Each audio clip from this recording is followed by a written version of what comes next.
Hello everyone. Let's do the sound check. Please let me know if you can see me well and if you can hear me well. And a huge warm welcome to Great Teacher Talks. Aim high. Okay.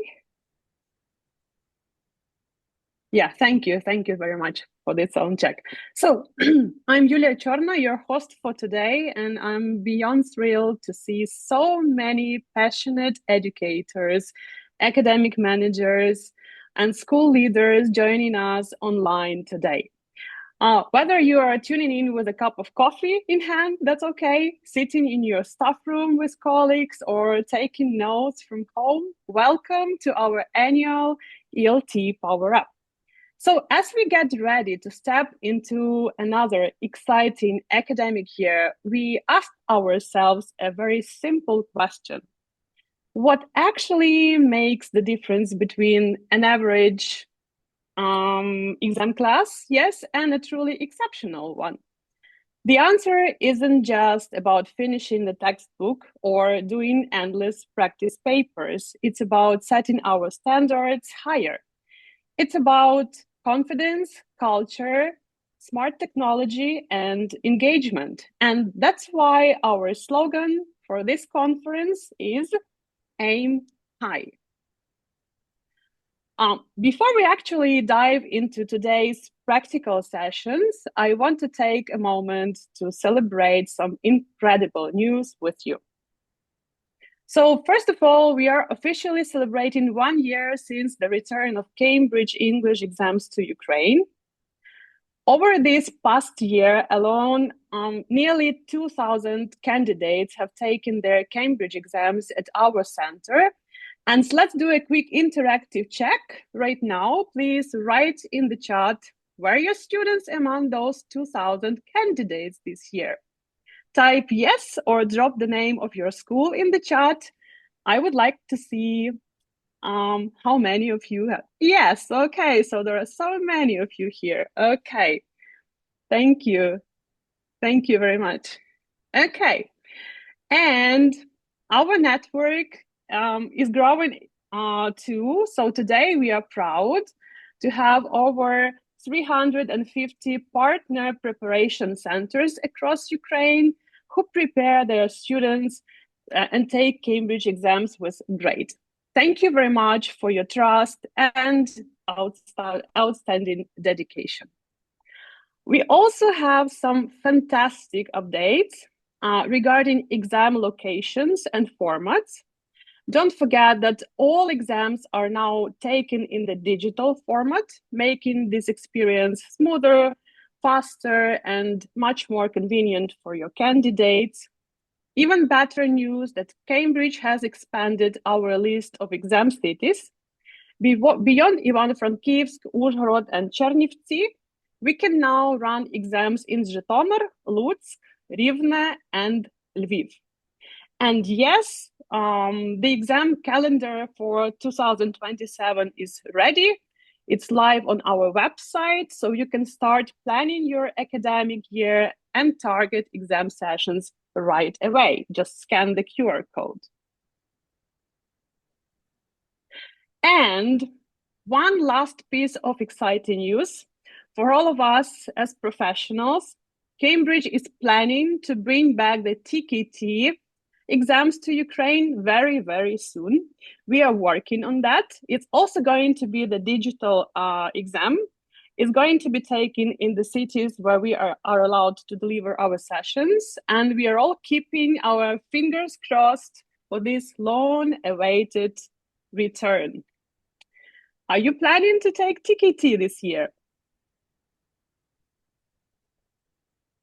Or maybe you are preparing for the test right now.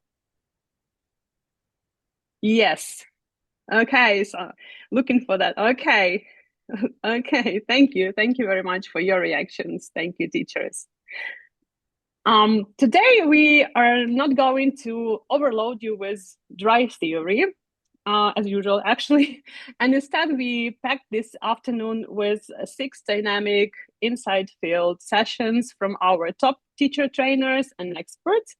And we are going to cover everything from creative writing activities and project-based learning to AI tools, young learner exam strategies, and advanced functional language.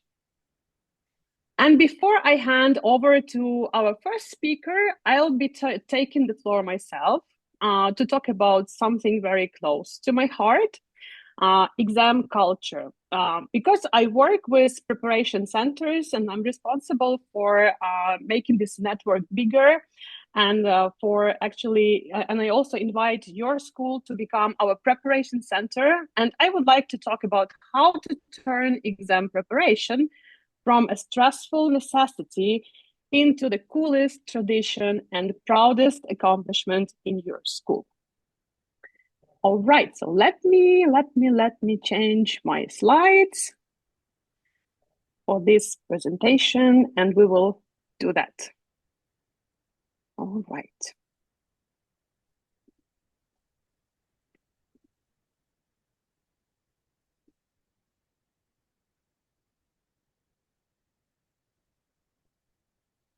Okay. So how to build the exam-driven community in your school? Before we actually start this conversation, I would like you to type in the chat what is the first word that pops up into your students or their parents' minds when they hear, this year we are taking a Cambridge English exam. Please be honest. Okay, let's see. Stress, anxiety, that will be tough. Okay. Why, God, why? Okay, I love this answer. Oh my God. Okay, very good. Fear. Okay. Poverty. Oh, responsibility. No sleep. Unawareness. What for? Okay. Strategy. All right. So many different answers. How much? Okay, I love that answer too. We'll talk about that later. Okay. Oh, okay. Atmos joy. Cool. Stress. Okay. So I see answers coming in panic, stress, nightmare. Why us? Yeah. Why God? Why? And you're absolutely spot on because for most people, an exam feels like a trial, a punishment, or final battle they have to survive. Yeah. But what if I told you that exam preparation can actually become the coolest trend and the proudest tradition in your school? What if the exam is not a death sentence, but the exciting journey? Today, in just 30 minutes, we're going to explore how to build a highly successful preparation center where an exam culture thrives naturally. And the ultimate secret here is the balance of three forces. It is never just about the teacher's hard work. It is a powerful synergy of three parties: teachers, students, and parents. And today we will break this down step by step. We will talk about how to communicate the true value of exams and transform them from anxious micromanagers into your strongest support team. That's about parents, right? Students, how to motivate them to run to your classes and take pride in their progress. And teachers, how to support your team by leveraging Cambridge's powerful ecosystem, protecting them from burnout and helping them grow professionally. So let's start.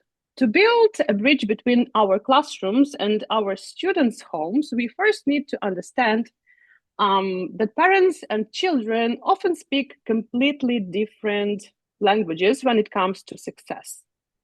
If you ask a student, for example, yes, success might mean I can understand my favorite Netflix movie, right? Or I can play Minecraft with friends online, or I can chat with people when I travel. For them, English is about connection and fun. But if you ask their parents, success often looks very different. So, for example, my child needs a good certificate, a high grade, a ticket to a prestigious university, or a secure future career. For parents, it's more about safety, proof, and return on investment. For kids, success is immediate, social, and emotional, and it's about feeling capable, not looking foolish in front of their peers, having fun, and feeling a sense of personal achievement. They want to say, I did it, and feel like a hero. For parents, success is long-term, protective, and analytical. It's about security, return on investment, future opportunities, and validation of their parenting choices. They want to know, is my child safe, and are they competitive, and is this investment actually working? So when we introduce Cambridge exams, these two worlds can actually clash.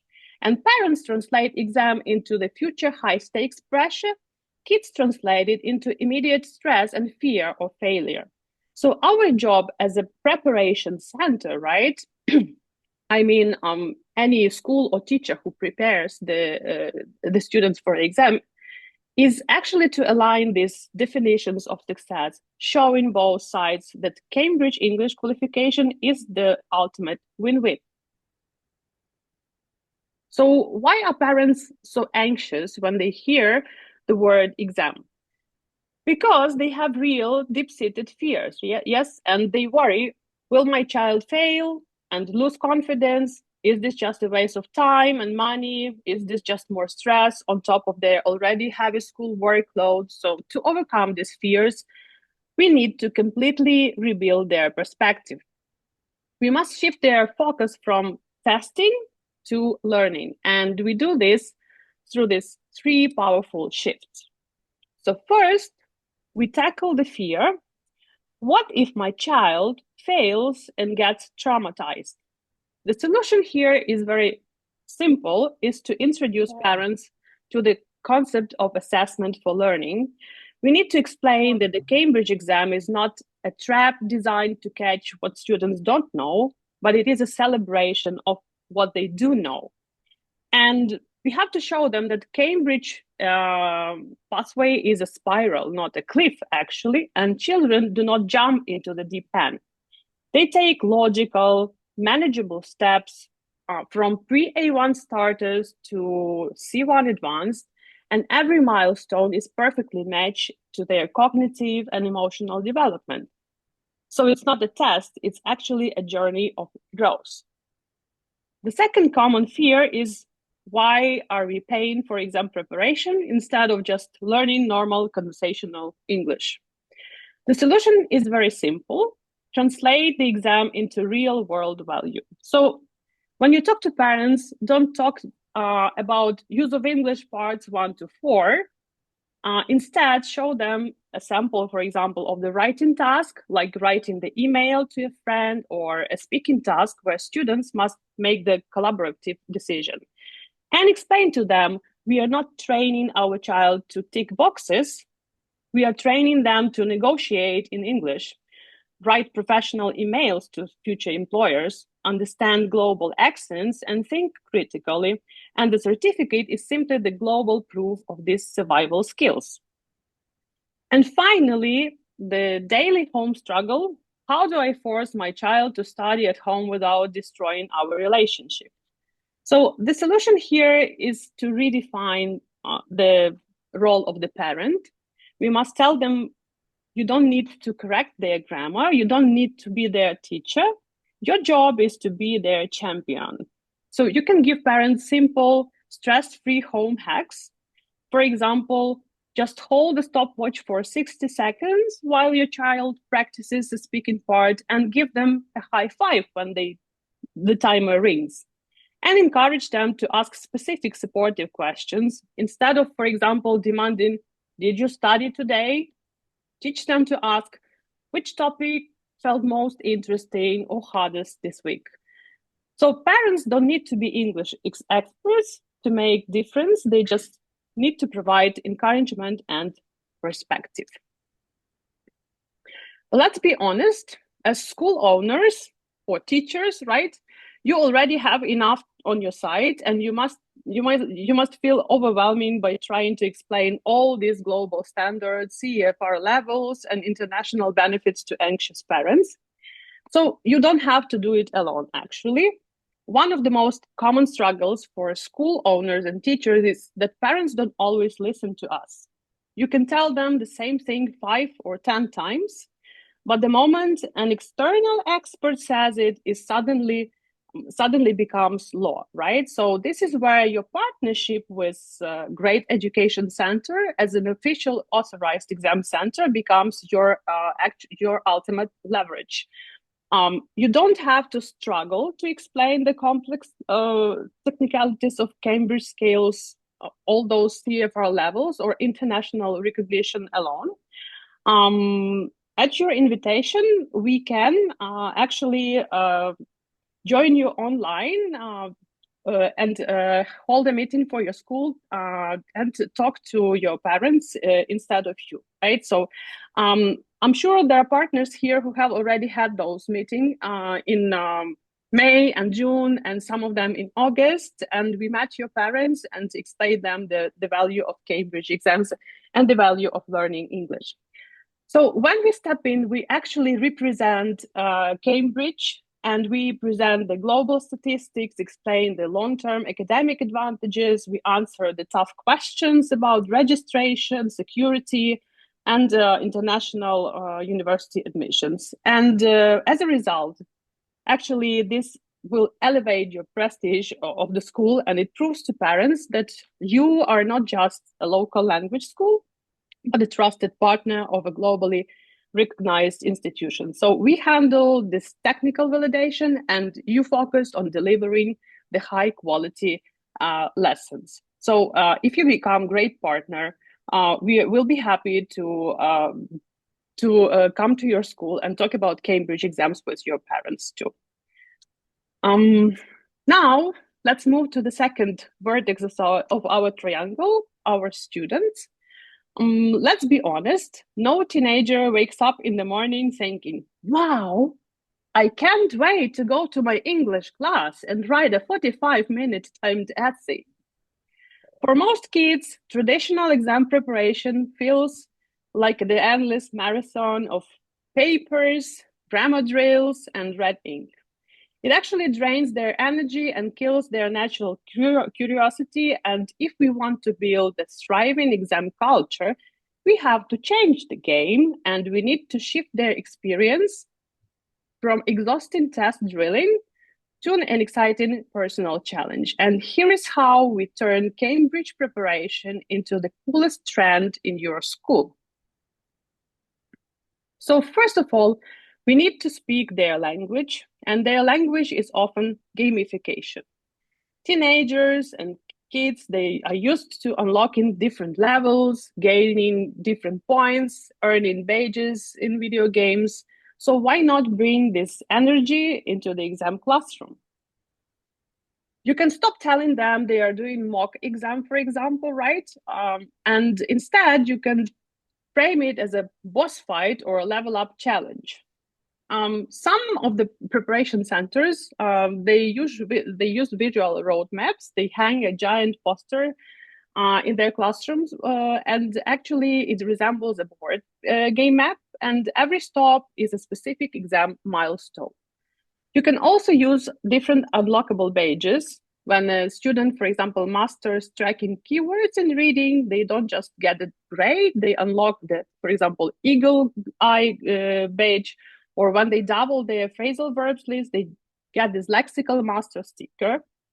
And finally, you can give them cheat codes once a month, for example, right? So you can, for example, tell them, submit your writing draft 2 days early and get a double check ticket, which allows them to ask the teacher to review the paragraph before final grading.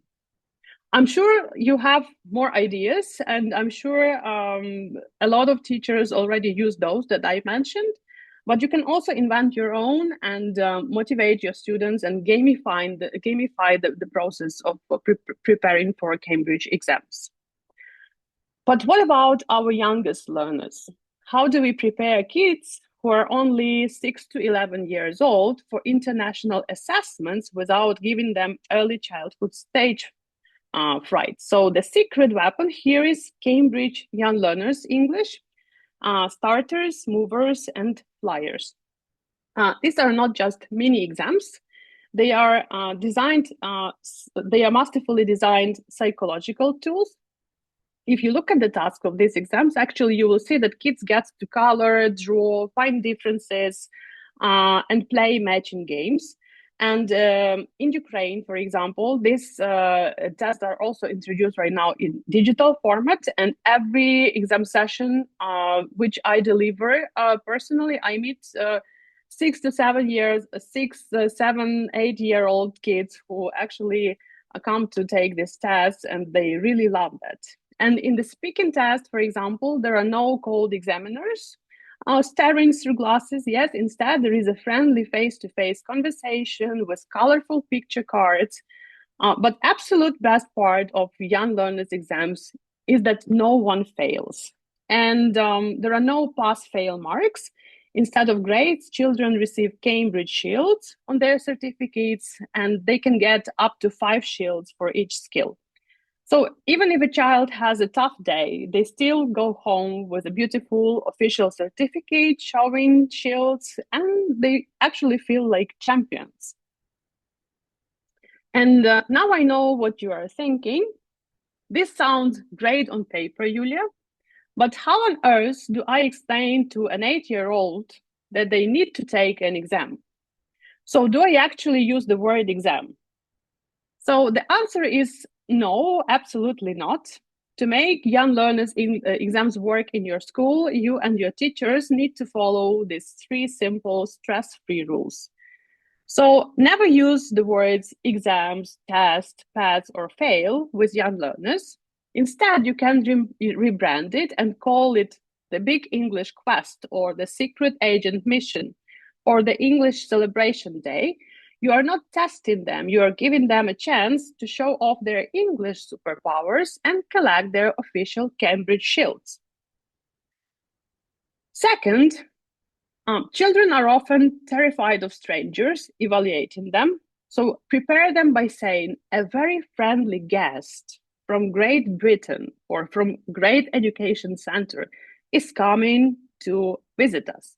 They love English, they love games, and they are so excited to see how you play and talk in English. So they are bringing colorful cards and stickers for you. This completely shifts the child's perspective from I'm being judged to I'm hosting a guest. And the third one, you can play the quest in the classroom first. So don't make this exam day the first time they experience this format. You can spend last 5 minutes of your regular lessons playing the examiner game, for example. Yeah, let the teacher sit at a separate desk with colorful cards, invite one student over, role play the speaking part with lots of smiles, and give them a high five and a sticker at the end. So when the real day comes, the kids will feel like they are just playing a game they have already mastered. By introducing young learners exams this way in your primary school, you achieve something historical. You inoculate children against the anxiety. And to them, a Cambridge assessment becomes associated with fun, rewards, and beautiful shields. So when they grow up and face high-stake exams like B2 First, for example, they won't panic and they will just say, another Cambridge milestone. I've been doing this since I was 8. I got this. So now, what about the older students preparing for B1, B2, or C1 exams? Their biggest enemy isn't the English language. It's, guess what? Any ideas? What's the biggest enemy of those who take B1, B2, C1? Okay. Fear of failure, fear of mistakes, time.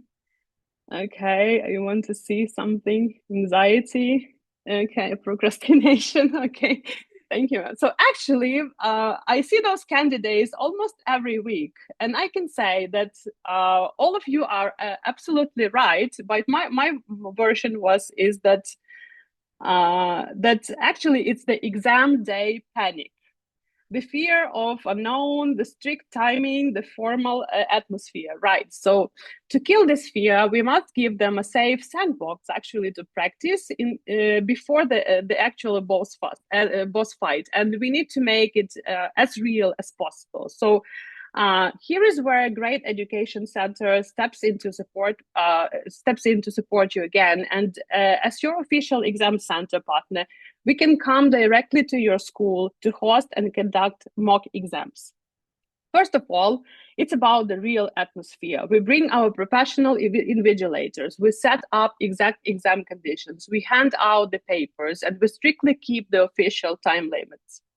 Secondly, like, there is no academic stress because it's just a mock and the pressure is off. So if they make mistakes, it's fine. And that's exactly what the sandbox is for. And the third thing is actually professional grading. So we grade the papers according to Cambridge standards and provide you with detailed results and your students with certificates. So this is actually the game changer. And when your students finally walk into the real exam classroom, a few weeks later, they will feel completely calm and they will look around and think, I know exactly how this works. I've already done this dress rehearsal and with great team at my school, and there are no surprises here. So if you become our partners, we will happily come to your school and we can deliver a mock exam session for your students too. So fourth, actually, we must leverage the most powerful psychological force in a teenager's life. Actually, it's peer influence. And teenagers, they care more about what their cool classmates think than what their teacher says, actually. And if exam preparation feels like a secret, lonely punishment, they will hate it. But if you position it as an elite, supportive community, they will fight to get in.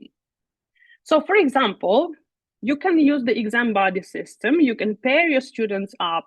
They aren't just classmates, they are training partners. For example, you can assign them to record a 2-minute speaking exchange on Telegram or Viber or whatever messenger they use, right? And submit it as a joint podcast episode. And they get to laugh, support, and edit each other. It works much better like when they do it without any pressure, right? With the study buddy. And it's actually, this is a very good practice for those who take B2, C1 exams, because these exams are usually, the speaking part of this exam is usually taken in pairs. And sometimes I meet candidates who come to take this part of the exam on the exam day, and they say, oh, I didn't know that I'm going to talk to someone else during the speaking test. So you have to tell your students that you will talk to a partner, right? So the best thing they can do is to practice with a partner. And you can also bring in some older students, like who, for example, have already passed the B2 exam last year, and let them talk to your current B2 groups. So when a peer says, honestly, guys, having this certificate helped me to get into some international exchange program. And now I play games with people from all over the world without any barriers. It actually gives them this exam. It actually gives them this ultimate cool factor, not the adult could ever sell, actually. So use this power and use these cool factors to motivate your teenager students too. And finally, we actually need to build the culture of pride. Don't wait actually for the final score to celebrate. We have to celebrate both the long, hard process and actually the ultimate achievement. So celebrate incremental growth. So did a student improve their mock writing score by just 3 points? Write their name on your classroom wall of fame, for example, right? Celebrate survival. Did the whole group survive the mock exam? Turn the last 15 minutes of your next class, for example, to the mock celebration party with donuts, pizza, or just the fun Kahoot game that Actually, that has nothing to do with grammar. But then the real magic happens when the official Cambridge certificate finally arrives. Don't just hand them out under the desk or during the regular lesson. The most successful preparation centers, as I know, they turn this into the legendary tradition. And actually, some centers have the certificate awarding ceremony. And you can actually make it the event too. So think of it as your school graduation day, for example, or the Oscars.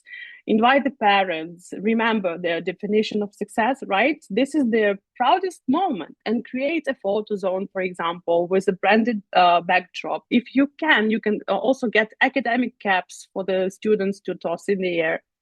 And as your partner, we can also support your ceremony. Having a representative from grade, for example, present the certificate in a formal, inspiring way will actually add prestige and official status to your event too. And remember about marketing, right? So I often get questions about marketing, how to promote Cambridge exams. So this ceremony is also the absolute best organic marketing tool for your school, right?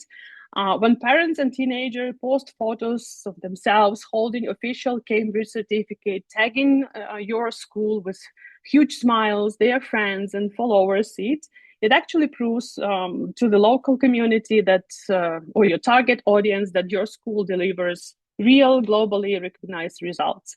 So by rewarding their effort along the way and celebrating their final success with such pride, you teach everyone, students, parents, and teachers, that aim high is a journey worth taking. So you build a community that naturally attracts motivated learners. And now, let's talk about the heart of your preparation center, about you, teachers. So when many school owners or academic directors announce that they are introducing Cambridge English exams, they expect cheers. Instead, they often face a wall of quiet panic or passive resistance from their staff. Sometimes teachers are thinking, oh no, here comes endless hours of extra lesson planning, stacks of papers to mark, stressful exam administration, and parents complaining if a student doesn't get their B2.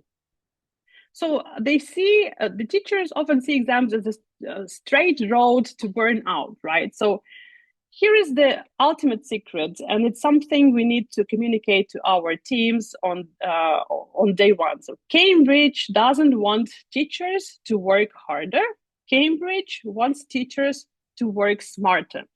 As a preparation center, your goal is to show your team that they do not have to reinvent the wheel. Cambridge provides an incredibly rich, supportive ecosystem of free materials, digital tools, and methodological frameworks. So your job is simply to give them the keys to this ecosystem. And by doing so, you protect them from burnout while accelerating their professional development. And let's address the 5 most common questions teachers ask when they begin this journey and explore the exact Cambridge resources that answer them. So when teachers look at the Cambridge website, the sheer volume of resources can feel overwhelming. I understand that because I'm also a teacher. I saw this website and oh my God, every time you click on different links and you can't find this information, right? This is sometimes it's very overwhelming, right?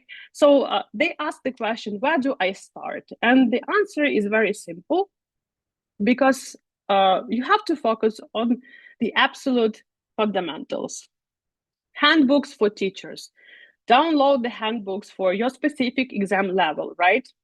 So these handbooks are not just administrative guides. They are pedagogical gold mines, and they break down every single paper, reading, writing, listening, and speaking, and focus on the specific skills required for each task. It tells the teacher exactly what the examiners are looking for, what candidates find most challenging, and how to structure the preparation. The other resource is official word lists and vocabulary lists for young learners, starters, movers, flyers, all the way up to B1. Cambridge provides precise, downloadable vocabulary lists. This is a massive time saver because you don't need to have to guess if a word is too difficult or too simple for B1, for example, right? They have a definitive guide of what words are expected to appear in the exam, allowing you to keep your teaching targeted and highly efficient.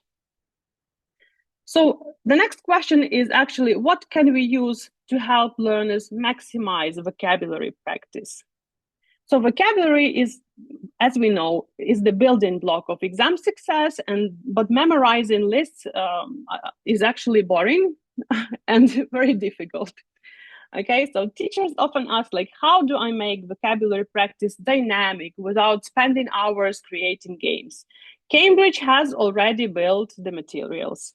So work with word lists, use the official vocabulary lists and as the basis for your classroom board games, vocabulary journals, and quick definition games. Cambridge also offers wonderful Cambridge classroom posters. You can download and print the highly visual, colorful posters designed for different levels. These aren't just for decoration. They provide continuous passive visual support that helps students internalize key lexical sets. Cambridge also offers activity booklets, and to make the posters interactive, Cambridge provides the dedicated activity booklet. It contains dozens of quick, ready-to-run classroom activities that turn those posters into active speaking, writing, and vocabulary games. Flashcards for young learners. There are printable flashcards for starters, movers, and flyers. They are readily available for download, and they are perfect for warm-ups, memory matching games, and drilling grammar structures in a playful way. And finally, Classroom Warmers Booklet. This is a brilliant collection of quick, high-energy warm-up activities which are tailored for different age ranges. And teachers can use this to transition students into English mode with the first 5 minutes of the class, requiring zero preparation time. The next question, which resources can help language skills assess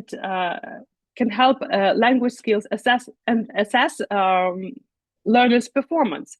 So preparing students for exam requires shift in focus from general English to specific strategies and assessment criteria. And teachers often worry, how do I know if I am grading their work correctly? So use the teacher guides. Cambridge offers detailed guides for every level from A2 Key to C2 proficiency, and these guides are packed with practical ideas on how to maximize listening, reading, writing, and speaking skills during regular lessons. So the assessment criteria is explained. They demystify the Cambridge English scale and the assessment grids, actually. And there are real samples and examiner commentary, which is very valuable. This is the most valuable part. The guides, they actually include actual samples of student writing and speaking with links to videos, and teachers can read or watch a candidate's performance, assess it themselves, and then compare their score with the official examiner's feedback. And it's free, world-class training course in international assessment standards that instantly boosts your confidence. The next thing is mock test toolkit. Actually, mock tests are the ultimate dress rehearsal, but many schools make the mistake of running them only once, right at the very end of the course. And teachers ask, how do we use mock tests effectively? So the mock test toolkit is the incredible resource, and it emphasizes that the mock test should not be a last-minute panic check. Instead, it's a diagnostic tool and a source of evidence of learning. So you can use mock tests early and midway through the course to identify specific skill gaps. The toolkit shows teachers how to analyze the results, celebrate small improvements, and turn mistakes into targeted learning objectives. And on the Cambridge websites, you have access to official mock tests for every single exam level to keep this practice authentic.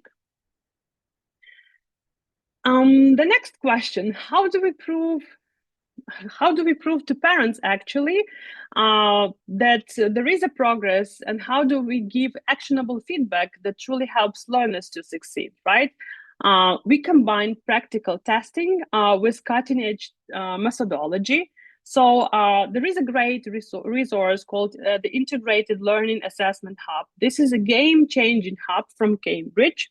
It helps teachers shift from teaching to the test, which actually leads to boredom and burnout, and to the holistic approach where learning and assessment are woven together. And it provides frameworks for formative assessment, tracking students' progress naturally through classroom activities, so you can provide real-time constructive feedback before any formal test is even taken.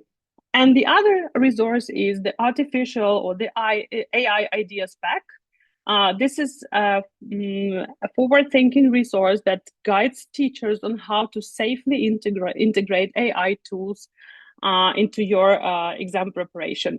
And it shows how to use AI to generate personalized vocabulary worksheets, create grammar quizzes based on common student errors, and help students get instant automated feedback on their writing draft. And it takes actually the administrative burden off you and puts the student in control of their learning.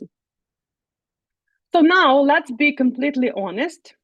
All of these resources are incredibly valuable, but you teachers are busy, right?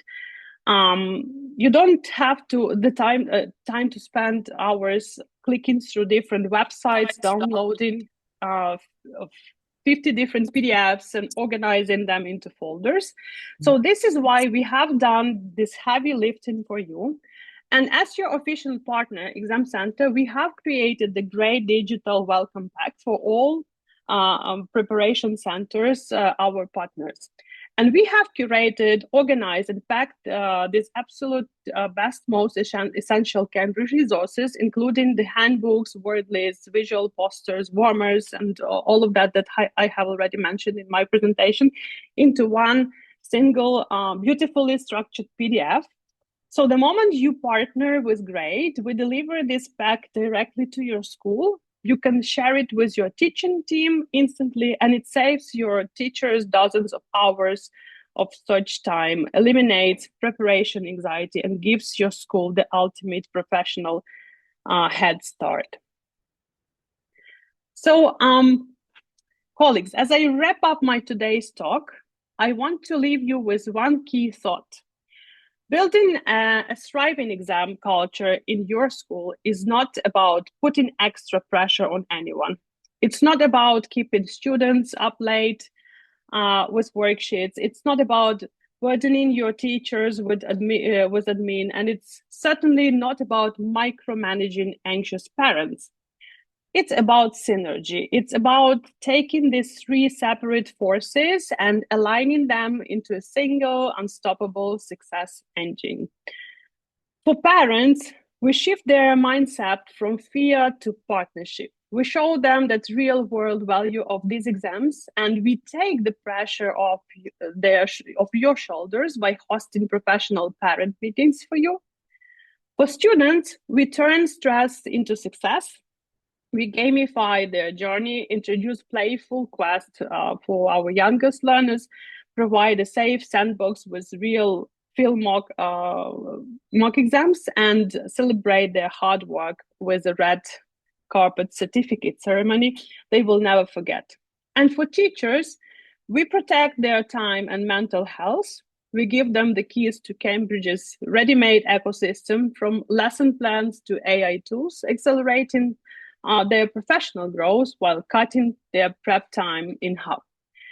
And the best part, you don't have to do this alone. GRADE is here to be your partner, and we will come to your school to do all of this for you, right? We will equip your teachers with our exclusive digital welcome pack to give them an instant head start. So let's make Aim High the proudest, coolest tradition in your school. You can scan the QR code on the screen to become an official preparation center today. If you are an individual teacher, a tutor, a private teacher, if you have a small school, if there are 2 teachers in your school, if there are 100 teachers in your school, you can become our partner today and claim your digital welcome pack, and let's build a powerful exam community together. Thank you so much for your time. And now I will introduce the next speaker. But if you have any questions, I am ready to answer them. We will have a few minutes for that. You can drop them in the chat and I will answer them during the whole event or now. Okay, thank you very much. Thank you. All right.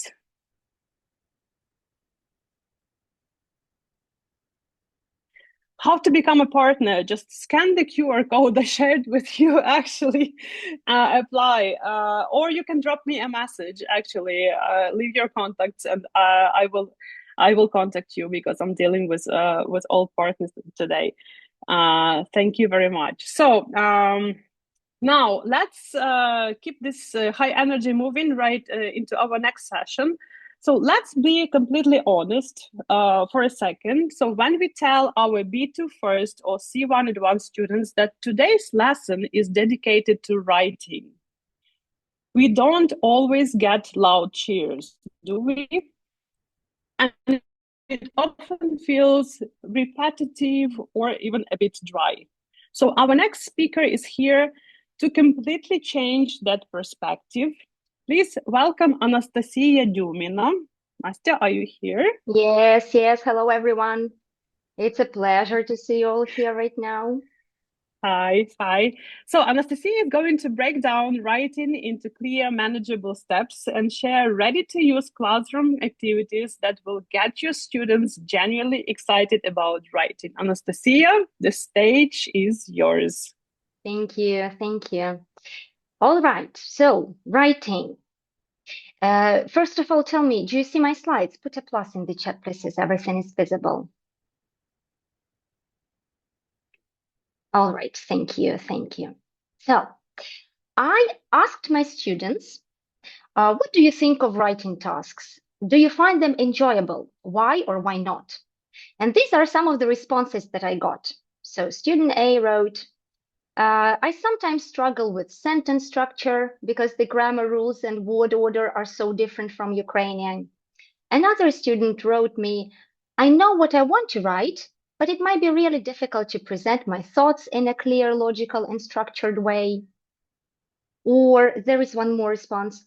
The main difficulty is time and inspiration. Let it be spelling mistakes.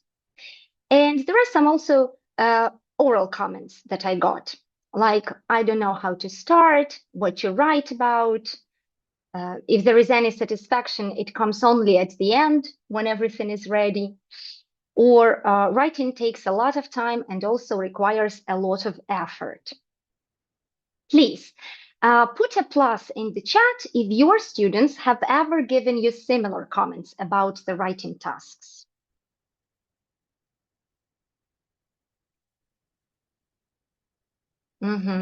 Thank you. See all your pluses. Yes, this skill is considered to be one of the hardest to develop. The reasons for that may be different. But now let's look at what course books usually offer us. So here is a page from B2 First Formula course book. It's about writing, and it presents us with a quite typical structure for a writing lesson. First, we introduce the task. Then we look at the model answer and analyze it, like what structure it follows, what language is used, and so on.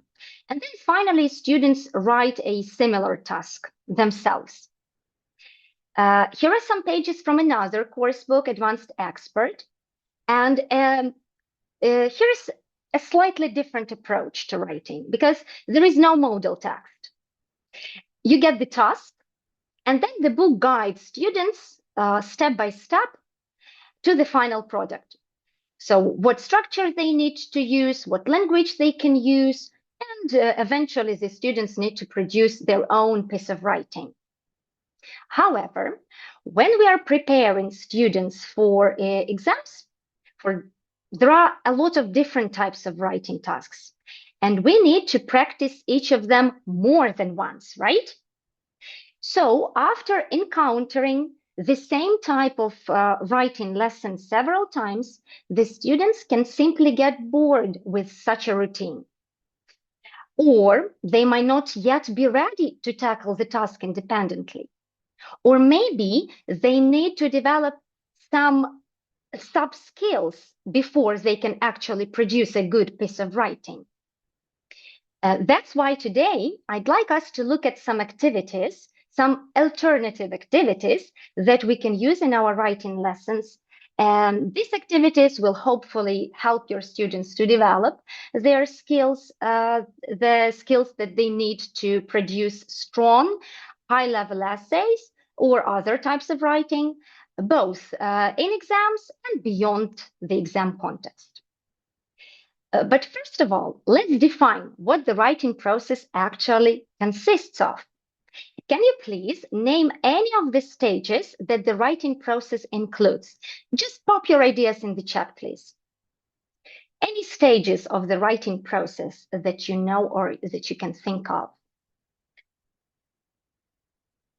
Planning, analyzing the task, right? Brainstorming, mind map, drafting, first draft, thank you. Yeah, super. Thank you very much for your ideas. I will show you some stages that I have put down on the slide. Look at them, please. And put a plus in the chat if you think all of them are connected to the writing process. And put a minus if you think that there are some extra stages that aren't connected to writing. Okay, I see both pluses and minuses. Interesting. Even more minuses. All right, all right. Actually, these are all stages that the writing process includes. It's just that sometimes we as teachers do not notice that we go through all of these stages with our students. Now let's define the order. Can you drop in the chat the first stage, the first step? What comes first?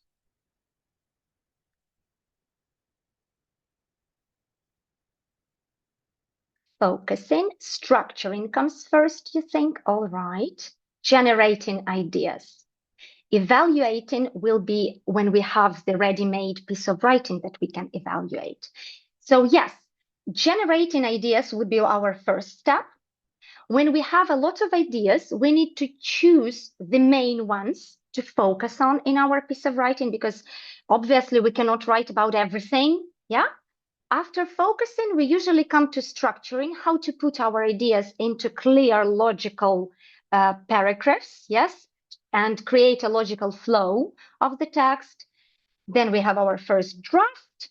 After we wrote the piece of writing, the text, we evaluate how good is it, and then we might come to reviewing it if we need to correct something in the text or improve some things in the text. Okay, but can you tell me, again, in the chat with a plus, can we go back at any stage?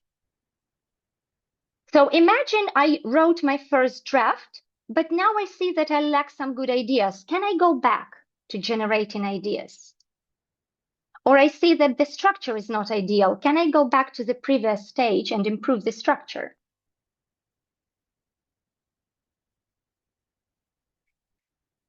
Yes, absolutely right. Absolutely right.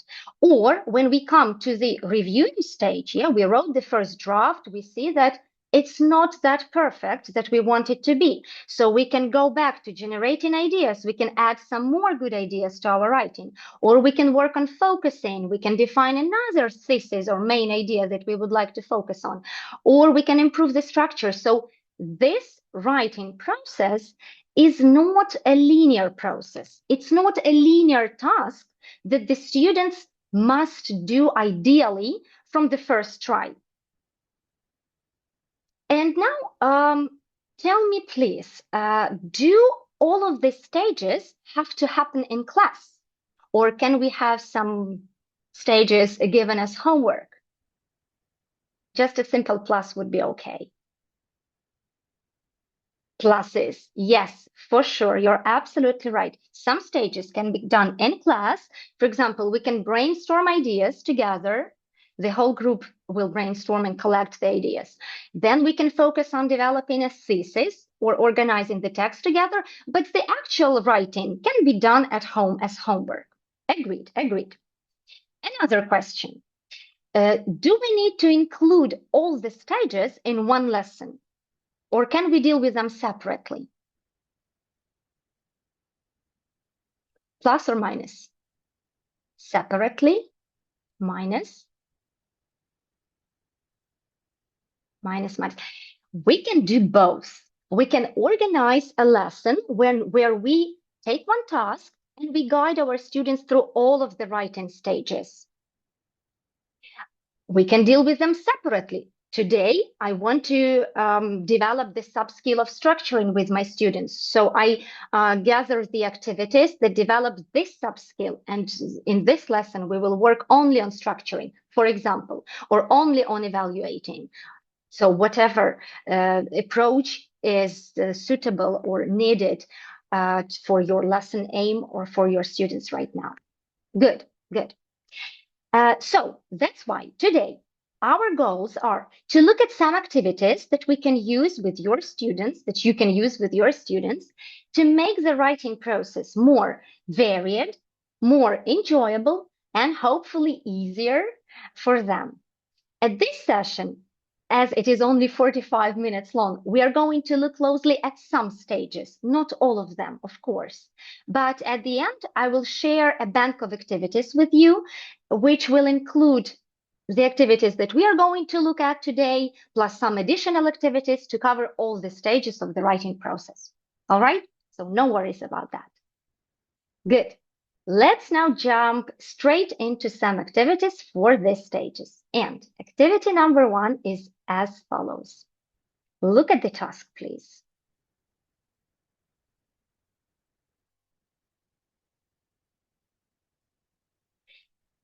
Now, sit comfortably in your chairs, close your eyes, and think about the questions that I'm going to ask you now. What is the most memorable gift you have ever received? What did it look like? What color, shape, or detail do you remember most clearly? What did the person say when they gave you this gift? What did the gift feel like in your hands? Was it soft, heavy, smooth, warm, fragile? Did the gift have a particular smell? Why did that gift mean so much to you? What does this experience teach you about choosing a great gift?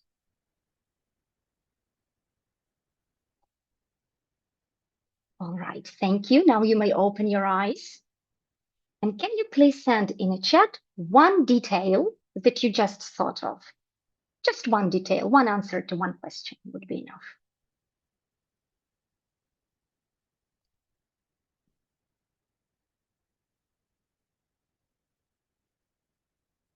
Ugly, incredible, bright, unexpected, soft and hairy. I hope that was a kitten or something. Smell, the present was a perfume. Emotions, touching. Yes, thank you. I see all of your answers. I just cannot read all of them. Thank you very much for sharing. So what did we do with you? We have the topic, incredible gift, yeah? And then we engaged all our senses into diving in this topic and using our imagination or memory to collect, to think of all the sensory details that were connected to this gift. This method or this activity is called personal response, and you can do the same with your students. Now let's think of the aim. Why do we need this? We have the topic. Why do we need this all imagination and all these senses?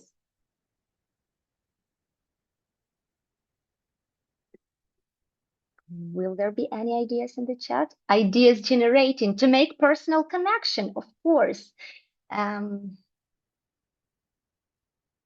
Personalization, schemata, storytelling. So absolutely right. We need to, again, to activate, to engage all our senses to collect the information about this gift, to know what to write about. Then please pop in a chat what stage this activity can be used at. What stage? What stage of the writing process, I mean? Not yet planning, but generating ideas. Right. So for now, we just collected the ideas, what we could write about. Agreed. Thank you. Next activity, look at this photo, please. Imagine you have a task, let's say to write a review on a film. You know that there is this type of writing in B2 first exams, C1 advanced exams. How can this picture help us write a review or start a review? And can you guess the film, by the way?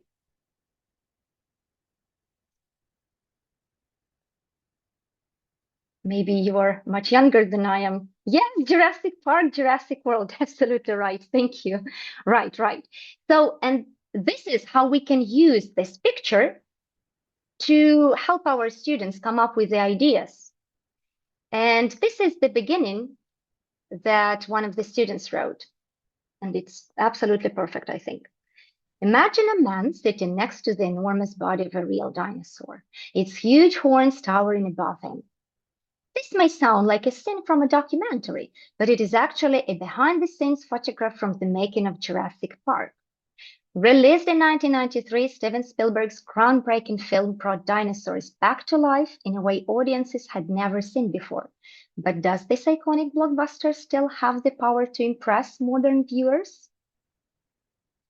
So, isn't it a beautiful beginning for a review in a C1 advanced exam? And the student actually used the picture, and the picture gave the ideas how we can start or what can we can write about. There is another visual that I would like you to look at. Comics.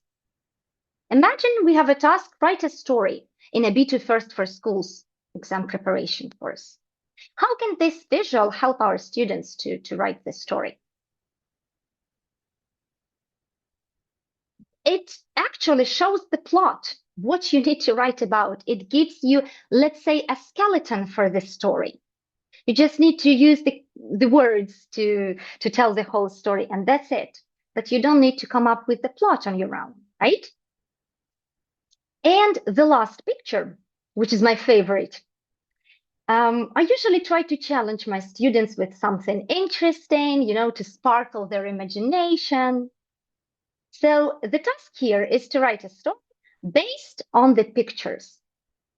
Do you have any ideas what this story could be about? I will show you 2 examples. So one student wrote, my story is about a dot who couldn't find its place in the world, like it didn't know where its home is and where it belongs. And in picture 4, so finally it found it. And student B, another student, saw this plot in this weird visual. The dot represents the mood. So when it's up, it means that the shapes are in a good mood. Maybe they are kicking it as a ball, but then they drop it and now it's down. So now they're in a bad mood. And it's okay if every student sees something different in this visual. This is actually the aim of the task, yeah? So when we talk about which interpretation do you like more, A or B? Could you please share with me in the chat? Now, wow, yeah, that was my reaction, honestly. A, B, yeah, okay. The second one and the first one. So both of them are actually cool, I need to say. Yeah, agreed. So visuals. What's the aim of using visuals in the writing lessons?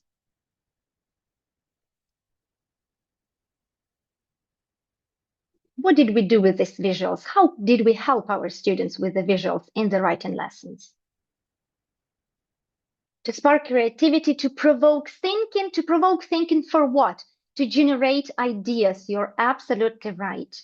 Yes, so again, these visuals, this method can be used at this stage of generating ideas. And then practicing these things, we would tackle the problem of, I don't know what to write about, or I don't know how to start, right? Okay. Moving on to the next activity. This activity is called loop writing. Now look at the picture. Does everybody know what loop is? It's something that repeats again and again. And here is what the activity looks like. So the students get a task, a topic they need to write about. They sit down and they write whatever comes to mind for 2 minutes. The students shouldn't worry about the choice of words, about the grammar or structures. They simply write down the thoughts on the topic. Then they need to summarize everything that they've written in just one sentence. And then they use this sentence to start the next paragraph. And they keep writing for 2 minutes again. You can organize this activity with many loops, with 2, 3, 5, so whatever number feels appropriate for your students. But what is the most important in this activity is that in the end, they get this one summary sentence, which is the thesis of their work. So it's going to be the summary of everything they wanted to say on the topic, and we would focus on this sentence, this thesis, this main idea. This method can be applicable for essay writing, let's say. For example, for tasks like this, B2 first, exam tasks, or B2 first for schools, or C1 or IELTS, so whatever essays you need to write. And loop writing is a good way of helping students arrive at the main idea of what they want to focus on in their writing. So whether they agree with the topic, if they fully agree or they are partially agree, if they partially agree, then why? What prevents them from fully agreeing? So the aim is to help students formulate their thesis, the main idea of their text. Then pop in the chat, please, at what stage of the writing process can this activity be used?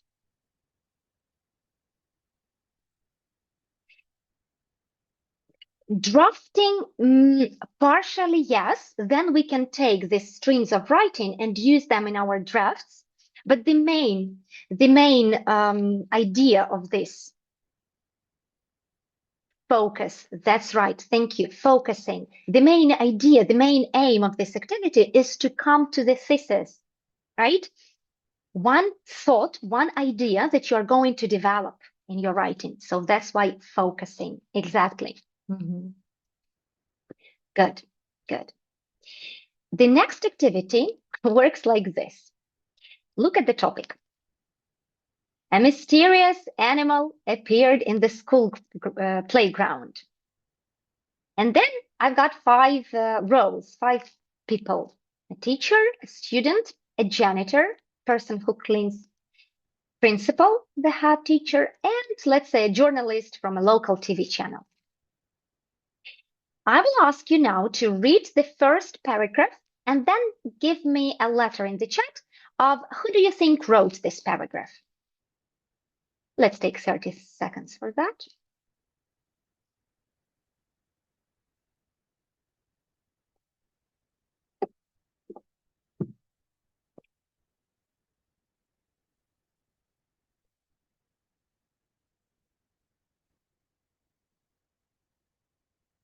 Unanimously, it's B, the student. Absolutely right, agreed, the student. How about this paragraph, paragraph number 2?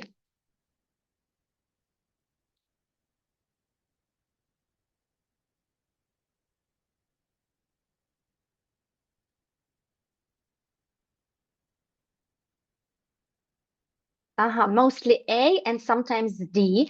I agree with you. I would say this is the teacher's concern. Yeah, the safety is the teacher's concern. The principal would probably focus on some things like the image of the school or something like this, so broader things. But I agree with you. So mostly A, probably D. Then you can take the same activity with a different topic, with different roles, and you can ask your students to do the same. You can modify this activity. For example, the students need to write one text from the perspective of one role, or you can ask your students to write several paragraphs from different perspectives, so from the point of view of different roles. What's the aim of this activity? Why do we need it? And at what stage we can use it?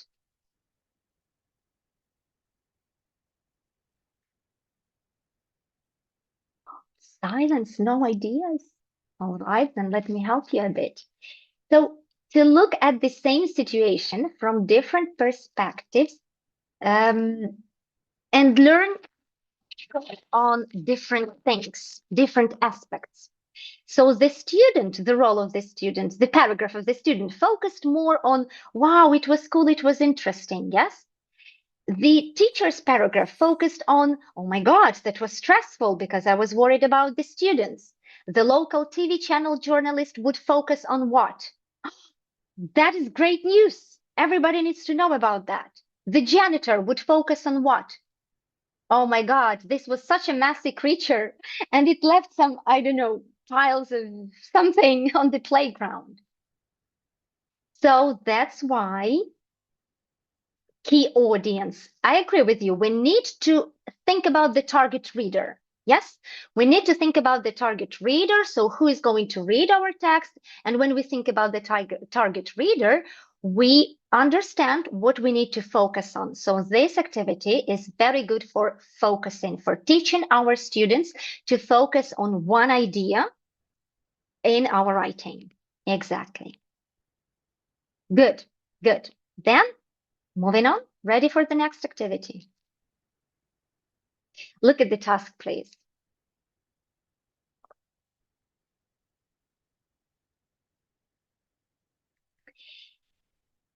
I will not ask you to do anything right here. I will just show you how we did this activity in the lesson. So this is the task, and this is what I gave my students to do.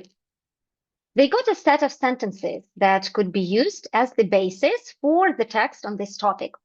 They were free to decide how to order these sentences, how to use them. And here are some specific steps that they needed to do. I asked them to highlight general sentences with green color and supporting ones with yellow color. I asked them to decide what sort of text they could create from these ideas. I asked them to decide on an order of these statements.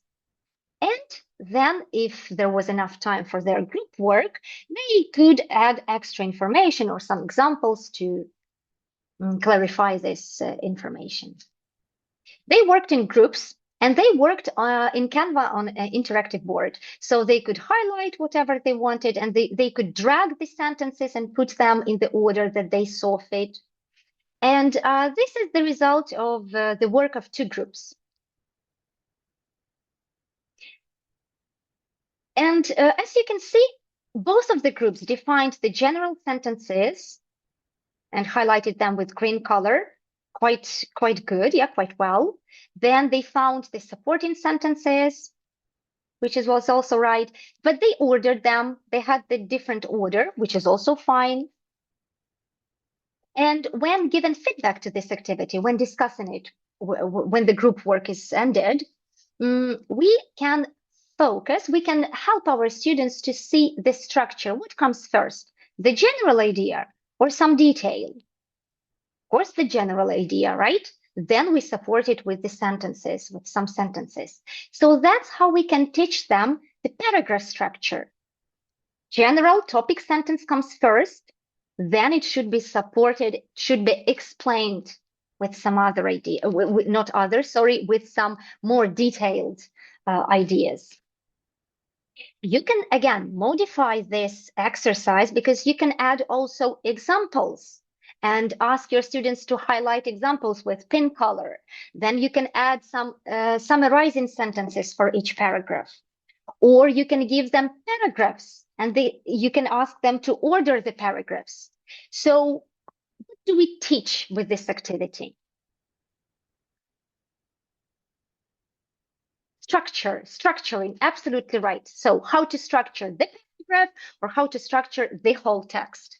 Absolutely right. So, and respectively, the stage is structuring. Good.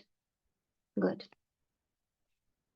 then final activity for today is as follows. Again, look at the task, please.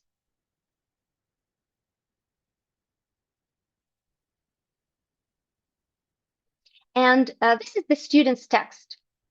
A part of the student's text, actually. Please quickly skim it and pop in the chat what's unusual about it. What stands out in this text?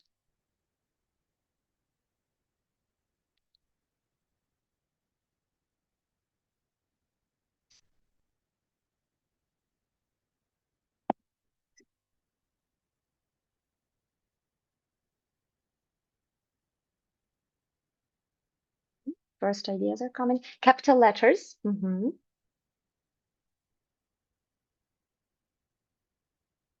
Acronyms, dropped words. I got it. So there is some kind of code, yeah? Some kind of code. These capital letters, they are put there on purpose. But what do they mean? Or why they are there?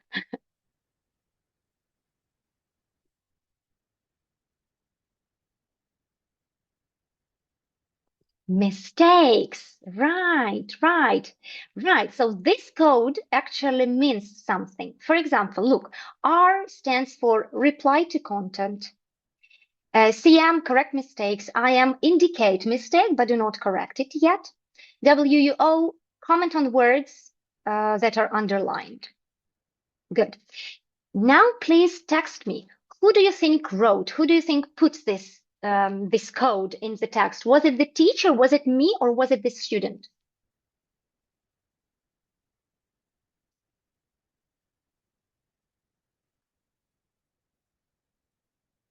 Teacher, unanimously again.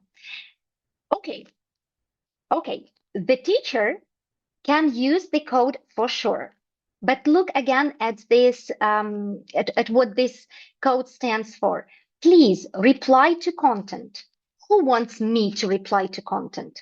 Who wants to know if the content is okay? Please indicate mistake, but do not correct it. Who wants me to show that there is the mistake, but who needs to correct it? Me or the student? Yes. Oh, this is the best reaction. It was the student. Of course, before the writing, we agreed on the code, and we agreed that when the piece of writing is ready, I ask my student to reread it and then put these letters in the places in her text where she feels some, I don't know, reservations, where she feels unsure about some words or grammar or content. And why do we need this? Why do I want my student to use this code for everything?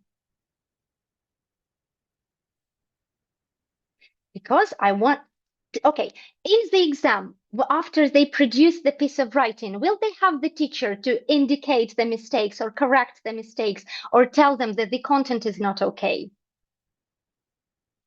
There will be no teacher to encourage independence, self-correction. Yes, absolutely. Thank you very much. Yes, yes. So we want to make our students independent learners. We want to make them aware of their own mistakes, and we want to make them able to correct these mistakes, yeah, to notice them and correct them. Right, right. Good. Of course, yes, to make students active learners, for sure. Of course, after I get such piece of writing, we discuss these mistakes and we discuss everything together with the student. But this gives me the idea of like what we need to work on together, yes, or how well my student can cope with the reviewing of her own work. So what stage is it appropriate for?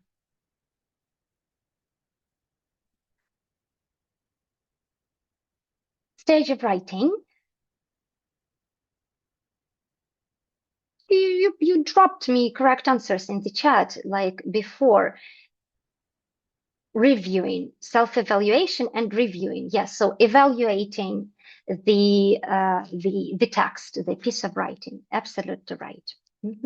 Good, good. I saw the questions there in the chat. If the code could be used for peer writing, of course, of course. And that probably would come before this very activity. So firstly, we can practice this activity with the peer reviewing, and only then we can ask our students to work individually and review their own texts, because usually it's easier to spot the mistakes or inaccuracies in somebody else's text, right? But that is a good idea. Thank you for sharing. Right. Good, good. So we are back to the writing process diagram again. We've looked with you at some stages today. Can you remind me which ones? Which ones we've covered? There was something for generating ideas, right? Focusing, structuring, and evaluating. Yes. And as I promised, I'm sharing the bank of activities with you where you can see more activities for these stages, including the ones that we've looked at, and including the activities for other stages. So you can scan the code now. You can download the file. Tell me if it works in the chat and if you can see the file and download it. Just a simple plus would be okay. Oh, thank you. Yeah, so QR code works. Thank you. Super. Thank you. Good. So now, looking back at the activities that I showed you today, which one will you try first? Drop the number in the chat, please. Which one are you eager to try first in your lessons? Number 2, visual prompts. This is one of my favorites. Yeah. And number 3, loop writing. Personal response, 2, 3. Yes. Thank you. Thank you. So mostly for generating ideas or loop writing for structuring. Got it. Thank you. And what is one change you will make to your next writing lesson? Feel free to write in the chat whatever you'd like to tell.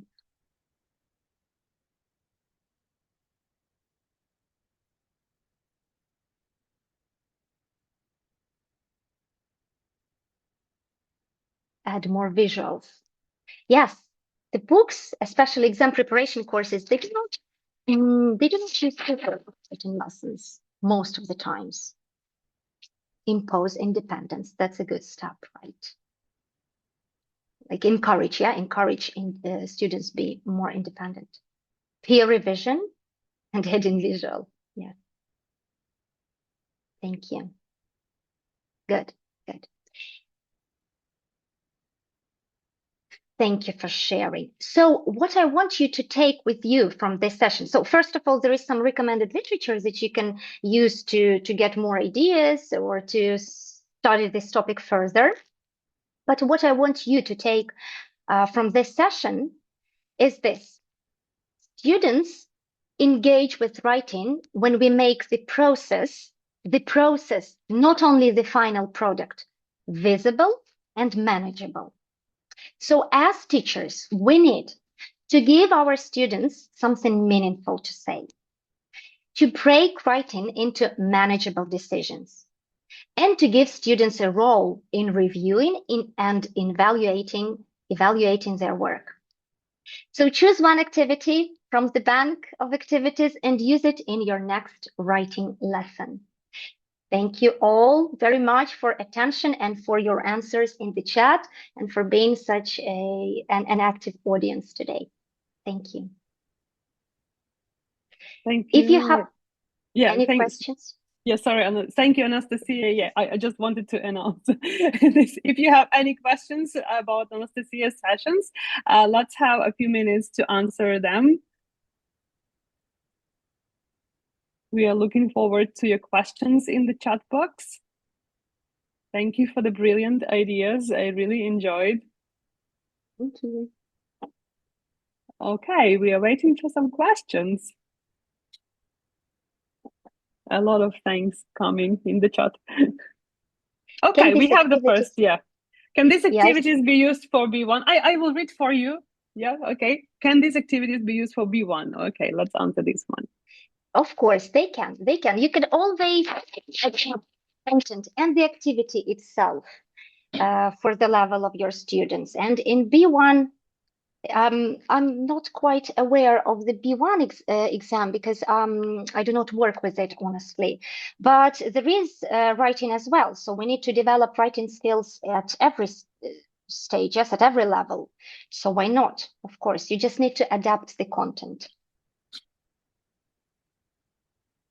And if I may add something, it depends not only on the level, but on the age of the students as well. You can adapt the very same activities for teenage students or younger learners. They also need to be aware of what they are producing during writing.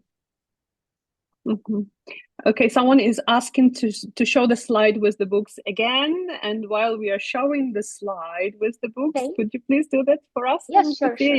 Yeah, we have two more questions. Do you do all the writing stages in one lesson?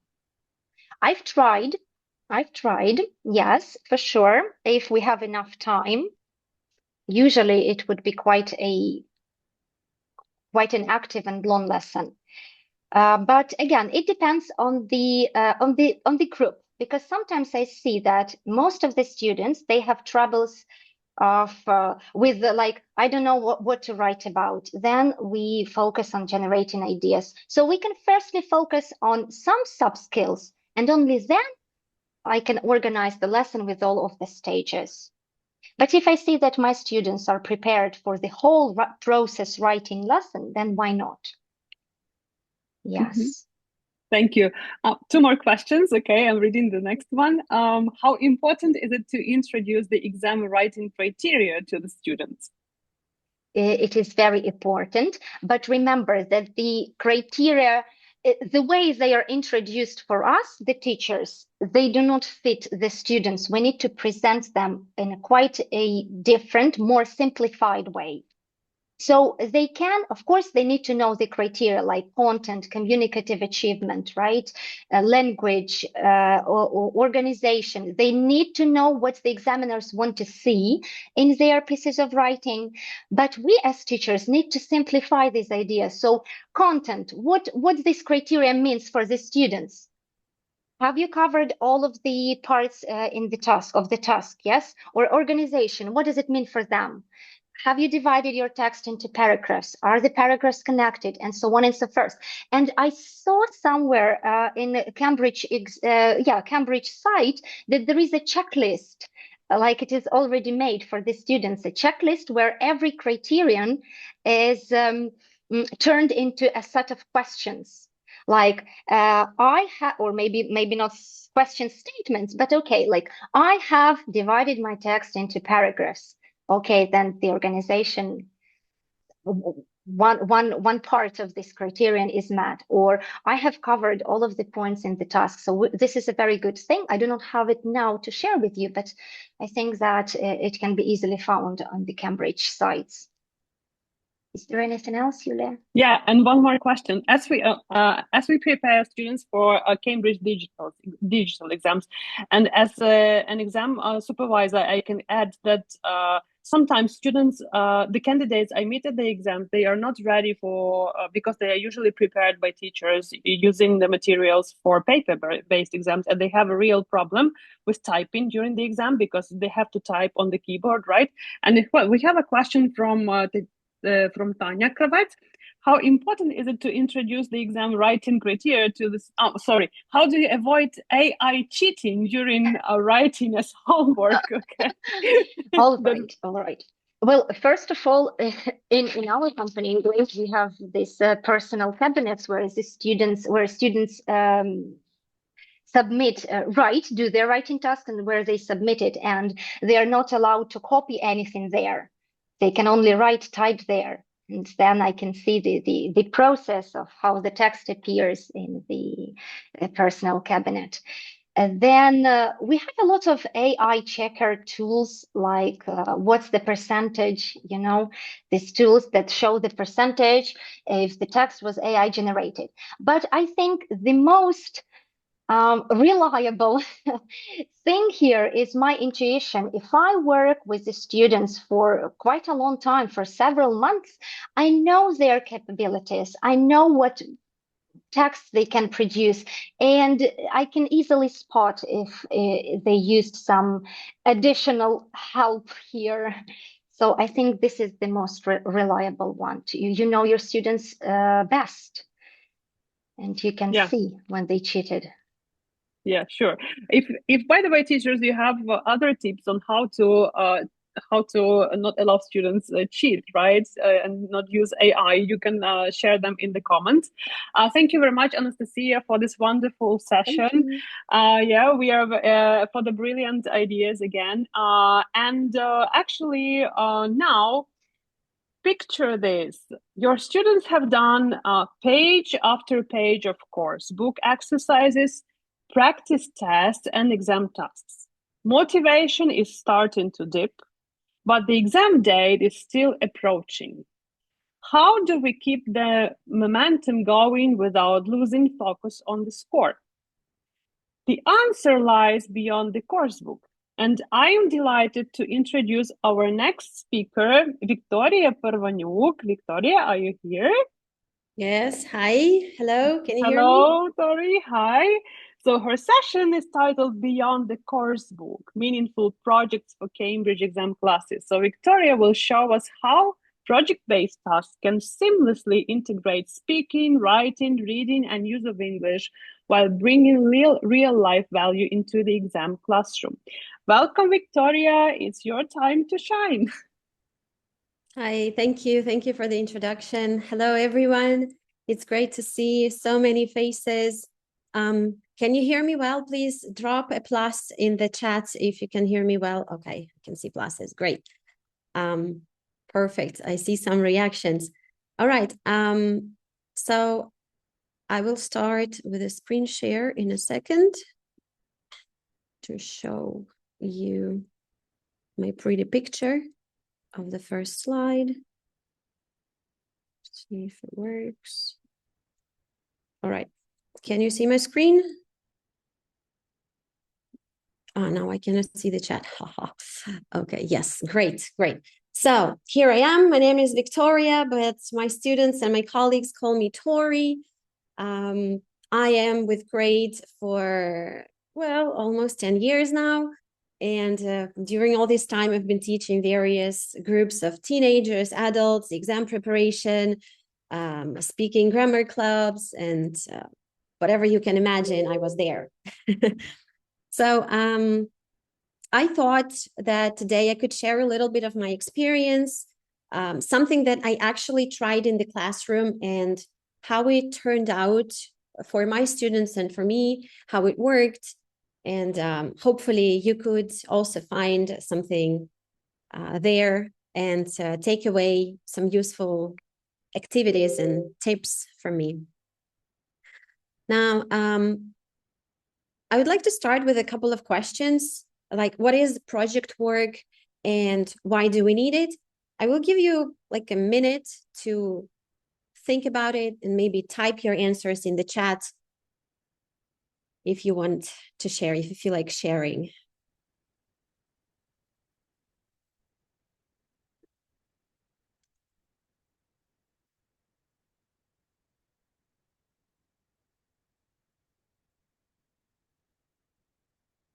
I know you're tired. It's your third session. Hanging there. There will be a coffee break. The students' autonomy to encourage teamwork. The small steps lead to big results. Okay.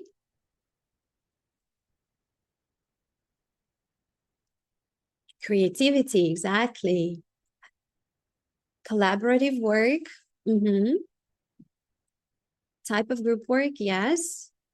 Exploring a topic, exactly. Some planning, proper communication. Yeah, basically, you're right. Everything that you have given me is a part of a project work. Yeah.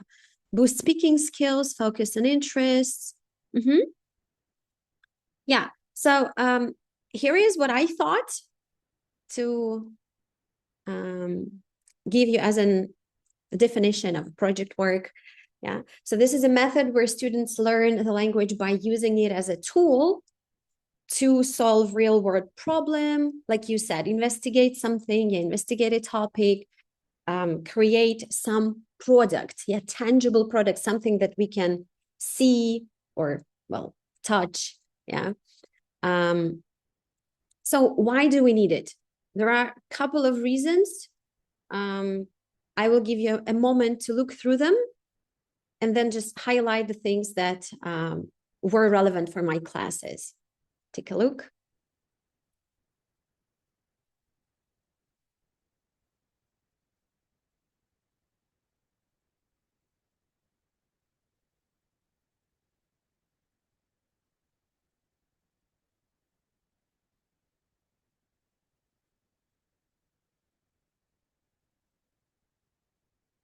So this is when we are talking about general English classes. Yeah, we can allow ourselves to allocate 1 or 2 lessons at the end of the year when students are already tired, just to engage them with something.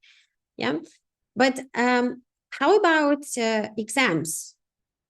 How many of you guys teach exams? Can you drop me a cat face in the chat, or a plus if you don't have a cat face? Okay, a couple of people here. NMT, all right. Happy cat. Great. So there are some people. Okay, if you don't teach exams, you can still take those activities for your classes. But if you do teach exams, I hope that something that we will talk today about will vary your toolbox. Right, so do you think we need projects for teaching exams? You can write yes or no, maybe 50-50. Okay, you probably guessed by the name of my presentation that we kind of need it. All right. If somebody doesn't know. Okay, I hope to convince you that we do. Now, when you teach exams, when you teach your students, what are the most challenging sections of exam for your students? Writing, listening, writing, use of English. Somebody says speaking and writing. Listening and writing, use of English. Okay, focusing is a problem. So many of you said writing. Why do you think students hate writing? What's the problem with it?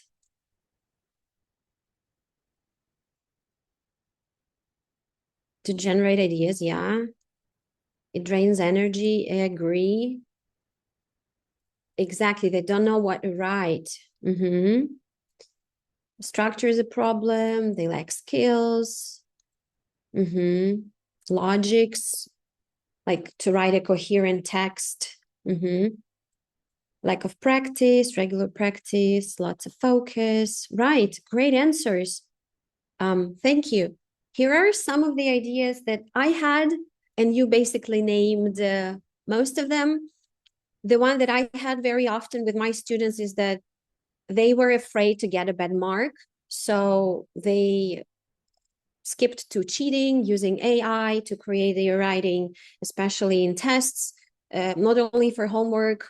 Yeah, and this was a really, really big issue that I tried to address during my teaching previous couple of groups.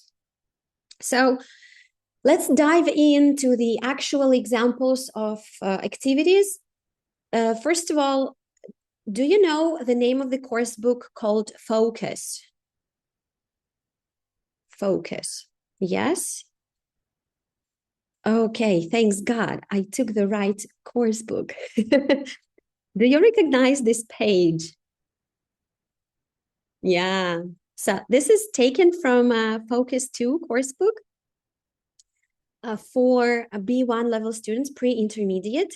Yeah, I think this is the average, well, majority level of students that you have to teach, right, at schools. And the task here is to write a story. As always, they give an example, they give some nice vocabulary to it, some language focus. Yeah, and students have to write their own story with the help of some questions. So what I decided to do instead of what the course book suggested was going to this website, Story Writing Lab, and picking out some of the most interesting topics that would inspire my students to actually write about it. And then I gave them a choice. I just took screenshots of the topics and I sent them to the Telegram group and I gave them a choice. And students chose the topics that they liked. And then they worked in groups of 3 or in pairs to generate a story together. As you can see, there are also some helpful questions to produce little pieces or paragraphs of the story. And then at the end, we voted for the best story. Here are the results that they sent to me back in Telegram. And how do you think is this activity different from the course book?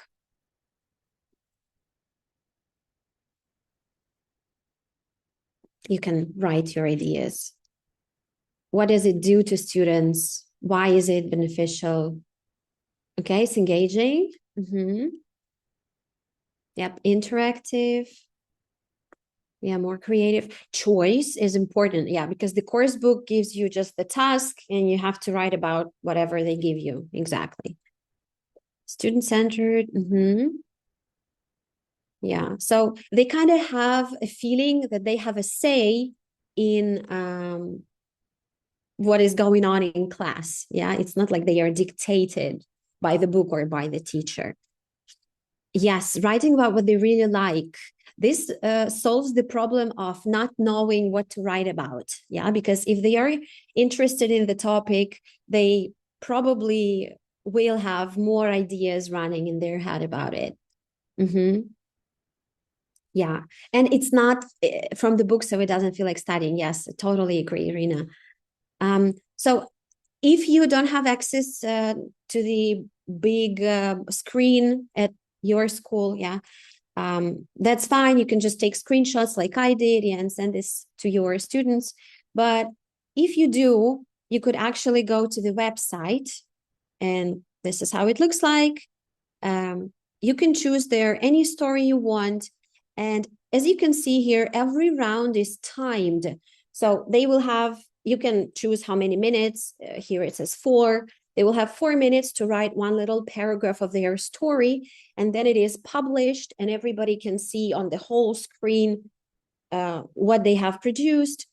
And then at the end, you still have a voting and there is a big leaderboard and cheers and stuff like that. Yeah, so it reminds a little bit of Kahoot or quizzes or word wall. Yeah, whatever you're playing online is just with writing. Yeah, similar thing, just with writing. There are also a couple of more activities, similar websites that you could use for writing. I'm sure you've heard of Story Dice. This is, it can be an actual game that you can buy in a game shop with 6 or 9 dice with different pictures on each side. And so you kind of roll all of them and you have a little story made of pictures. The same thing is online. You could have a 5 dice version for lower level groups, yeah, or you can have a 9 dice version for higher level groups. The task could be from a little bit simpler, like take 1 or 2 pictures and use them in your story, or a little bit more complicated, like use every picture in the same order as they are here on the website. So they have to find a way to connect all the pictures into a story, however weird or crazy that could be. Yeah. And there is another website here, CurryPod. It has interactive teaching writing presentations. There are already prepared topics that you could choose from. And what it gives you some interactive way of presenting some boring rules of writing, yeah, some boring structure and so on. And it also gives students a chance to, here is one of the examples. It also gives students a chance to join the game inside this platform, yeah. And whenever you jump into the slide, so here is some explanation, blah, blah, blah. And whenever you jump here, type the claim, yeah, so this was about teaching a claim. Those claims appear real life on the screen while the students are actually doing the thing. Yeah, so you can see who is active, who is sleeping, who is struggling with typing, and so on. Yeah, just another interactive thing that you could try. I have all of them here, so I can drop those into our chat real quick. It's CurryPod, dice, and there is Story Writing Lab. You will have to register for a Story Writing Lab and for CurryPod, but only with your email. It doesn't have to be paid. Yeah, so it's not something you have to pay for. Right. I know that when we are teaching exams, the most popular writing task is an essay. So that's why I decided to take it as well. This is from Focus 3 for teenagers of intermediate level. And this is writing an essay. Yeah. You have, if you teach Focus a book, or if you have done it, you have probably done this, even not once. So how I decided to change this is, first, I looked at the topic from the course book, yeah, about zoos, for and against keeping animals in zoos. And then I gave this topic to my students and asked them who was in favor of keeping animals, who was against it.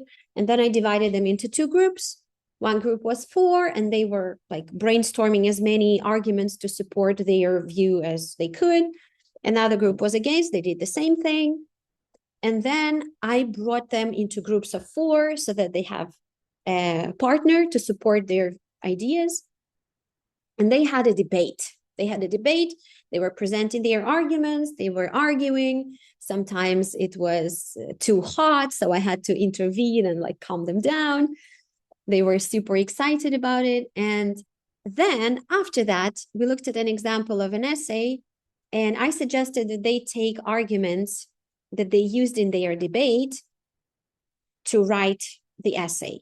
Yeah, so they kind of stole the arguments from their opponents, and they used the arguments from their partners to create their writing. Now, how is this different from the course book? why is this one good for our students? Can you write a couple of words in the chat?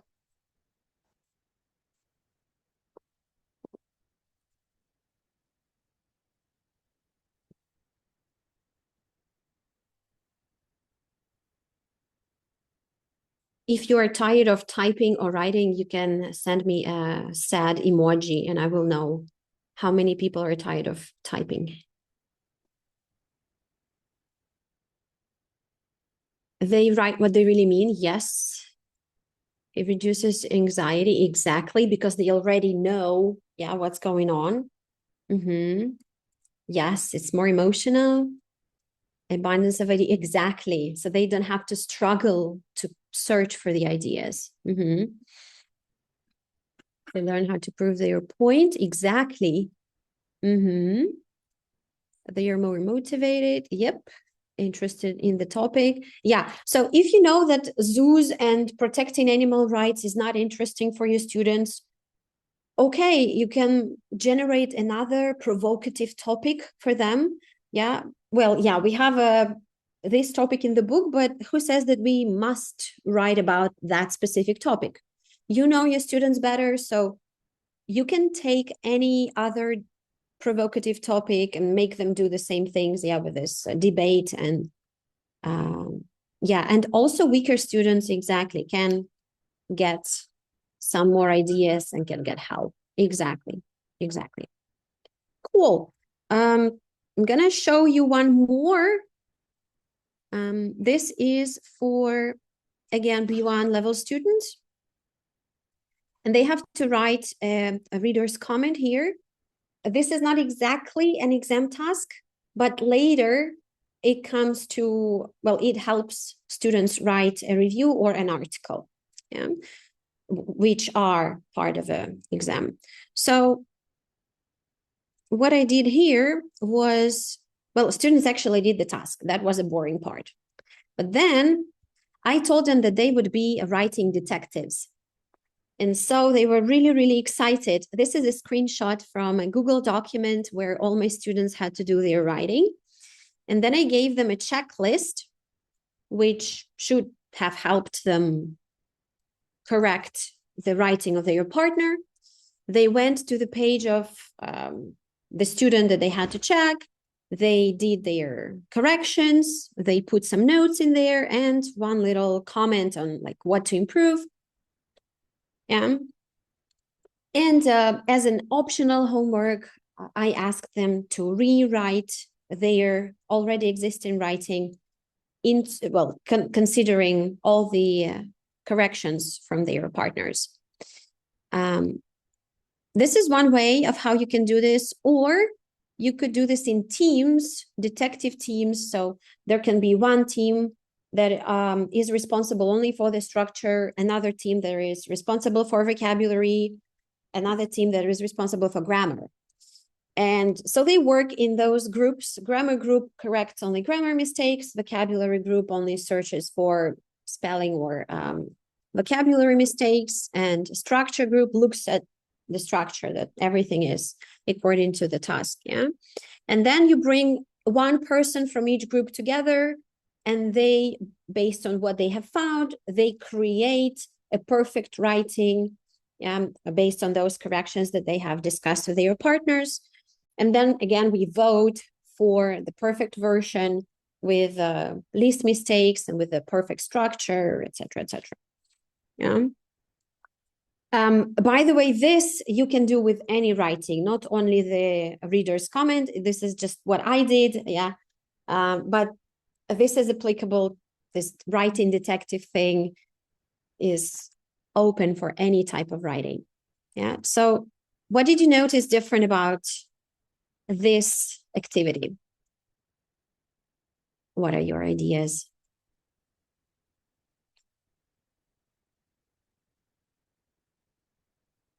Alert. Oh, yeah. If you have to go and be somewhere safe, of course. The recording is on, so you will, after the event, you will get the recording. Don't worry. Please be safe. Yeah, so this activity is more engaging. again, interactive. So it doesn't feel like writing, yeah? What is the struggle is that you are alone with that piece of paper and a pen, and you have to do the whole bunch of all these unknown, complicated structures somehow in a wonderful, beautiful structure that is called an essay, yeah, or whatever it is. And here they are like kind of playing and having fun, and at the same time doing the hard work, yeah? So it boosts the confidence, exactly. Group interaction, yes. Negotiation, yeah, collaborative learning, exactly. So the goal is to not make them fear the writing more, but to show them that this is not as scary as they think, yeah? And it also teaches them, like Christina is writing, to notice mistakes, yeah? So something that is really, really hard when you are writing an exam and you're on your own and you have to have fresh eyes in order to double check what you have written. Yeah. And sometimes I ask my students, have you double checked? Like, have you read? And they're like, yes, we have. And then I find like a bunch of mistakes. Yeah. So this prevents from making more mistakes in the exam in real time. Yeah. When they are under stress, under pressure. All right, so on this, my writing section idea is over. We have only 45-minute sessions, so that's why I decided to focus only on the most problematic sections. And some of you said that it was reading, some of you said it was writing, some of you said it was listening. Unfortunately, reading and listening in use of English will go next time. So be sure that you follow all our activities from Grade Education Center, and we meet you again. But today, the second part of my presentation is focused on speaking. So what is it so bad about speaking that students hate? Can you drop a couple of ideas in the chat? Yeah, they don't like talking because they are teenagers. Exactly. Shy. Yeah, somebody's interrupting someone. They make mistakes. Yep. They lack confidence. Yeah. So something similar to what we have in writing. Yeah, but now we have oral presentation, yeah, of all these underlying fears. Yeah, here is a little bit of my ideas, something that you have already mentioned. Yeah, limited vocabulary, exactly. Afraid to make mistakes. Yes, they are afraid to be judged, totally. They are teenagers. They are afraid to be judged on a daily basis. Yeah, so how could we address that? We will jump right into C1 level. Oh, I know that you might not grow to teach C1 at your school, but again, the activity that I will show you is possible to be adapted into the level of your students. Yeah, this is just an example of what I have done. So this is a page from Focus 5 course book where they needed to have a dialogue and use buying time phrases that give them a minute to think about what they actually want to say. Yeah. So what I did was go to English Hub. This is a great Ukrainian website with lots of materials, presentations, mirror lessons that you could get. Some of them for free, others not so free for subscription. But if you don't want to pay, there is a lot that you can find in there. And among these activities, there was this one with life cards. I'm dropping the link in our chat.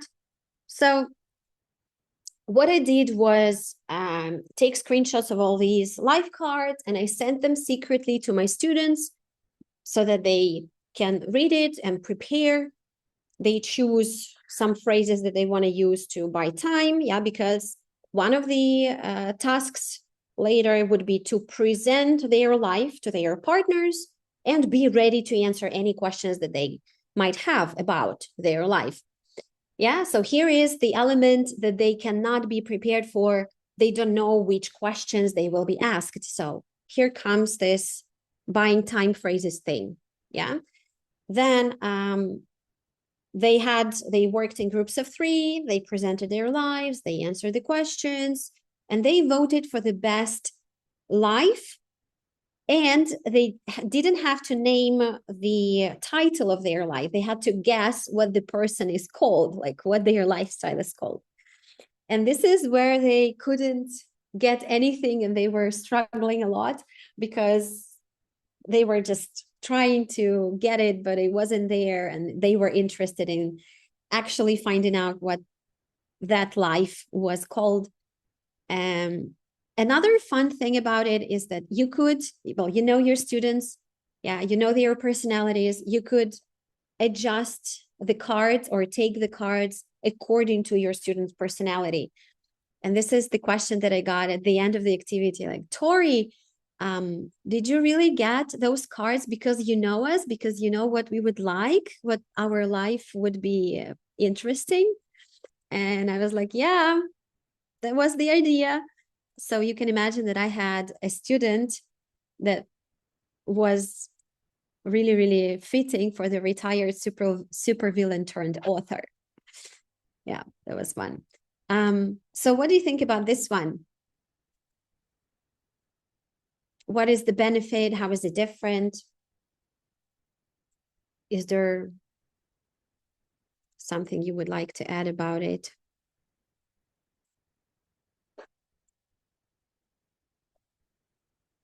People like talking about themselves. They do. Yeah, it is personalized. And each student had their own activity, yeah, their own life card. So there was no the same job, yeah, no the same life. They were all unique. Yeah, naturally using the vocab. Exactly.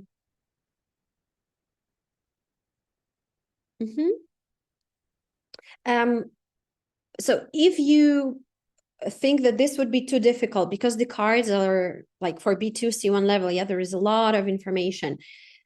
You could generate those cards with GPT chat yourself. Yeah, just have a couple of lines like simpler jobs or simpler lives. Yeah, just get inspired by this activity and create something that would benefit your level of students. Yeah, not necessarily this particular one. Yeah, double identity. This is what is exciting. Yeah, like you're a spy and you're hiding from everybody and they have to kind of guess what your life is about. Right. Okay. So I have another one. This is from Focus 2 course book, our favorite one. Yeah, B1 level students. And here they have to tell a story. So with telling a story, whenever I tell my students, can you tell us a story? This is usually just a bunch of sentences not connected to each other, jumping from beginning till the end, no structure whatsoever. And yeah, maybe you have something else, maybe you have something different in your class. This is what I had, and I decided to do something about it. So I asked my students to go online and search for some photos or pictures of these things from activity 5, a dangerous situation, a nice surprise, a mistake, and so on. Yeah. And they went online, they Googled it, and they dropped those photos into our chat. And then I picked out 4 of those. And because my group was a little bit weaker, I gave a little bit of questions that would guide them, that would help them. Yeah. And so students had to secretly choose one photo from all these 4 and create a story about it. Yeah, then I put them into groups. They had to present their stories and tell it to each other and guess which photo they were describing. Yeah. So that was it. Questions helped a lot because it gave them a chance to concentrate on a limited number of options, what to talk about, what to actually tell. And now, what do you guys think about this activity? Is it good? Would it be beneficial for your students? Can you drop me a couple of words in the chat? Sure. Mm-hmm.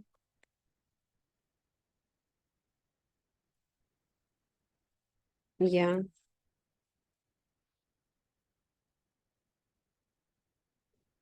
Yeah, it's realistic content. Mm-hmm.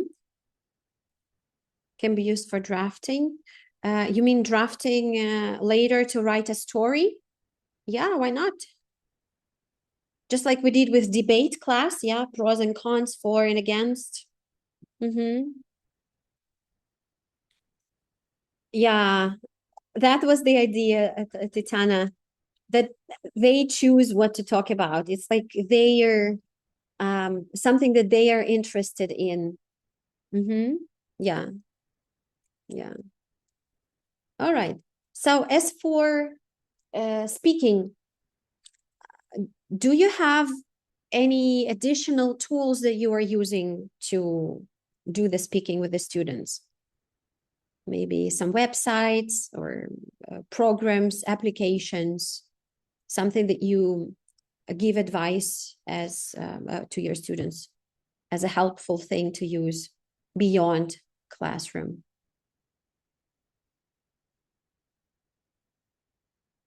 Mentimeter, AI, yep.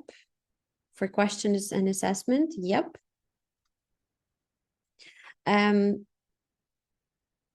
Dilemmas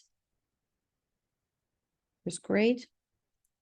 Genially, those board games in there where you click and there is a question, you have to talk about it.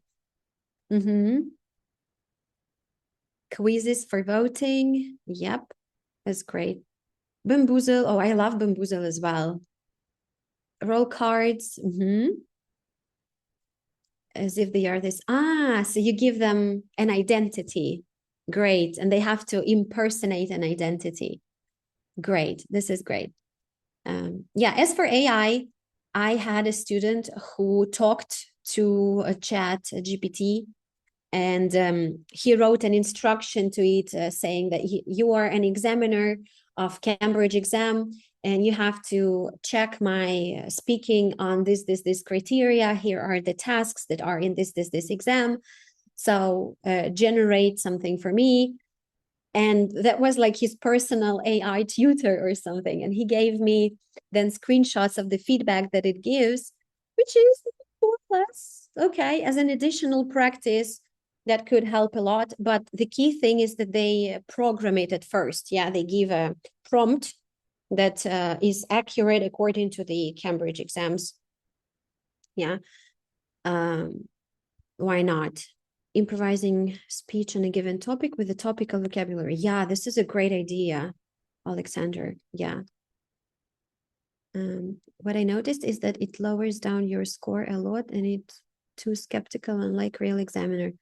Yeah, but this is the downside. You have to be ready for, yeah, it's not a realistic thing, but when they are trying this even with a machine, it creates an illusion of an exam and they are feeling all these stressful emotions, yeah, which actually the more often they do it, the better they are prepared for the real thing, yeah, because they feel this excitement and this rush all the time and then they get used to it, well, partially, yeah, and it helps them cope with a stressful situation in the exam right there.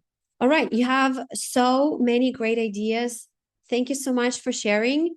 Do you have any questions about my activities, about my experience? Maybe there is something that I can add or can share additionally.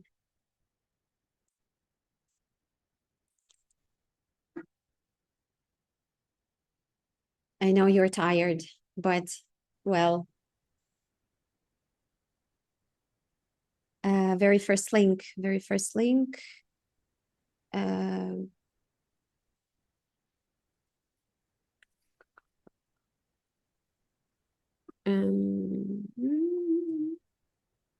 You mean here from this slide?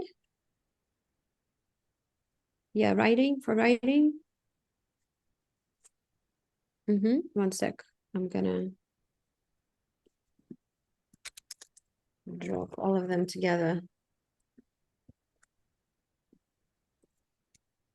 Cool. Here. Yeah, for 4 minutes, this is story writing lab. This is it. Just I showed you the screenshots, and it's, you see, it has 3 minutes, 5 minutes. So this is it. This is the first link. Yeah. Okay, cool. Then thank you for your attention. Here are my contacts in case you want to drop me a question by email or in Instagram.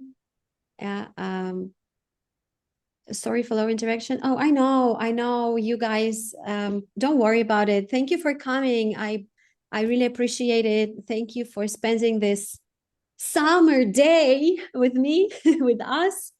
Yeah. So thank you so much. If you ever have questions, I'm open. I might not answer it once, but I will see your question and definitely get back to you. So thank you so much. I wish you to have a wonderful start of the new academic year. I hope you get inspired by all these ideas. And I hope that you have time to figure out all these new activities and actually use them in your classroom. Thank you so much. Thank you. Thank you very much, Tori. It was very interesting, fantastic tools from you for the teachers to use with their students. Thank you very much. There was a question, not to Tori, but to the organizers of the conference about the possibility to get the presentations of the speakers. You will get all the materials from today's conference in the follow-up letter that you will email that you will receive together with the recording of all sessions. Just be patient, don't worry, everything will be set for you. Hopefully I can do it before I travel to Lviv by midnight, actually.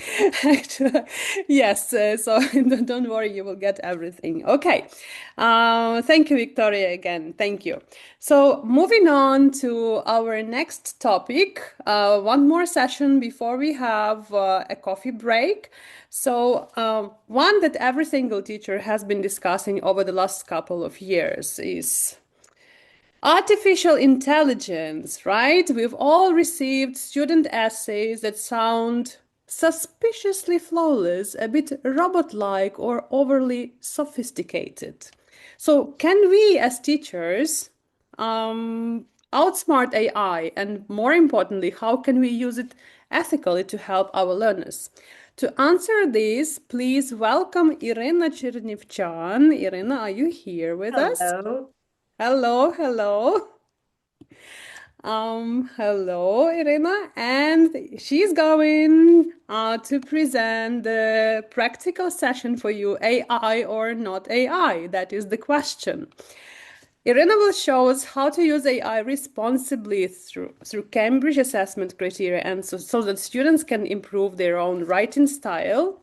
Irina, over to you. Thank you, Julia. So again, hello, everybody. I'm really happy to be here. And in our today's session, we will check how AI can help us after the class, basically. So I was extremely happy that Tori has already given you a lot of tools on what you can do in the class and how you can make writing a little bit more engaging and so on. But after that, there is this moment that is coming every time when you actually have to check all those things. And I do know that we all have a lot of students, so sometimes it can be quite challenging. So let's get down to business. In today's session, we will be answering a couple of questions. Give me a second just to share my screen. Yeah, I hope you can see that. Yeah, it must be okay right now. So we will follow the plan that you can right now see on my screen. So we will actually check AI or not AI, what are the features that we usually keep in mind when we're dealing with our students' writings, so to say. We will discuss why the level comes before the exam and what I actually mean by that over here. We will check out 4 Cambridge lenses. So what do actually Cambridge keeps in mind when checking the writing of our students that are taking the exams. And we will build the AI writing coach actually for the teachers, but not for the students, because we are sure that students know how to use AI and they know what to do with that. So we need to outsmart it a little bit. Let's get down to the first point over here. Now you can see 3 paragraphs, A, B, and C. I want you to read them and in the chat, let me know which one is AI generated, which one is written by a student, and which one is impossible to tell. So take a minute for that.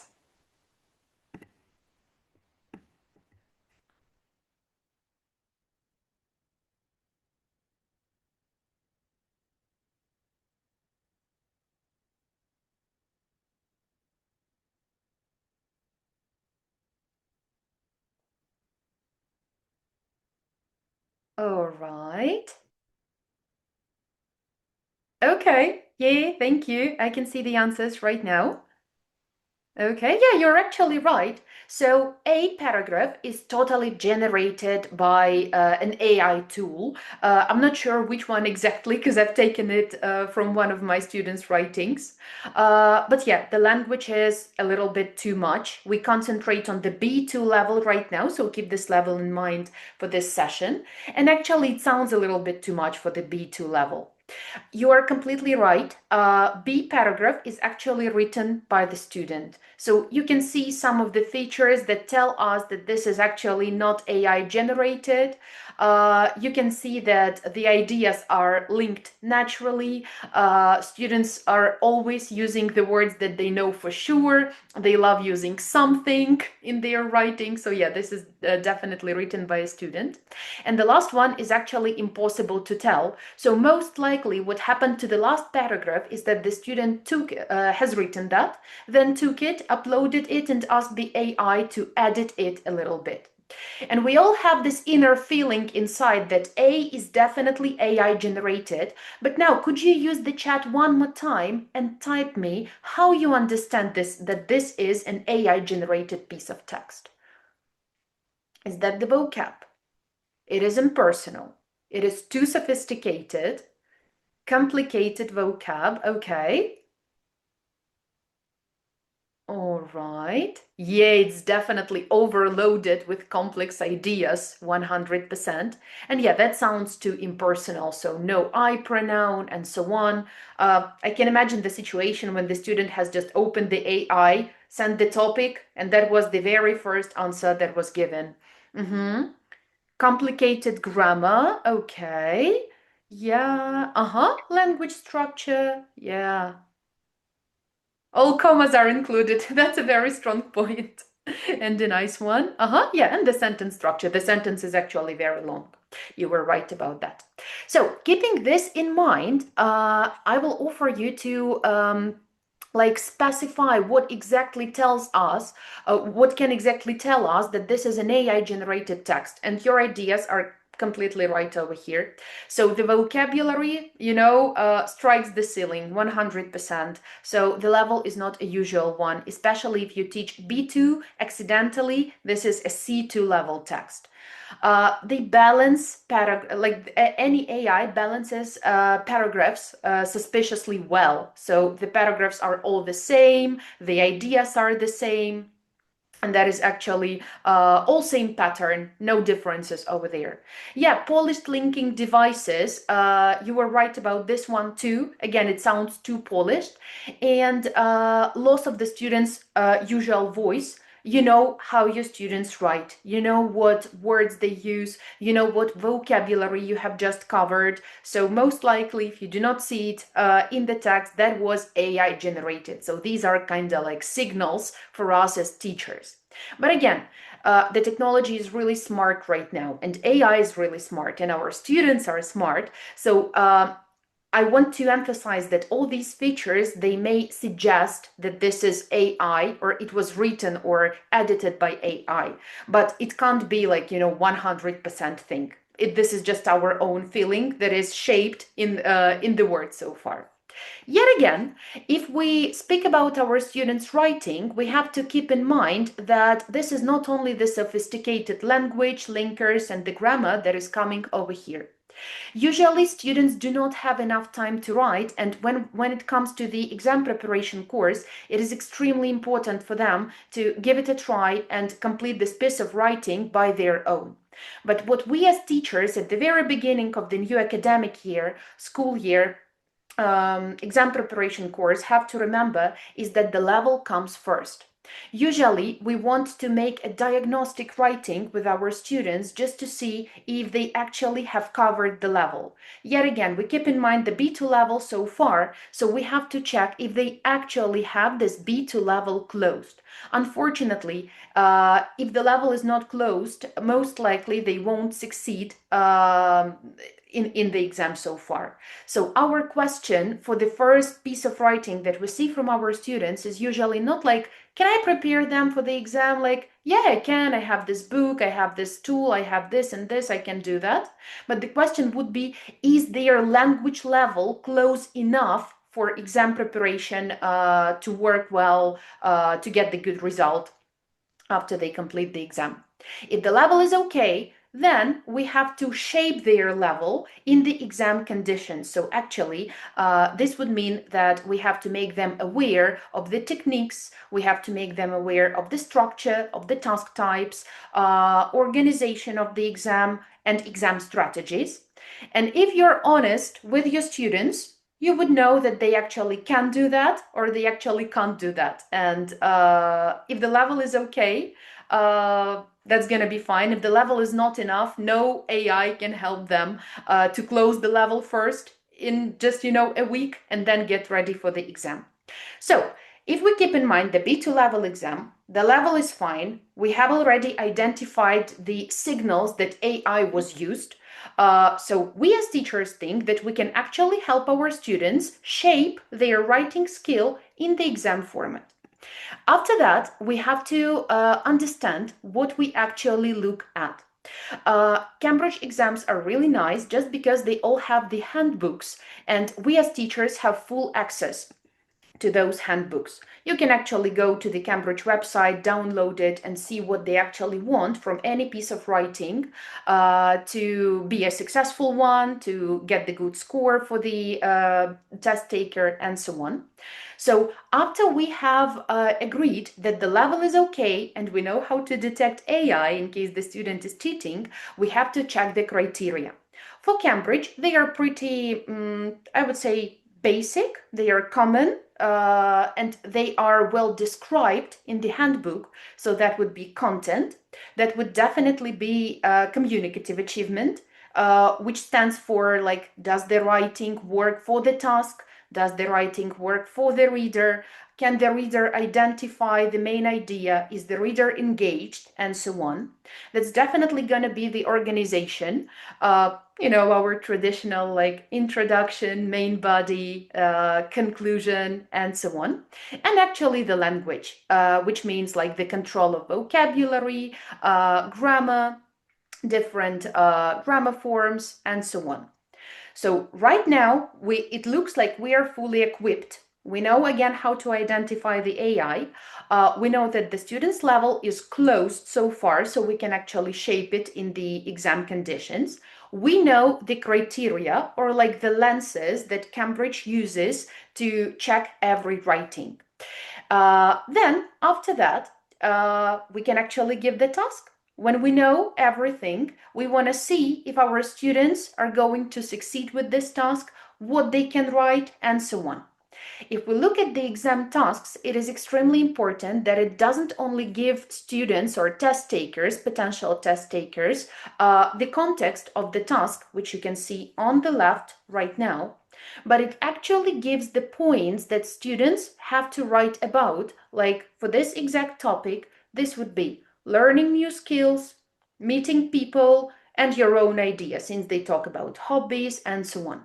It is also extremely important that students are informed about the word limit that they have for every task. And this is actually the subject to talk to them about, because if the student is extremely smart and enthusiastic, most likely they will give you 300 words, which is actually not okay. But then we're going to shape that in the necessary word count, so to say. From for this task, this is going to be from 140 to 190 words. Then, after I've checked the task myself, I see this is okay, the topic is mostly fine, my students most likely have something to write here about. I'm gonna need to check what the AI-generated text on this topic would look like. I'm gonna show the text for you. Again, please take a minute, read the text, and let me know if you like it, if it's good, if it's too perfect, because it was actually generated by the AI, and what are the features that you dislike in this AI-generated text. So take a minute for that.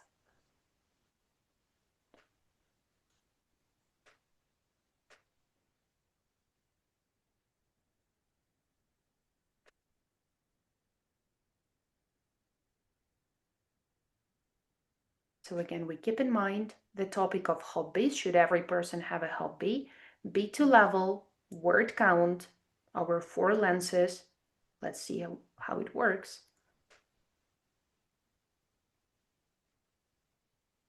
It lacks examples of hobbies and how can they actually influence. Yeah, that's 100% true. Yeah, nothing specific, no examples. Yet again, it's very impersonal. Yeah, exactly. So when the text is AI generated, you see that the text is jumping like from one point to another one. No cohesion and coherence are coming over here. Furthermore, I can see that somebody has already checked a lot of students' AI-generated writings. I don't know why, but ChatGPT uses furthermore a lot. That's true. Fixed phrases, yeah. Okay, so you're actually right over here. This may serve, yeah, so perseverance, not for the level. Yeah, definitely. This is more like C1 or something. You may use this piece of writing as an example of how not to inform your students that you don't want to receive this text with furthermore without any personal examples and so on. So you may use it as just to exemplify what you expect not to see in their writings. But then let me show you something. Like this is a realistic piece of writing from like the AI Ukrainian B2 level learner. The topic is the same. Take around a minute. Let me know if you like it. Let me know if it fulfills the task.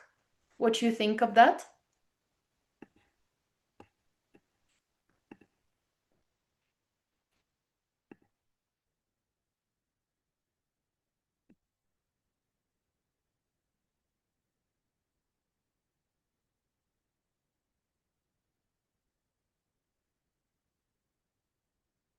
Oh, well done. It's nice, but there are mistakes.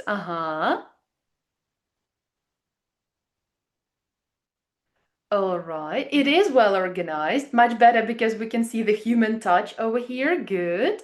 Personal opinion, I think. Yeah, that's a good point. I guess there are some spelling mistakes. There is something behind that, maybe some grammar inaccuracies. Yeah. And so on. There was a question in the chat, why examples have to be personal in an academic essay? Doesn't the essay have to be mostly impersonal? Well, it depends on the task. Just for this exact session, I've chosen the most popular type of writing that students usually face with. It depends actually on a task, whether you have to include it or no. And in this case, like, the handbook will help a lot. So you can inform your students if they have to include their personal examples or actually no. Yeah, you have identified in internet, sit with the phone. It sounds like they say it in Ukrainian. Yeah, like they have just taken the Ukrainian phrase and translated that. Yeah, 100%. Okay, there is an interesting idea that the vocabulary is not enough for B2 level. Yeah, this can be like the area to work on, 100%. Okay, so keep these things in mind. I'm going to show you what worked well. You were actually right. So the text is clearly sectioned. We can 100% see the paragraphs. The ideas are relevant. It looks like somebody who is alive has written that. Yeah. The logical paragraphing, yeah, you mentioned that too. And understandable message. So when you mentioned that, oh, it's much better, it was much better because it was actually written by a human. So that was not AI generated. It's easier for us to comprehend something that was actually written by a human being, even though it may contain mistakes, but our everyday writing contains mistakes too, so that's not a big deal. If I had to use this exact writing as the diagnostic writing at the very beginning of the exam preparation course for the B2 level, I would allocate the following areas to work on, like, you've all seen verb patterns, collocations, and more natural B2 range, level words, vocabulary, and so on. And do you agree that we as Ukrainians usually have problems with articles and prepositions? Yeah, I can see some of you nodding. Yeah, sure. So that's gonna be another area to work on for us as teachers. So another thing what we have to pay attention to when we will be giving this exam prep lessons to our students. Okay, so I know what worked well. I know what needs shaping right now.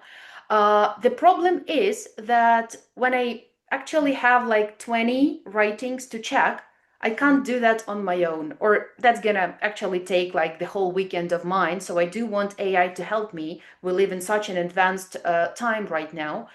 And I actually just open ChatGPT and I say like, hello, please check my student's writing.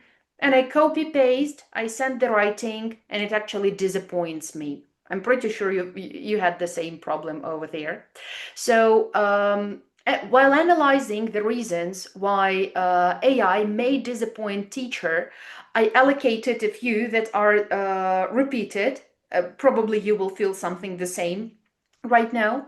So when we just simply open the GPT chat or I don't know, any other Claude or something else, we can actually see that a lot of teachers do not give the context. So we start by, please check my student's writing, but the chat doesn't know, is it an exam task? Is it not? What's the level? What is the topic itself? What's the task itself? Who is the learner? What's the learner's background? Because you see that, for example, we've just found something which is typical for Ukrainians when they study English. So they struggle with prepositions and articles. So the problem why GPT may disappoint is that we give it little context. Can we fix it? 100%, just to give more understanding of what we want from that. Another one, which is number 2, the point 2 why AI may disappoint, this is like substitution mindset. we may perceive these AI tools as the substitution for the teacher's check. But judging from your personal experience, can it actually substitute the teacher? Or it's impossible? I've got the minus. Well, yeah, I would agree with that. Yay, too skeptical.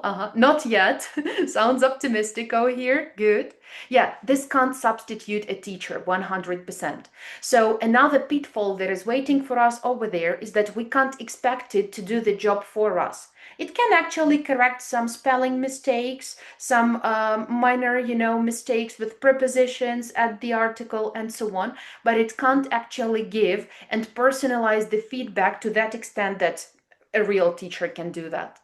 Okay, and another problem that we as teachers usually face with while using AI is that it has no restrictions so far. AI can generate everything. It is really creative. So if we do not instruct it on what not to do, it's gonna fully rewrite our students' piece of writing, and of course make it a perfect one. But it's gonna be impossible for our students to do the same. Even though they may study 10 years, they still won't be able to do the same. So have you ever seen ChatGPT upgrading the essay to C2 level, once you've just sent it over there? Yeah, 100%. You're right about that. So if you do not give it the restriction of what not to do, for example, do not rewrite, do not add, do not create anything extra, that would mean that it's going to turn your student's essay, which is actually kind of B2-ish level, it's going to turn it into C2 level essay and say, oh, that's going to be perfect so far.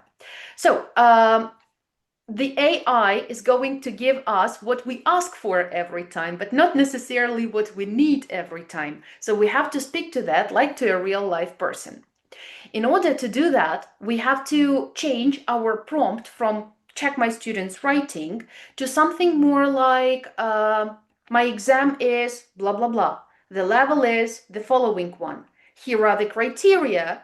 And the output format, do you want to edit the essay? Do you want to check what you have? Do you want to work on the original version, or do you want to create something new?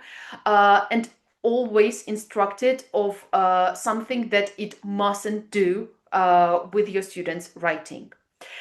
Easier said than done. There are many things that we have mentioned right now. So I actually want to offer you two solutions.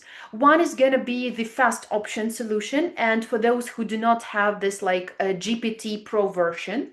And another one is going to be the reusable solution that you can actually use all way long the academic year. But it's going to be for those who have this GPT accounts that you actually have to pay for every month. Yet again, the prompt that I'm going to give you is going to work for both the simple GPT accounts and for those where you can actually create the bot to help you. If you want a one-time help, you can actually just open the chat and paste the master prompt into the regular conversation each time you check writing. At the same time, you will have to instruct it on the topic, on the level of your students, on what the chat has to do and what they mustn't do every single time. But if you do not check a lot of writings, that's gonna work for you. Yeah, most likely that's gonna work well. If you have the access for this upgraded GPT account, you can actually create the bot that I'm going to show you on how to do that and give you all the prompts today. And again, you can use the prompts for the agent or for the simple GPT chat. If it's a reusable option, you will even be able to instruct this chat to check it again and again, keeping in mind the peculiarities that it has already seen in the previous writings of your students that you have already uploaded over there. So do check the permissions. If you have the upgraded version, you can even do more. So let's check on how to do that. Before I show you the instruction, could you please let me know with the plus in the chat if you've ever used GPT agents? if you have this experience using the agents.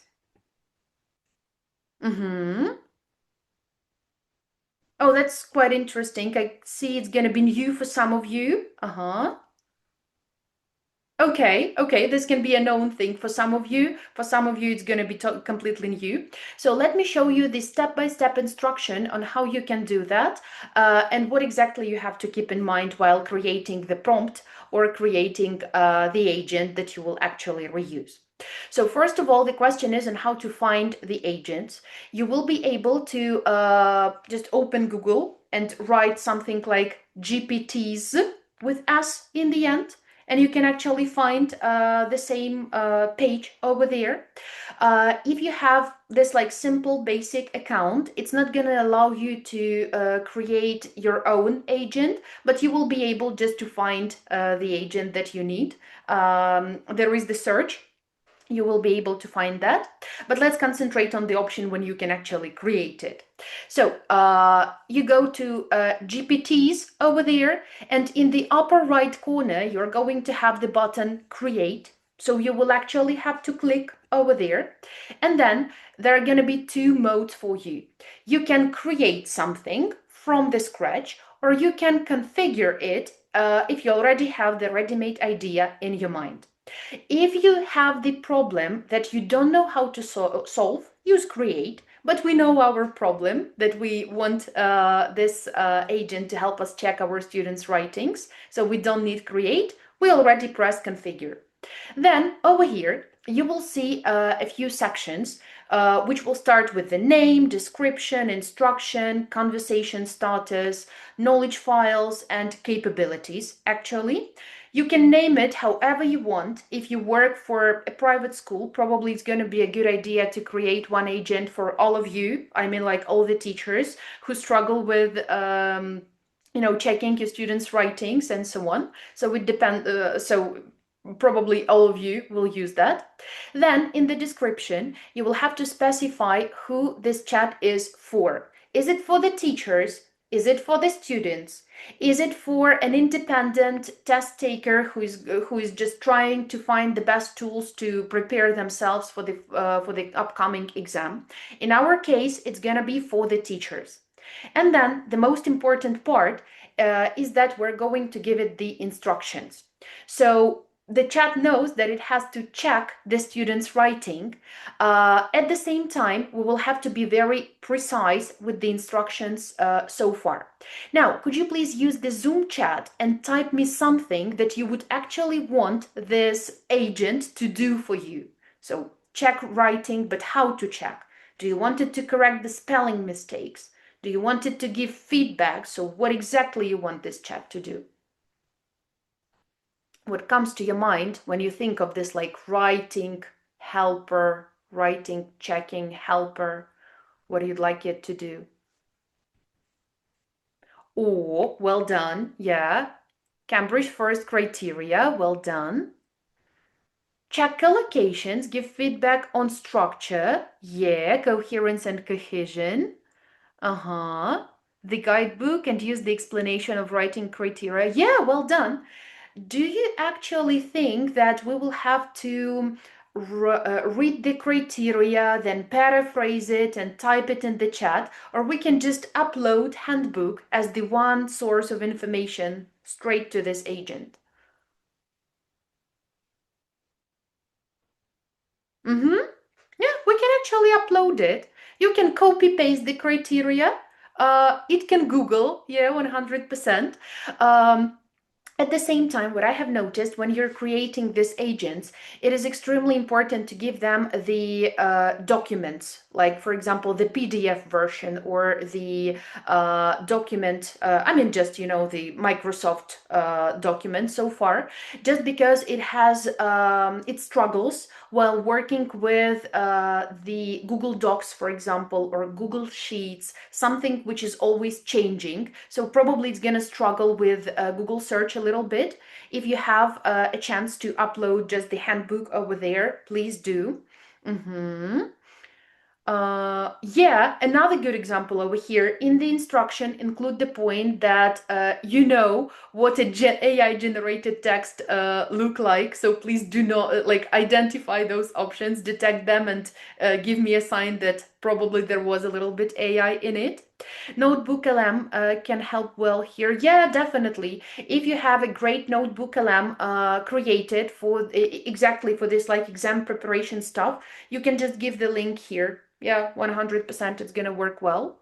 Okay, so for the conversation starters, I do not use that a lot because it's gonna give you the buttons what to start with. For example, you can get 2 buttons like check my students' writing, or the button like help me identify the criteria, something like that. I don't do that because I usually use it for checking writing only. Yeah, knowledge files, our handbook, yeah, capabilities, what it can do, what it can't do. We don't want it to rewrite the essay. We don't want it to sound too artificial. You know what you don't want your agent to do. So let's then move a little bit on. Give it a role and the context. And on this slide, I just wanted to show you some examples of what you actually can give, what the system prompt would look like. So take a second to read it out.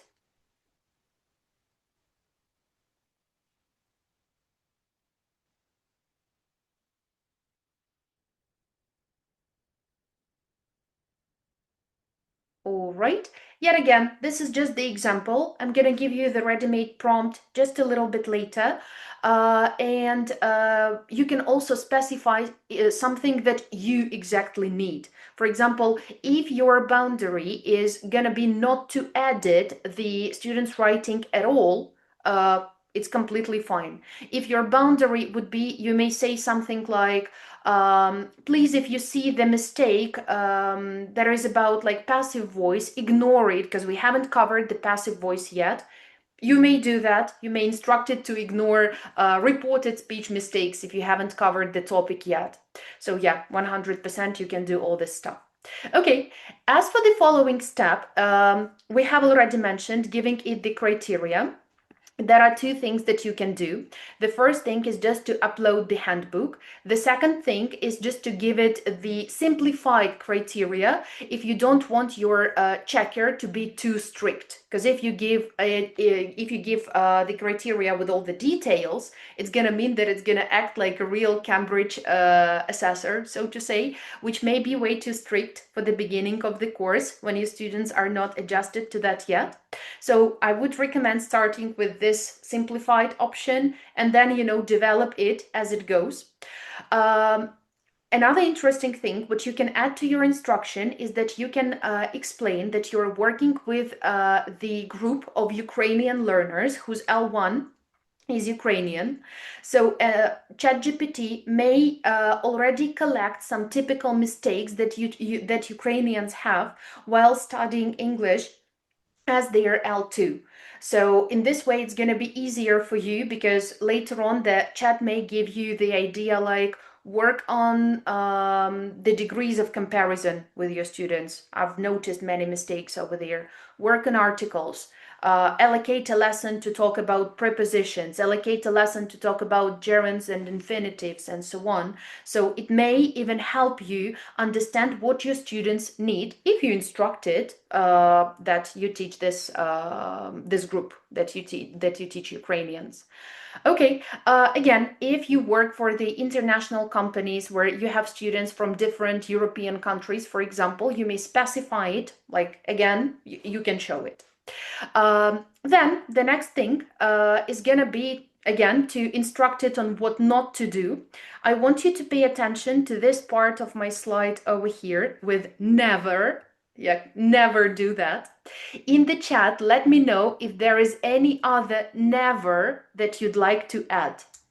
Something that the chat mustn't do under any condition.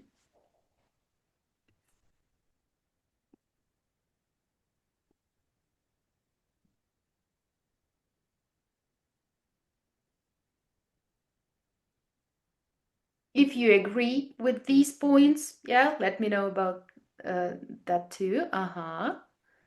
Never say that the essay is bad. Yeah, probably you can ban the word bad from the checker at all. That's a very interesting point. Never come up with your own ideas how to improve the text. Yeah, that makes sense. Uh-huh.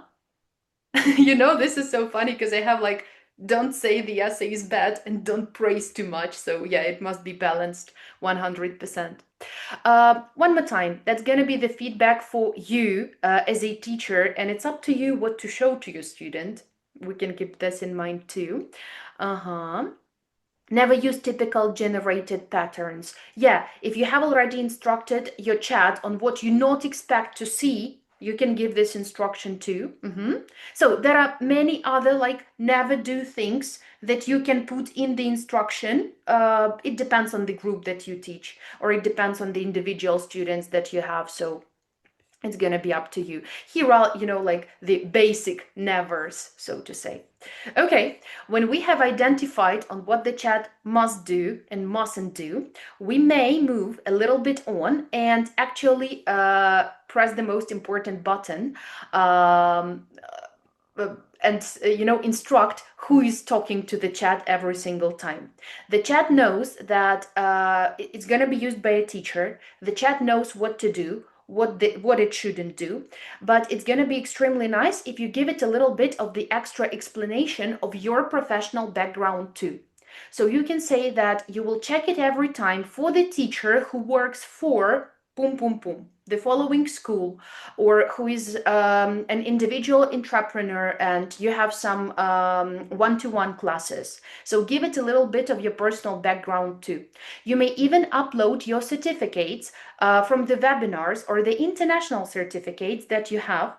So it gives the chat more understanding of what you can do with your students and what techniques you are aware of.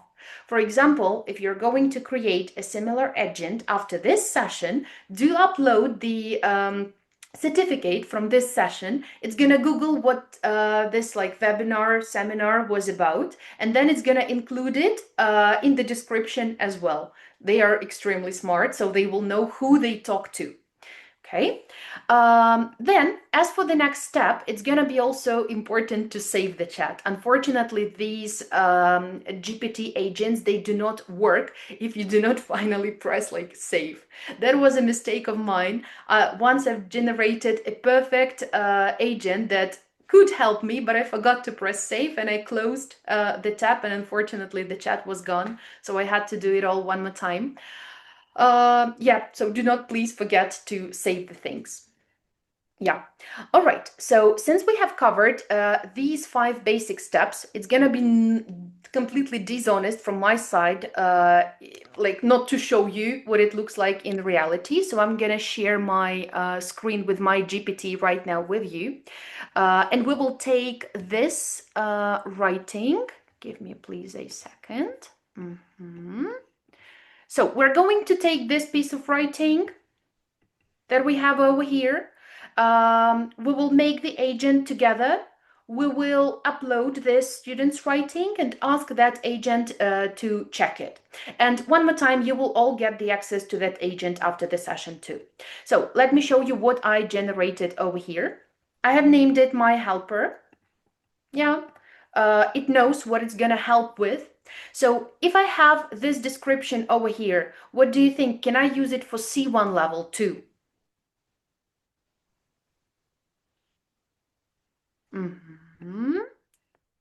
Let me see what you think. No, I'm not gonna do that, because if I want to use it for C1, probably I'm gonna need to change the description, or I'm gonna need to create another agent for C1 level.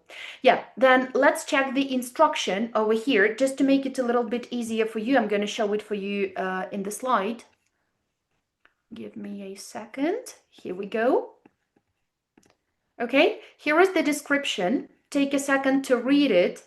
Let me know if it's enough for the basic check.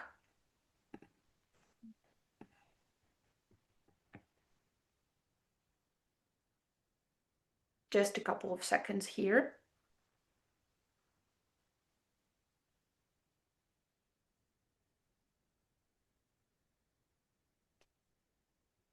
If it lacks something, drop it in the Zoom chat. And it kind of looks like enough for the basic check. Again, this does not contain any peculiarities from any special group of learners. Yeah, for basic one, that's gonna be enough. Well done. Then let's see conversation starters. As I have already told you, I ignore this thing every time because I do not have any like super different functions that I want this chat to perform. Then you see that I haven't done anything over here. I haven't uploaded the files. Why do you think I haven't done that? Why haven't I uploaded the handbook from Cambridge? Am I too lazy for that? All right. Okay. So I can see that you're smiling right now. I have already given more or less the description of what I need over here. Yeah. So for the first basic try, it's gonna be enough. When you will receive the link to this checker, it's gonna contain the handbook as well.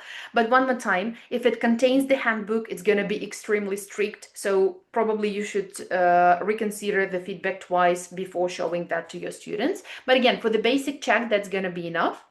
And then these are just the settings that are regular. You don't need to create click anything else over here.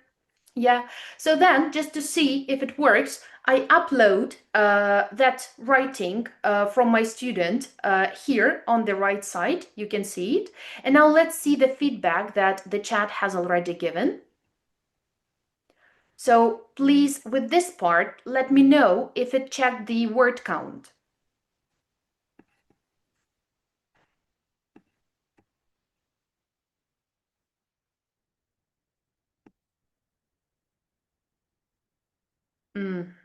Yeah, I can see some of you nodding. Good. So it checked the word count. Diagnostic scores, have a look. Let me know if you agree with the scores. You've seen the text before. Take a second to read them.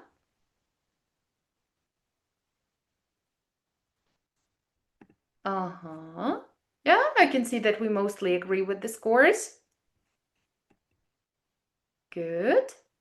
Again, if you don't need the points, you may instruct it not to give the points, but I guess it's a good idea to see like how many out of 5 it has for every point over here. Good. Then what I also instructed the chat with is that it's not gonna edit the text super much. It's just gonna take the original text and you see, do this with the mistakes. Especially if your students hand their writings in online, it's going to be useful for you not to, try to bold every mistake, then type something nearby. You can actually just copy paste it. If you use Google Docs or just the documents from Microsoft, you may copy, you paste it to Microsoft document, and it's gonna have all these corrections present over there, so you won't have to do it on your own. One more time, if your students hand in the writings on the paper, take a photo, upload it to this chat, and it's gonna check it. It's gonna put it in the typed text and check it like this one more time, so you know what to do on the paper. All right, then it's gonna outline of what works well. So what can student already do well in order to finish the task, finish the task successfully. Then 2 priority areas. Here are the areas to work on. This is something for you to consider as a teacher, and this is something that you can show to your students later on. Probably allocate a lesson to concentrate on those things. Yeah, and it's never going to give more than 2 priority areas. Sometimes it may happen that the essay is really weak, but yeah, so never say the essay is bad. Just allocate the areas to work on. And then it's going to give to you as a teacher a teaching recommendation on what to concentrate on. Probably it's going to be better to concentrate on vocab, probably on the grammar part, probably on something else. So this is the comment for you, not for the students 100%, but you may copy paste something to your students' feedback from this part too. Again, if you lack something, come back to the instruction over here. Give it an extra instruction on what to do or what not to do, and then try again with another piece of writing. This agent that you can see right now will be there for all of you. You will be able to find it in the presentation after we finish the session. So you may give it a try, use it, but keep in mind that it's actually for the B2 level, for those who are getting ready for the FCE exam, like most likely for the FCE exam. Right? Sounds good. Then another important thing over here for us is that we shouldn't forget that the prompt would be here too. If you do not have the access to the upgraded ChatGPT account, you may use this prompt. Simply open the chat with it, give this prompt first, and then give your students writing. It's going to check it in the very same way. The only one difference is that you will have to start the chat again and again. It's not going to be saved. So that's the only one difference. All right. For now, do we have any questions on how to create the agent, on how to use that?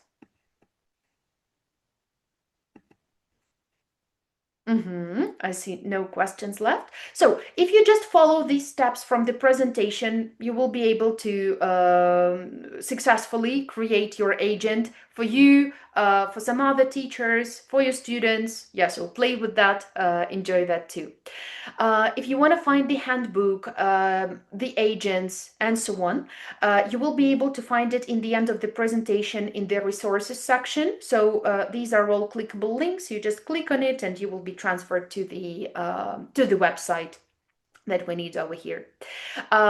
And yet again, if you use this agent and you feel that you have something to tell about and how to upgrade it, do give me a letter over here. You will have my email, so let me know if it works well for you.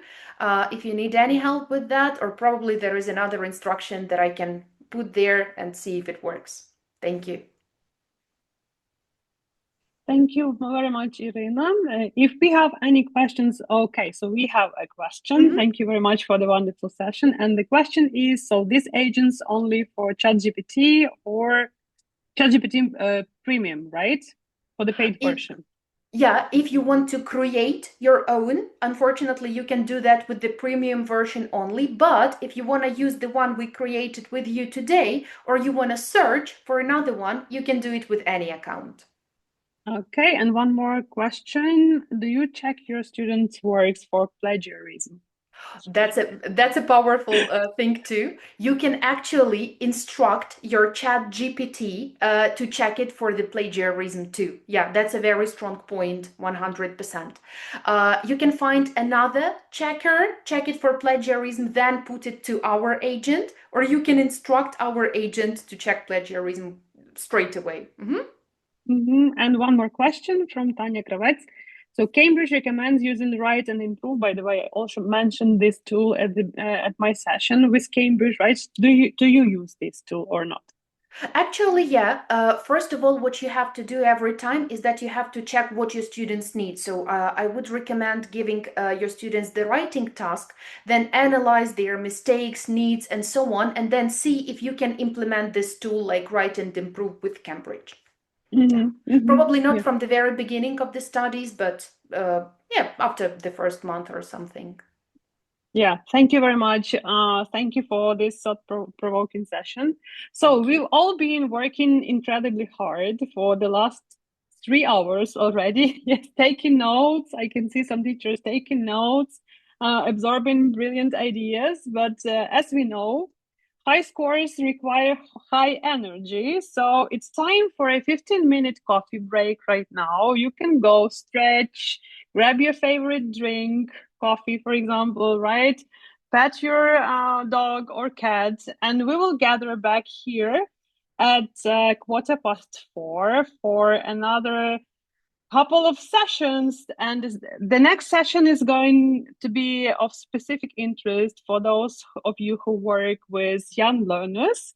So I'm waiting for you here at 4:15. You have some time to relax, and see you again.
All right, so welcome back, everyone. I hope you are refreshed, recaffeinated, and ready for more inspiration. Are you? Let me know in the chat box.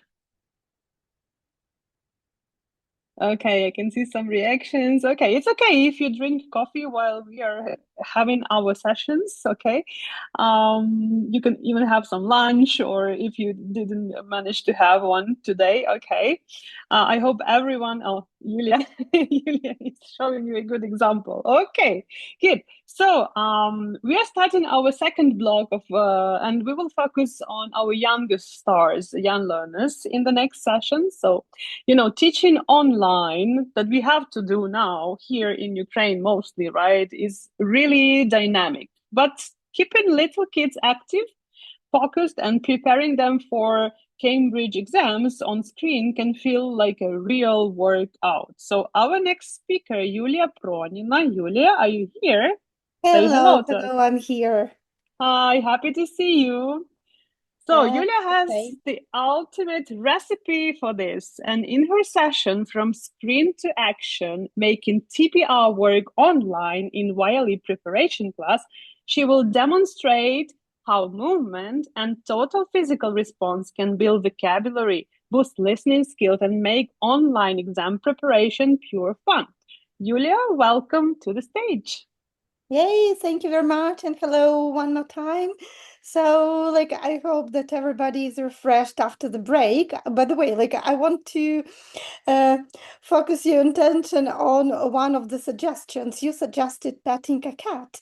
And it was something that left me a little bit puzzled because I have a dog and my dog refused to say meow and lost a golden opportunity to be petted.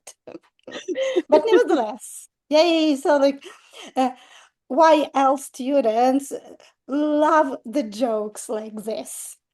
Definitely it has nothing to do with TPR, but let's get started.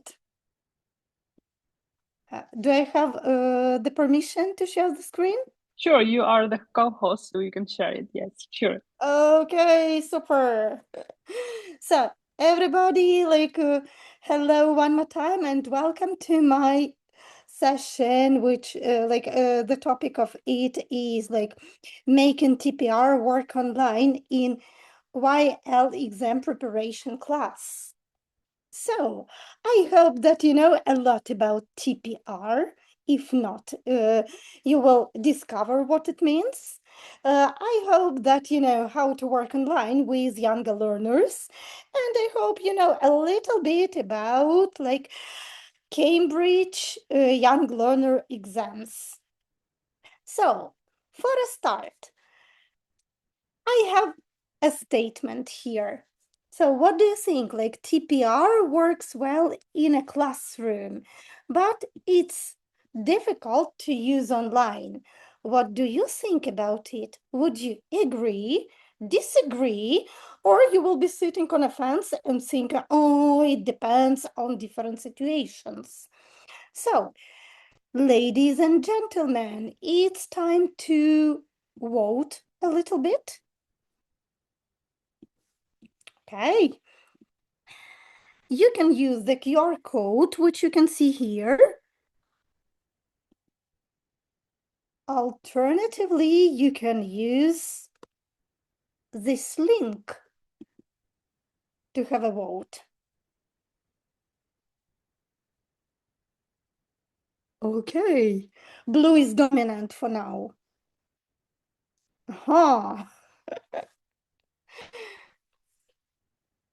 Super, interesting. All right, so even though there are different opinions, the first one is prevalent. Many people would agree that it is really difficult to do something online, something like TPR. All right, all right. No. Prevalent is, it depends. I'm sorry, we have two blue sections. But okay, that's that makes me happier because it means that people already know how to deal with TPR activities at least a little bit online. Okay, super. Thank you, Mentimeter, which you can also use to ask your students to vote. And like when they press the buttons, they use their manual dexterity. So like they use their fingers, which is one of the first ideas how to use a little bit of TPR in an online class. Okay, however, like when you think about TPR, what comes to your mind? Can you write a phrase or a word in the Zoom chat box? You don't need to write like the long list, but 1 or 2 phrases would be enough.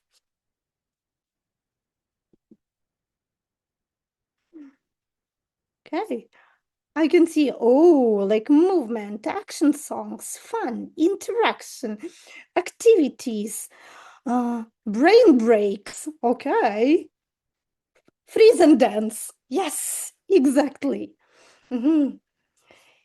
Action and involvement. Okay, so here we go. Let me show you my ideas when I think about TPR, and you can compare how many ideas you guessed or how many we have in common. So when it comes to TPR, I think about movement, mentioned, gestures, like the other part of movement. Okay, different activities, like Simon says, you can see like one of the examples. I can also think about like the lexical thing which is in this topic, because like TPR cannot be like in a muted mode. We need to say something, and that is like where we use a lot of imperatives, we use some vocabulary, we use some grammar structures, we use like listening is an integral part of TPR as well, because like you listen, your body reacts, and you also speak. That is when TPR makes sense. And definitely like fun has also been mentioned. Okay, so what do you think? Like, and which of these things from 1 to 9 can also be found in YL exams? This time you don't need to write the words, you can write just numbers.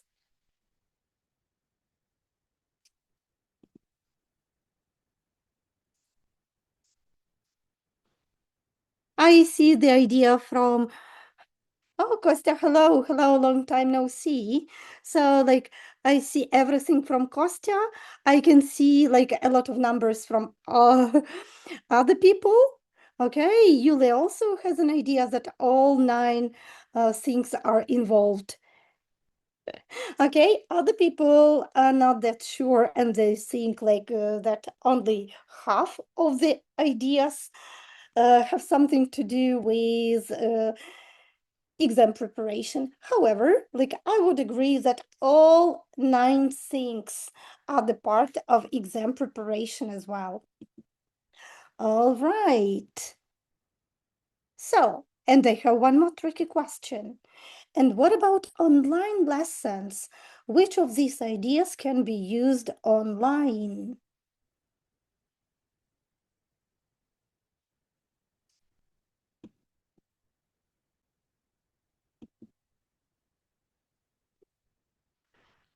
Almost all of them, if not all. Listening, grammar, vocabulary, and fun. Yeah, I cannot agree more. However, like we can also like move in an online class. Okay. People don't want to move in an online class. Why not? Why not? Like definitely the moving would be restricted, because like you have the camera, you have like some space, but nevertheless it is not that impossible. And I will show you how today. Super. Okay, So let's go step by step. And I hope that I will convince you that everything would be possible, like that all these ideas are about TPR. All of them can be met in an online exam preparation class for younger learners. So on this slide, you can see a list of vocabulary which is important for students to know to take one of these exams. So what do you think, which exam it is, and how many, are there? Like, nice. How many verbs can you find here?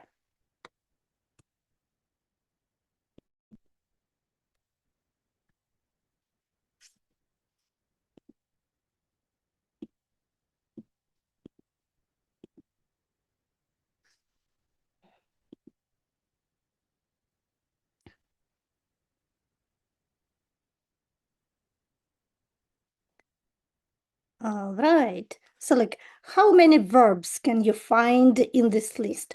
Okay, 3. And which exam do you think this list of words is connected with? Is it about starters, movers, or flyers?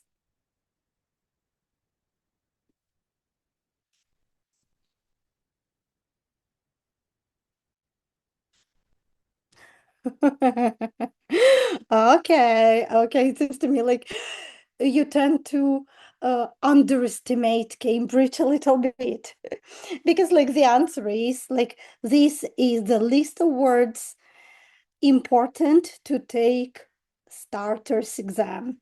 So pay attention that like to cope successfully with pre-A exam, which is starters, your students already should know the verb like read, ride, and run. And definitely like there are other letters of the alphabet and a lot more vocabulary, including a lot of action verbs. Okay. And since we have a lot of action verbs, that is where we can use TPR ideas to have fun, to make the learning process a little bit more interesting, more engaging, and of course, meaningful. So, the idea number 1, you can see like the formula, verb, mime, sentence. Okay, you can ask your students to mime a verb. For example, out of these 3, you can ask your students like to run. They can be using their body to show the running movement. And afterwards, you can ask them to make the sentence. And what do you think if it is starters exam? What kind of sentences can they make with these verbs?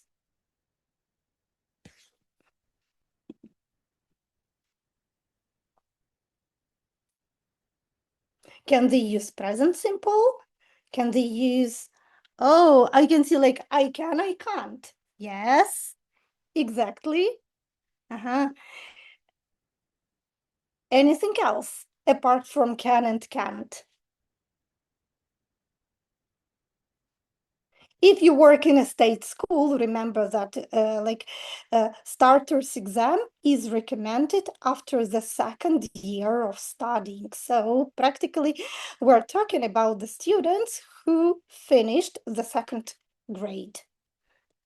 Oh, like I'm running. Yes, present continuous is one of the options as well. And of course, like if present continuous is one of the options, you can also use present simple. Oh, like, and like, super. Yeah, like I like running. Thank you for this idea because I have completely forgotten about this one. Yes. Okay, so here you can see some examples. I should add like I like running here. Yes. So you can use, depending on where your students are, whether they're covering the first book or the second book of exam preparation, they can make a range of sentences. I run in the park, I run on Mondays, on Tuesdays, and I am running now. I'm good at running and I'm fond of running. Okay, so some more advanced phrases, but they can be at this level as well. Yes, yes, super. So next time you can see some action verbs in the book. So ask your students to mime something. They can also make sentences and even mini dialogues. You can even ask what other people are doing right now while miming. So, super. Next idea. We also, when it comes to TPR, we use a lot of gestures. And we use gestures as teachers, to scaffold, to help the students to understand something. But we can, at the same time, we can ask our students to use their gestures, which can be even more helpful in YL exam preparation class. So, for example, here you can see a typical exam task. What do you think? Which of the exams it is?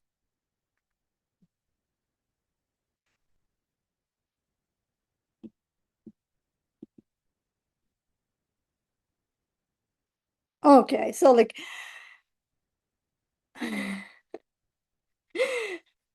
all right, I see different ideas. So practically we have a similar task in two exams. We have similar task in movers exam and in flyers exam. The only difference is the number of differences. These two pictures are connected with movers exam, but and there are 5 differences. In flyers exam, the task could be the same, but there are many more differences. Okay, and practically if your students are aimed at taking an exam offline, so they will be asked to point. So they do not only speak about the differences, they should point at the differences. Definitely pointing using the finger is of no use online. We can substitute it with using the pencil, because students can draw. They can draw something like this. They can circle. They can use the whole, all the functions of Zoom. Okay? And definitely apart from just working with the pictures, we can use this pointing idea as TPR activity, and it is also connected with exam preparation, because they should understand these instructions.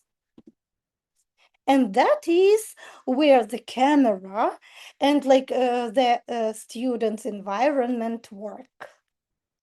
So, because if you ask them to show their room, you can ask them to point at something, point to the picture, point to the bed, point to something blue, point to something under the table, point to something on the shelf, and so on.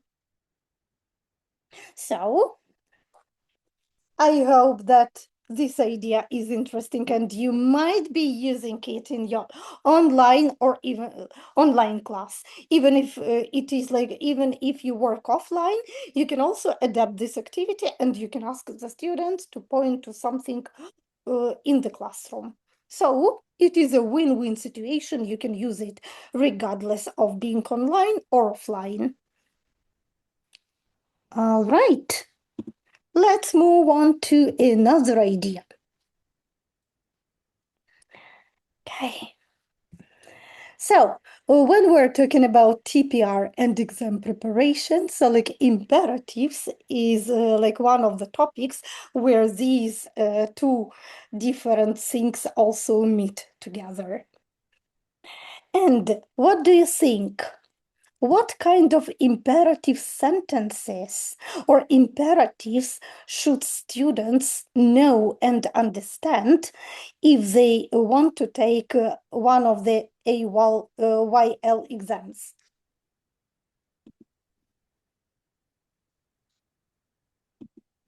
For example, I will help you. They need to understand the word point. So point.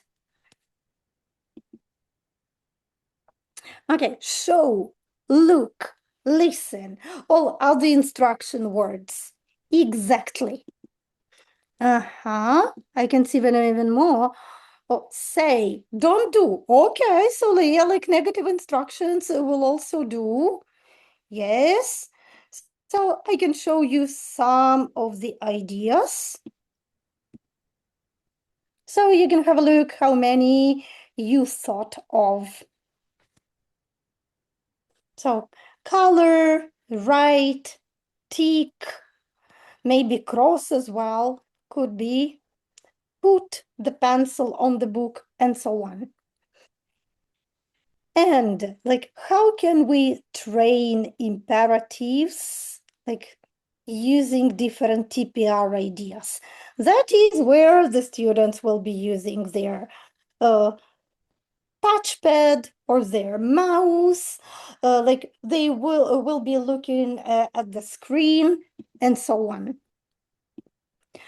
Like one of the most interesting places where you can ask your students to do something manually, okay, is called like Nearpod.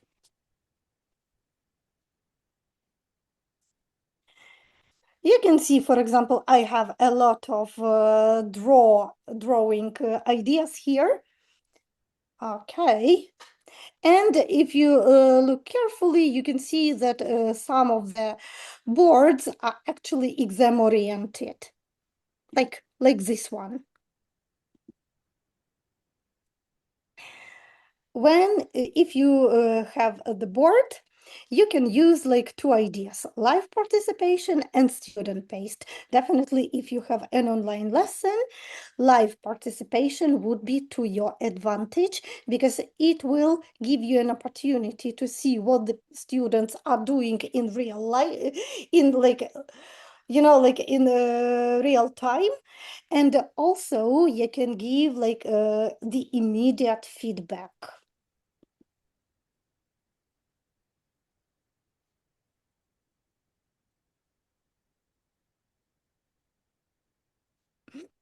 So whenever you start this live session, it will generate the code. You can copy the link. For example, I can send the link in the Zoom chat box. I know that there are a lot of you. So, but like a couple of people can join right now. Everybody can join if you want to. And what is good for teacher here? Here you can see like what the students see, but there is also teacher mode. Like in teacher mode, all people, oh, Anna, hello, I see that you joined. Okay, more people joined. Oh, Anna is writing something, is drawing the line. So, and you see, like when people start drawing something, when people start doing the task, so you can see it in real time. So, which means it is a perfect place for teachers and to be used in the lesson. So those people who joined, you can try to draw the line. We're not going to listen, but you can try to do something here. Yes. So you can use different colors. You can use like the pencils. You can use there is an eraser. There is even like the button to submit.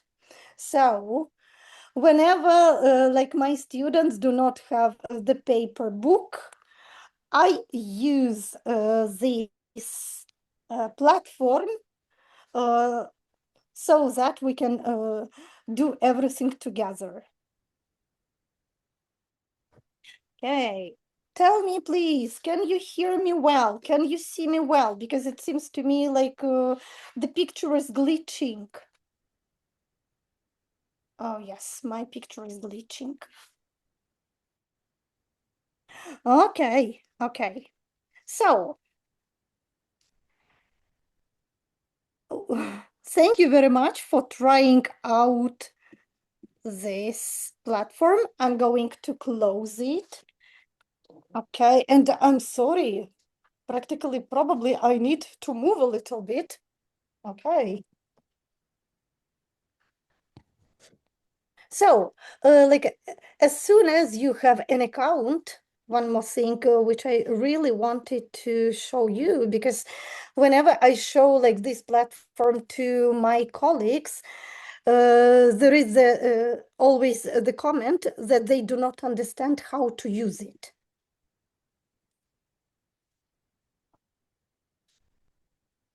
So, imagine that you have like your account here. What you can do, just I will show what I do. There are a lot of other functions here and other modes, but I will show you which one I extensively use. So, launch the lesson builder. Here you can see a lot of things. I use this one because this one is for free. You can try to use others, but like probably you might need some premium account.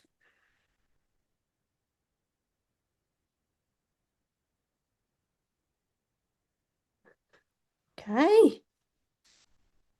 So blank slide and activities, and the one which I use is like draw it.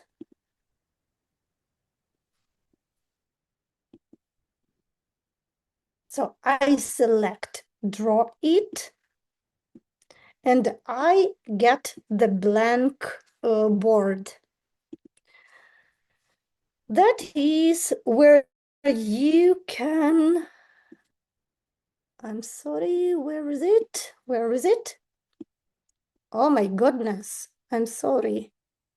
Okay, so where you can use any picture. For example, I want to use this one.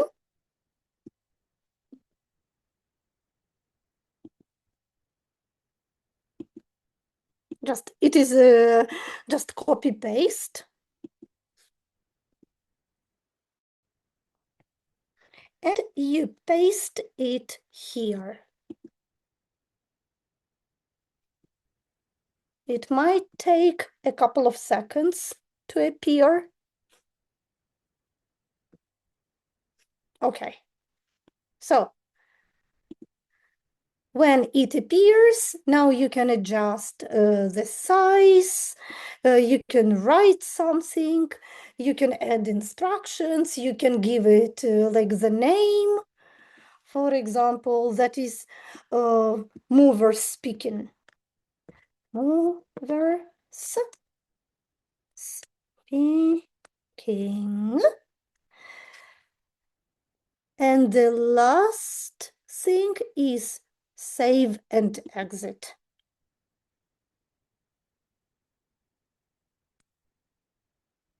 Okay.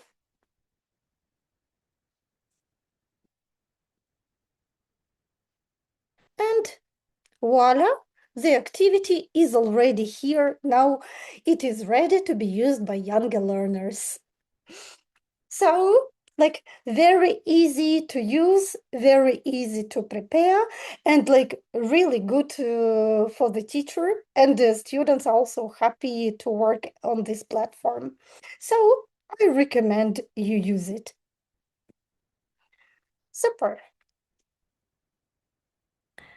And of course, like when the students do the activities like this, they listen to your instructions what to do, or what is something that is not a good idea to do. So what they should clean, what they should draw. All right, let's move to the next. Simon Says is another activity which can be used in offline and in online environment. You can give the instructions, you can ask your students to be the teachers and give instructions. You can watch one of the ideas how to implement Simon Says game offline. So there is a link with the video, and there is another link that is one of the online adaptations of Simon Says, but it is not for the lesson, it is just for fun if your students like following different patterns. So you will get the materials, you can actually have a look at this, you can even try to do it yourself. I tried it.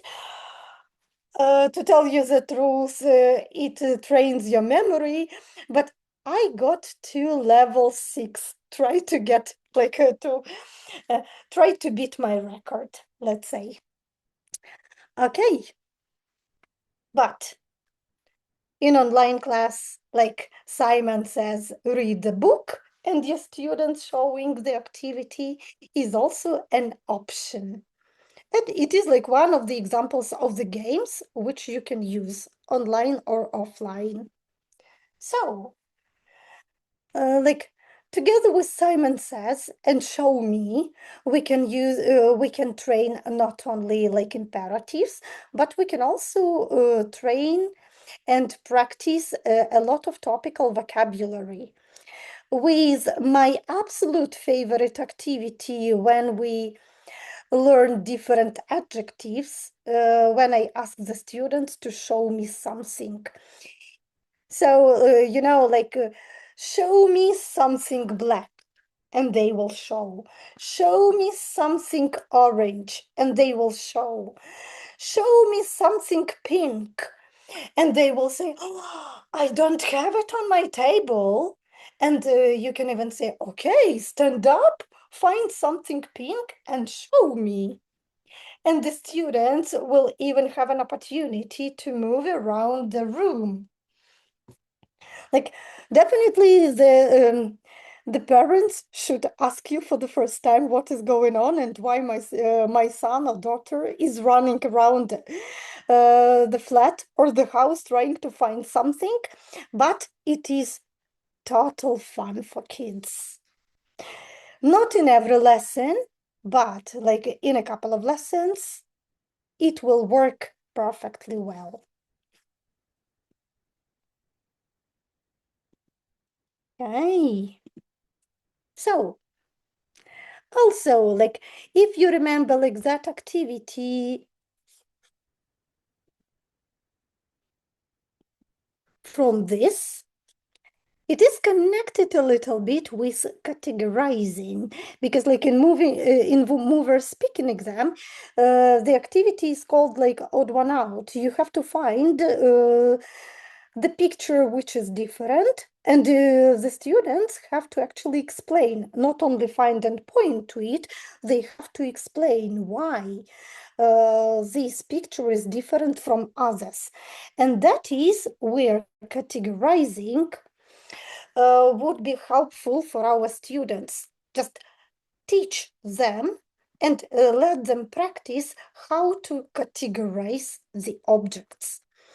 And to do it a little bit in a more fun way, you can use different like boards. For example, if you remember, a couple of years ago, we had so-called like Jamboard, and everybody liked it a lot. Nowadays, like that is not available, but there is a copycat board. It is called like Jotboard. It is not as functional as Jamboard. Unfortunately, if you have the free version, only up to 5 students can join at the same time. If you want more participants, you need like the licensed version. But if you work with mini groups, or if you work with individual students online, it is a good thing to be used. Alternatively, like if you use with bigger groups, you can group them and you can ask only one person to open the board. So, you know, like you can always think about like a way out. And for example, here I have some pictures, and I can ask my students to put them into 2 categories. You can see, by the way, you can move. All the pictures here are movable. You can move them. And you can see that practically the categories would be toys and food. So, like, as soon as your students discuss this like in mini groups or do it individually, don't forget to ask them why it is like this. Another thing which is connected also like with some clear elements, you can, if you teach, for example, mathematics online, or even if it is not mathematics, but it is somewhere in your book, you can even do something like this. So, for example, there are 3 different colors. You can ask them to make 10. So find 3 numbers to make 10. And they can do something like this. Okay, I want 2 blue. Let's say 4 yellow. Okay, and the rest will be red. So everything is movable, which means they are using their attention and their fingers. So, and it is more fun. So, and you can ask them, okay, like what are the 3 numbers you have chosen? For example, in my case, it is like 3 plus 4 plus 4. The combination can be numerous. Okay, and the grid does not let them make a mistake. Okay. I'm not going to ask you to do anything here, but in case you want to have a closer look, so you can find the Jetboard, you can discover it, you can use it, okay? And definitely like all of these things will also, oh, so can you see, that is already maximum. I'm sorry. So more than 5 people want to join and explore it. Don't worry, because like all these links will be in the materials sent to you. But for now, I'm going to close this thing. Okay, and maybe like sorry for like this. Let's have a look at another idea. Now it is connected with grammar. Here you can see again like one statement about the younger learners. Read this statement and what do you think? Which exam is it about? Like starters, movers, or flyers?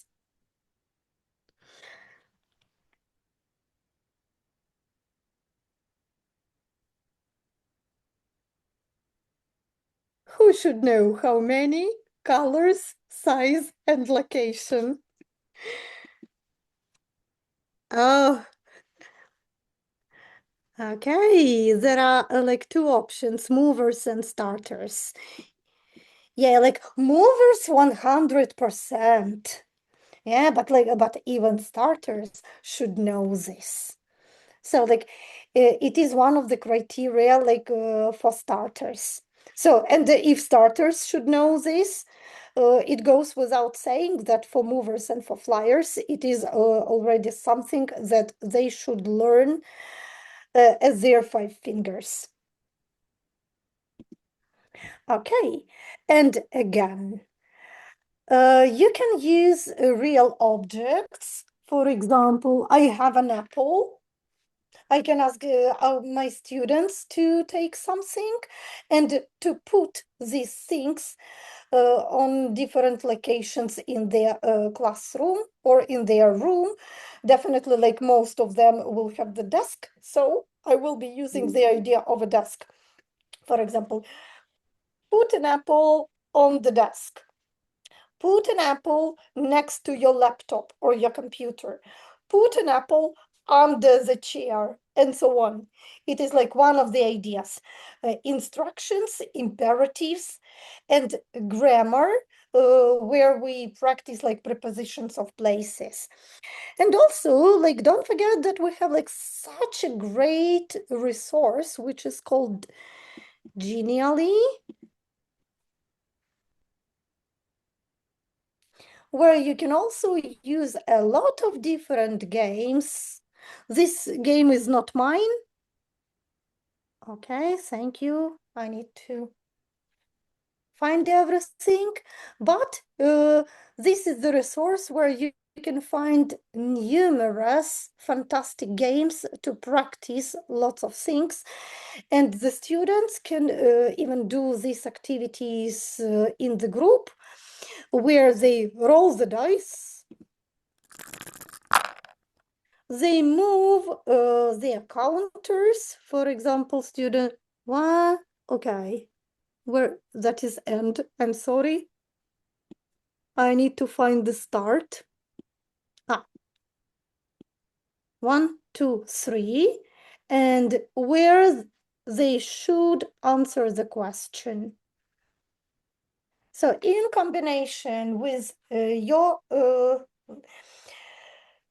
instructions and with the game, so like the learning process is fun. And like maybe, okay, so to show you another one, so this one moves to number 6. The task is the same. So like lots of prepositions of place are being put to practice. So, and again, you will find the link to this activity. So if you have a class of movers, so somewhere in September, maybe not in the first lesson, but like in one of the first lessons, you can play this game together with your kids online. Okay, and also like if there are some people who use kids box books, you know, like this is the book which inspired me to use a lot of gestures to introduce prepositions of place. So again, it is not my idea.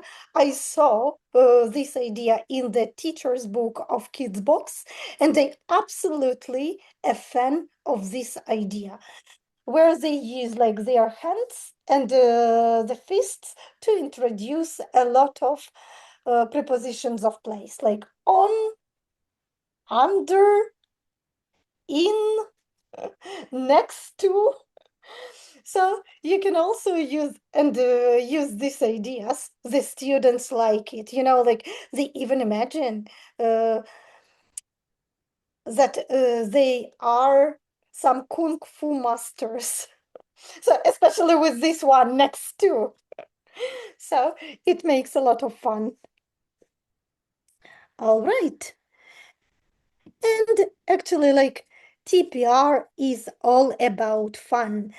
And since like you might also have some breaks with your students, you can provide them with different online games like freeze and dance games, or like some active games, so that they listen, they think, they show. For example, like I love one of my favorite channels is Danny Go channel. There are a lot of other channels on YouTube. So you're welcome. You will find all the links. And happy start of the new academic year with your younger learners. Thank you very much. If you have any questions, you're welcome. Thank you very much, Julia. Let's wait for some questions from participants. Thank you for your ideas, everything. Like moving online with kids looks very engaging, and I really love the ideas. And I hope teachers will use them with their learners when they prepare their kids for Cambridge exams. Thank you very much. Okay, are there any questions? Okay, flowers, thanks. Hearts. A lot of thanks. A lot of visual support for thanking you. A lot of welcomes. Thank you very much, Julia. Thank you. Also, thank you very much. Thank you. So now we are moving to our final expert session of the day, targeting B2 first and C1 advanced exams, which are very popular. I can say like that B2 first has been the most popular exam taken this year. I think if to talk about numbers, around 70% of participants of candidates took this exam this year, and C1 is number 2 exam taken this year, mostly by teachers of English. So you also can aim high and try your best at these exams. And we all know that candidate who has good grammar and vocabulary still can struggle to organize their thoughts naturally or sound persuasive in speaking and writing. And when I talk to candidates before they go to the speaking test, right, we always have a small talk during the exam sessions. They are afraid of these two parts of the test, speaking and writing. So the secret weapon here is functional language. And to unpack the exact phrases, structures, and links that turn good exam answers into outstanding ones, please welcome our final speaker for today, Irina Ticina. Ira, hi. Hello. Seems Hello, like we are in the same room. Okay. We have the same Zoom background. Very familiar. Okay, that's funny. All right. And Ira will actually is here with her workshop, Functional Language for B2 First and C1 Advanced Speaking and Writing. So take it away, Irina. Thank you so much, Julia. Let's first check whether you can see my presentation. Is it visible? Give me a sign, please. Yes. Great. Thank you so much. So, hello, everyone. My name is Irina Ticina, and today we are going to look at functional language, but not as a list of impressive phrases, but that actually our students can memorize before an exam. But I want us to look at it as a bridge between knowing English and actually being able to do things with English. Most of the delayed examples and most of the detailed examples today will come from writing, because actually that gives us space to see the language clearly and analyze how it works. I'll also show how the same communicative functions transfer into spoken interaction, but the focus is on teaching language and communication rather than on coaching a particular speaking test. So the central question today is if a learner knows the topic language and has reasonably accurate grammar, what else do they need in order to communicate at B2 and C1 with greater precision, greater flexibility, and control? And I believe that by the end of this session, and I'd like you to be able to do 4 things. First, look at the productive task and identify the communicative functions the learners actually need. For example, evaluating, conceding, justifying, exemplifying, or recommending something. Second, make the move from giving students a list of useful phrases to teaching them how to choose language according to their intention. Third, use a simple 4-stage cycle, and we will have a look at it. Notice, analyze, choose, and use, which you can recycle across different lessons. And finally, take away several practical activities that encourage students to transfer the language into their own writing and, where appropriate, spoken interaction as well. So let's first of all have a quick look at this response that you can see on your left. And imagine that it comes from a learner around B2 level. Can you put 1 or 2 words in the Zoom chat and say what is missing from this response?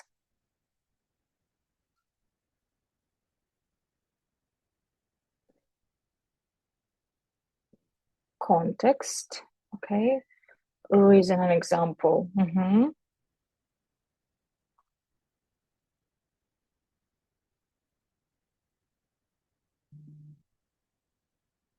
Any other ideas? Exemplifying task. Yeah, of course. Yeah, we don't know the task. Agreed. Yeah. Development, language to complete pauses. Thank you so much for your ideas. Yeah, because definitely. So the interesting thing is that the response is not incomprehensible, right? It's clear. The grammar is mostly correct. The vocabulary is simple, but still the message can be understood. Yet it does not sound as a confident B2 or even a C1 performance. So what is missing? Yeah, thank you for your ideas. I'm looking through them while talking as well. What is missing is range in what the learner can do with language. So they can state an opinion and add another point, but what can they qualify, but how, and whether they can actually qualify their opinion. Can they concede that another view has some merit? Can they evaluate an alternative perspective on the question? Yeah, whether it's good or bad. So that gap is where actually functional language becomes extremely useful. Yeah, thank you so much for your ideas.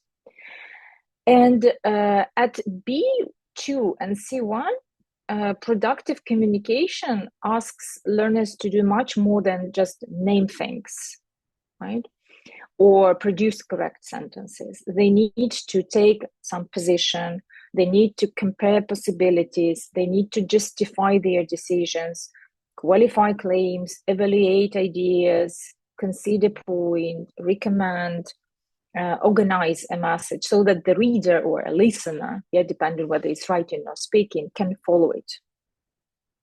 And these functions are useful because they are actually transferable, right? It's not only about one topic.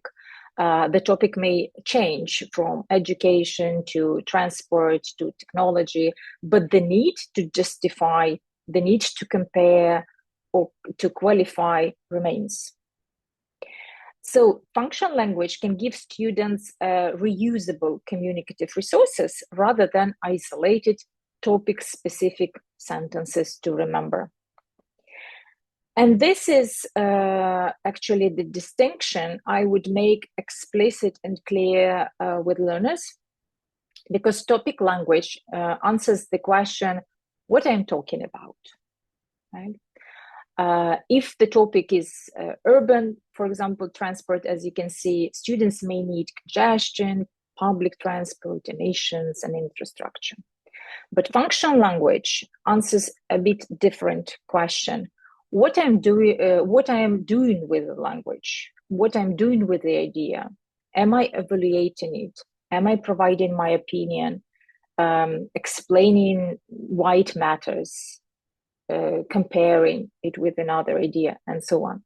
So a learner can know all 4 topic words that we have on the left, but still produce a very flat paragraph. The expressions on the right actually help them turn content into an argument. So topic language supplies the content, functional language helps shape the communicative relationship between ideas.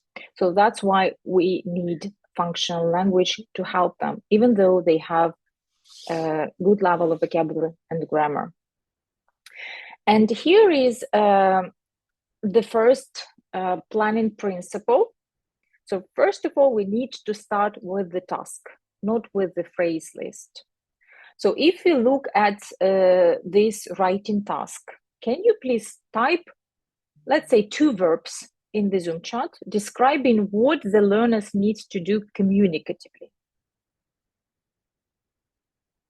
based on this task?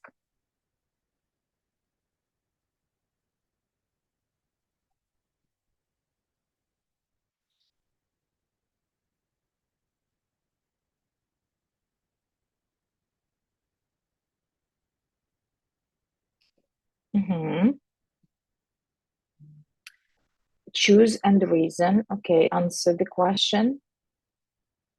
Compare. Express their opinion. Justify. Good. Reply.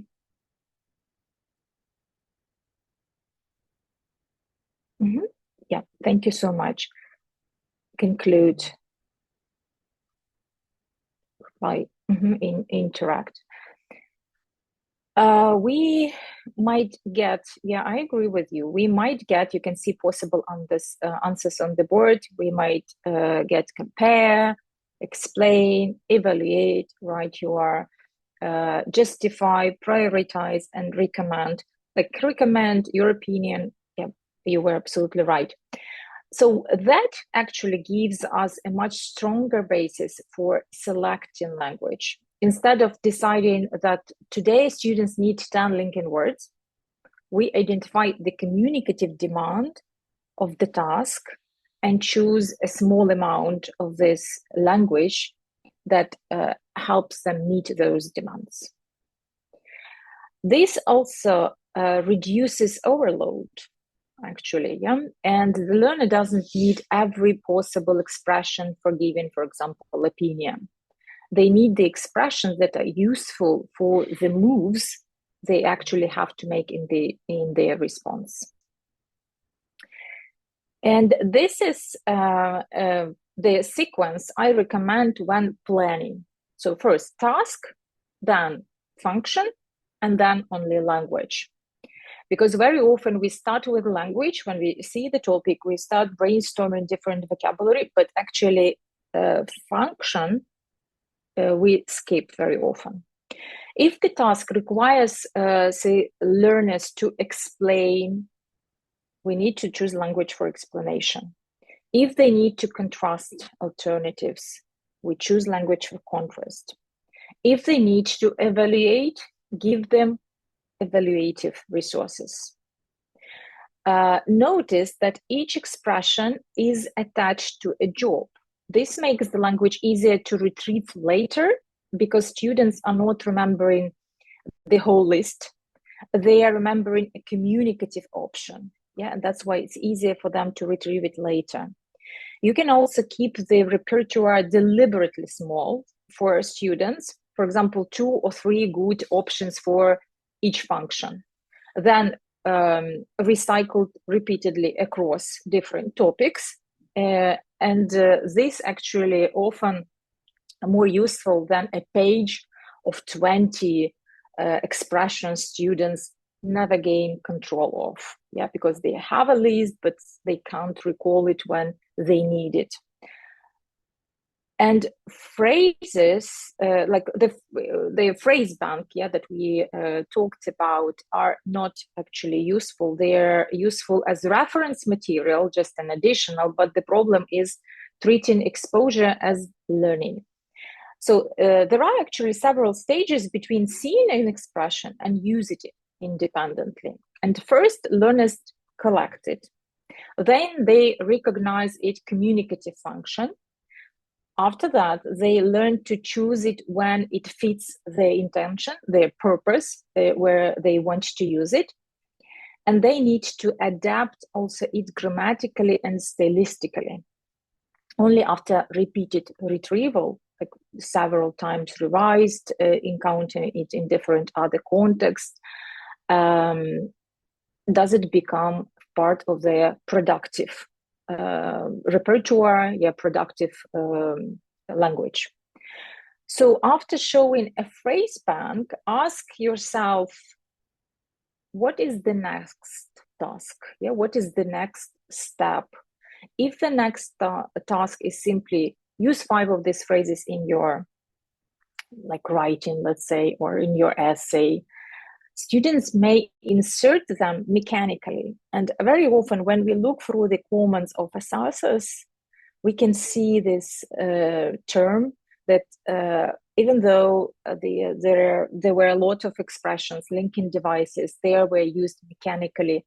And this is actually what they mean when the students just know that this word I can use to add information and use it mechanically. However, it does not suit perfectly the context or their intention, let's say.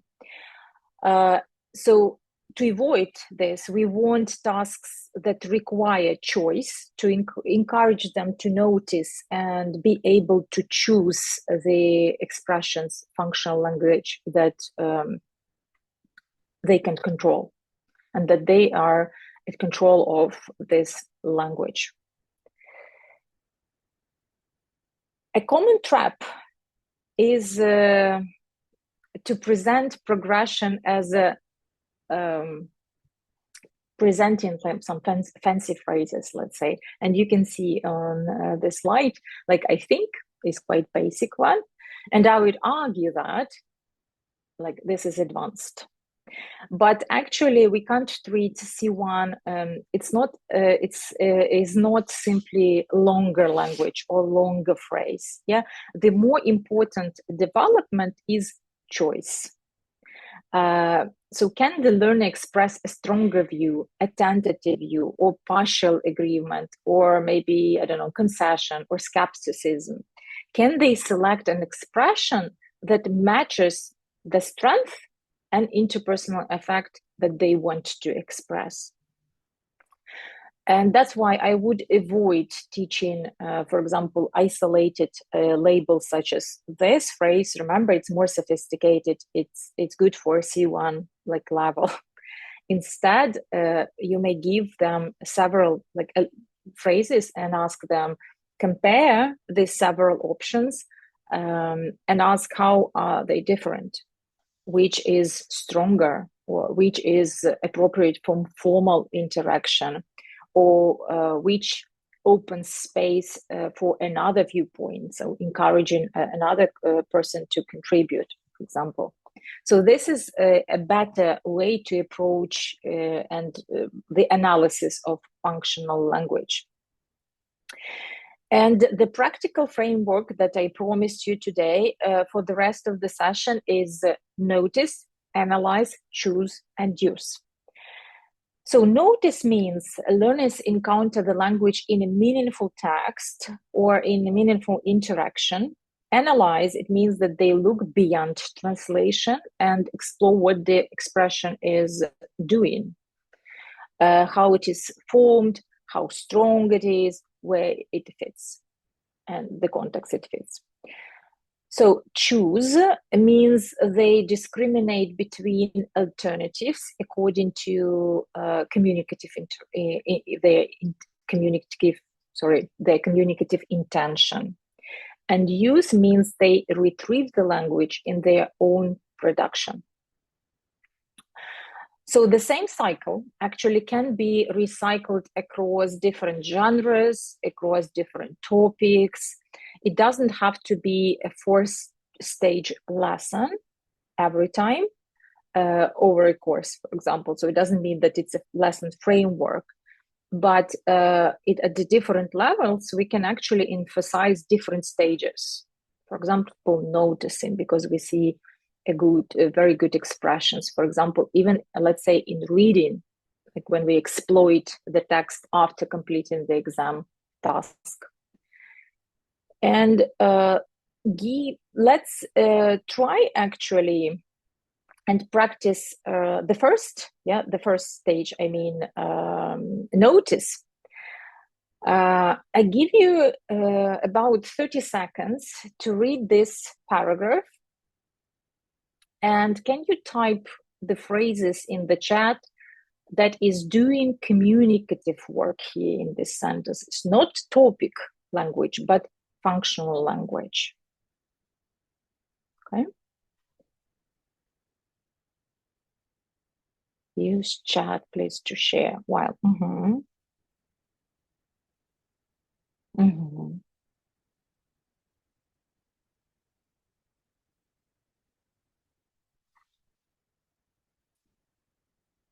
Good. More importantly, this is particularly significant.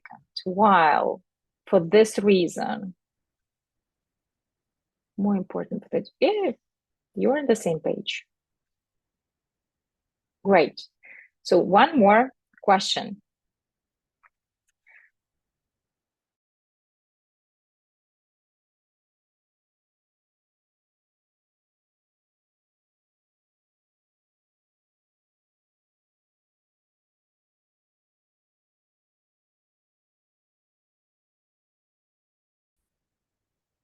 Am I frozen? Can you hear me?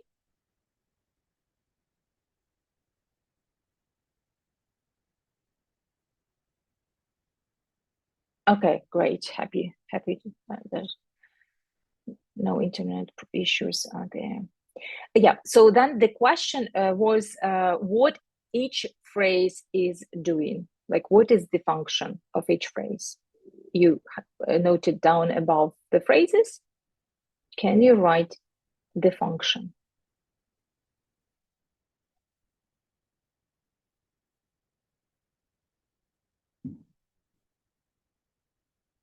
While, okay, at the same time, word compare, sequencing.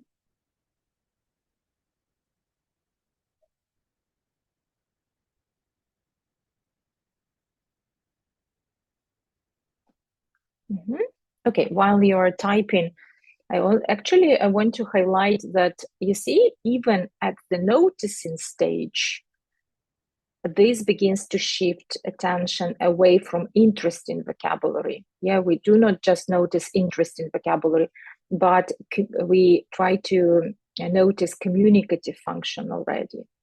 Yeah, thank you for your answers, emphasizing reasoning, to emphasize, yeah, have a look.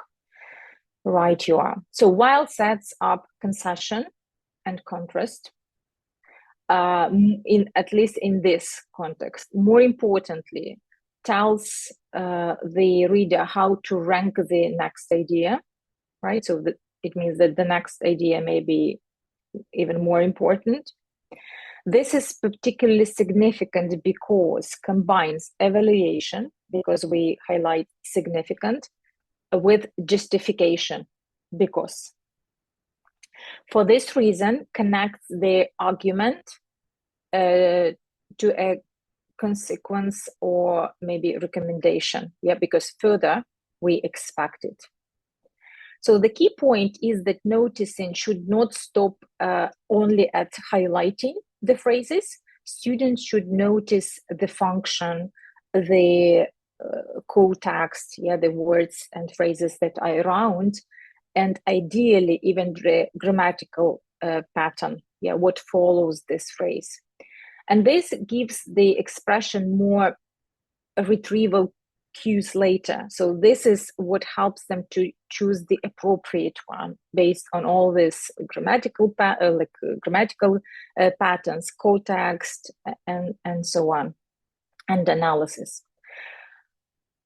I want also to address this where actually we can find and where we can take these expressions. So definitely modal answers are an obvious source because they are already used for this purpose. For noticing, they're good for noticing, but they are not the only one, right? So course book, as I mentioned previously, reading, listening text, for example, you can use scripts, often contain excellent functional language, yeah, which can be appropriate for spoken language, which we will cover a bit later. Even when the text was not written as an exam model, we can use it from the script, we can use it, we can take it from a text, exam text. And actually, even students' own their own works we can use, and they can actually be quite powerful source. We can, for example, highlight the phrases if they repeatedly use I think, also, but, yeah, and encourage them to, again, express what communicative function of these words are, what can be used instead, right? Encourage them to kind of use different phrases instead. Apart from that, I would say that teacher feedback can also become input.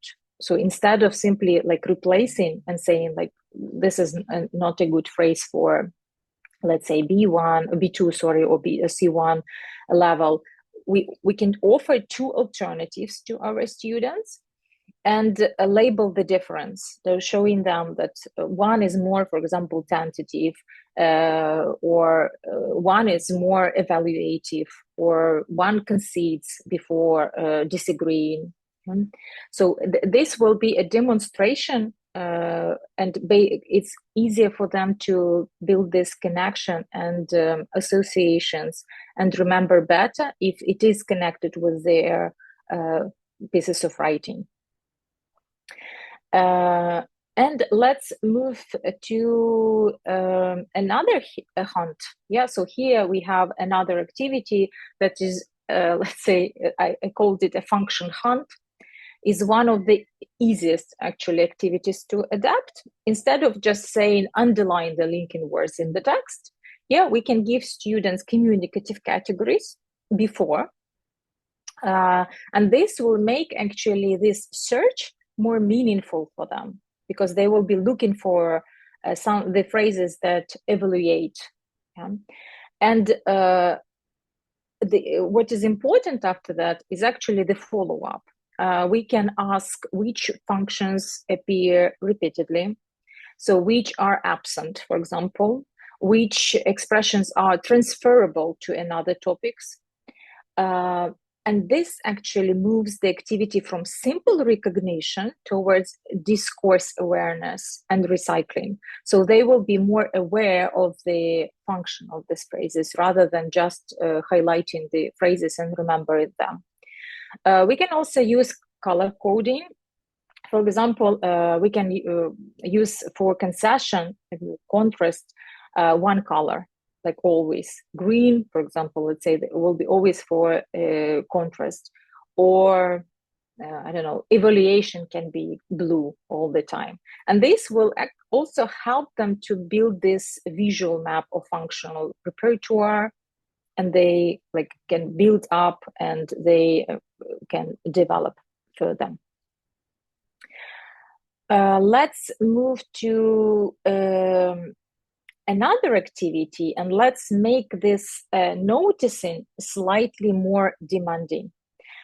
So have a look at 5 examples and match each highlighted phrases, they are already highlighted for you, with its main communicative purpose on the right. So you can see from A to E.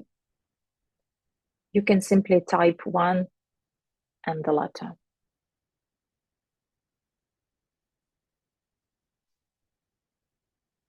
Let's practice being students.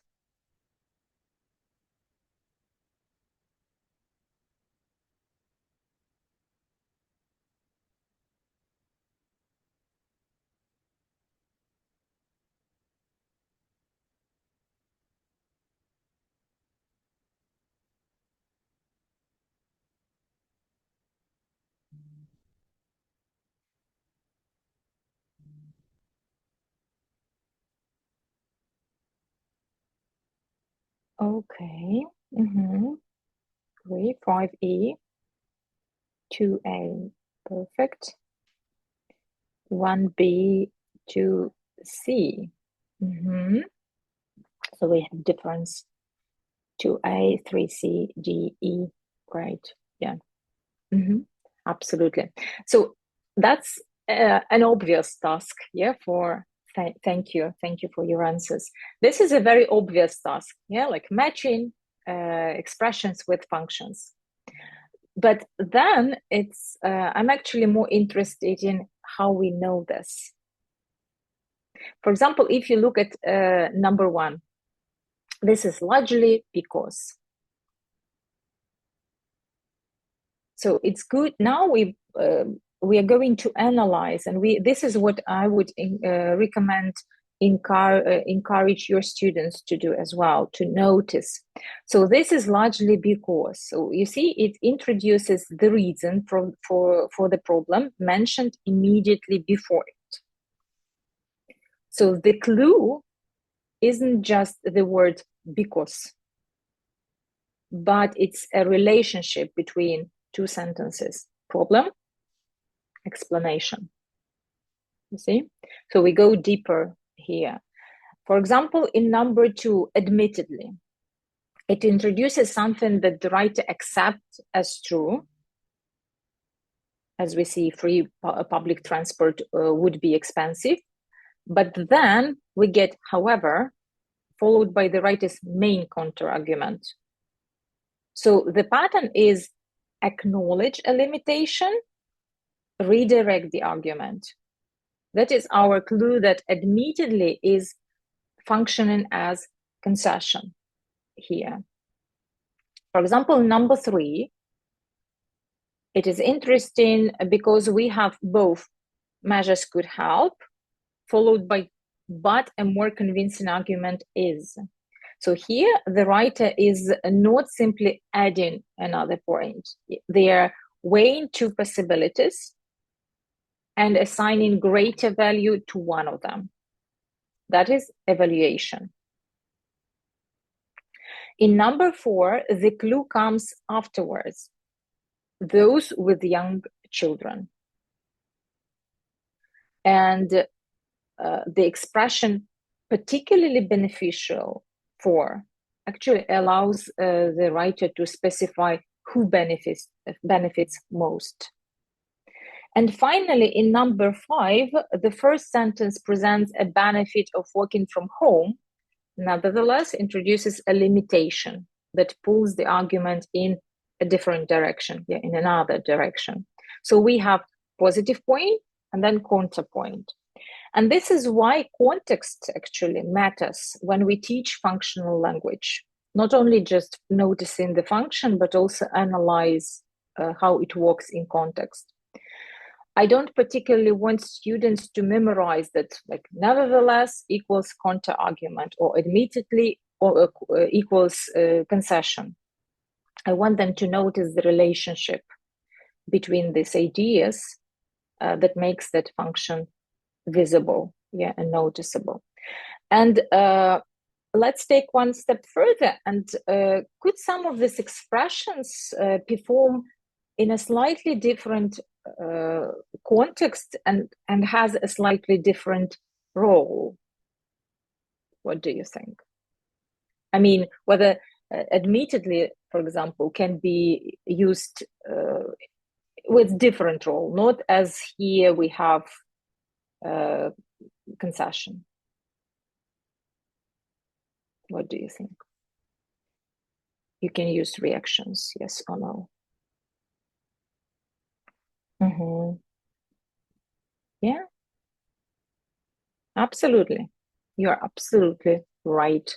And just as an example for you, I prepared these 2 sentences. Give you several seconds to look through them.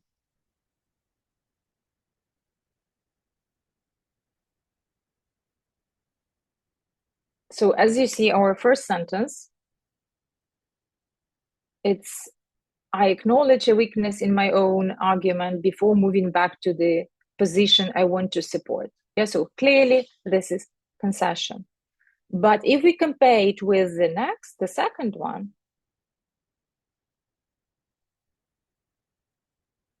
here I'm still acknowledging something as true, but I'm not conceding a point in order to counter it afterwards. So I'm accepting a fact. Here you can see the explanation. Yeah, I'm accepting a fact, that then using that fact to support my conclusion. So the discourse around the expression changes what it contributes to the argument. You see? So even this is actually why analyzing is important, because they may remember that they can use it only for concession and put it everywhere. Oh, thank you. I'm happy. I'm really happy that you find something useful from this. Let's move further. And if you look at these two sets we have on the left and on the right, can you type in the chat what changes in the linguistic realization? So, or what stays the same and what changes if you compare these two pieces?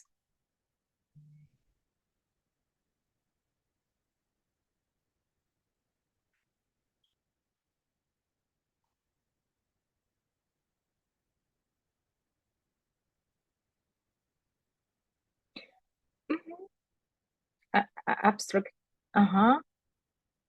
No, I see. And this is perhaps more about left side, or not, sorry, I confused the sides, yeah? Right side. No, that's true.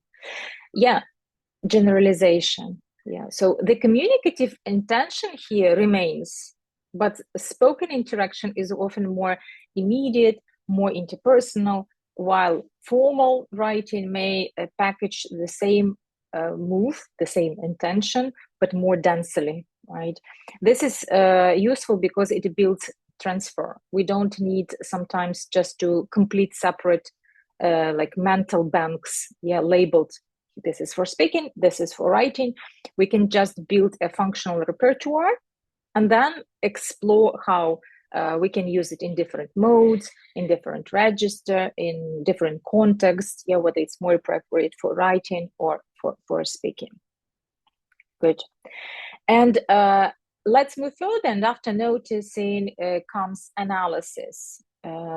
So meaning, of course, is necessary, but for functional language, it's not enough. Yeah, we also want learners to analyze communicative use. So we always need to encourage students to ask this question: what, for example, a writer or a speaker is doing? What comes after? What comes before the expression? How strong the position is? Whether the wording is neutral, formal, conventional, colloquial, and what grammar follows. So this is about analysis. And this is particularly useful for chunks because even going back to the phrases we highlighted, they are chunks. Yeah, it's not only one like moreover word, but rather longer chunks. And this is particularly useful for them. So students often remember like the beginning of the phrase, but they very often they fail to continue. I know a good phrase to provide an example, but how to complete it? Do I need a full sentence, or is it followed by gerund or noun? Yeah, this is what actually we need to do, so they feel confident using these phrases. And this is what micro-analysis can look like, creating these mini formulas for students. For example, with a while, yes, students need the gloss pattern, and the relationship is created like concession plus contrast. To some extent, it signals like partial agreement or qualification, but students also need to see where it is, how and where it sits in the clause, right? Whether it's in the middle, at the beginning, at the end. So this is also very important. The aim is not like a longer lecture, but they need to analyze and create this short, maybe formulas for themselves, because that will help them just to remember how to use them in writing or in spoken interaction. And the first stage of our cycle is choice. For example, we have here proposition. We can ask them to, as an activity, yeah, we can use it. We can ask them to use exactly the same phrase, the same statement, but change the communicative intention. For example, you can see it on the right.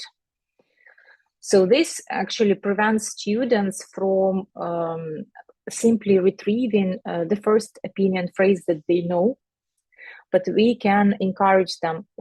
How would you say this if you strongly agree, or partially agree, or if I concede before challenging this, or I don't know, I need to evaluate both sides. Yeah. So with one phrase, we can experiment and encourage students to use different expressions with change of intention. Yeah, that we can provide actually a different list. It doesn't mean that this is the one that you need to use. And this type of activity actually develops discrimination. So students learn that language choice is driven by meaning and effect, but not by desire just to insert some advanced phrase or some sophisticated phrase. So this can be also used as an activity with students. Can you now please put in the chat a letter with the phrase which contains concession?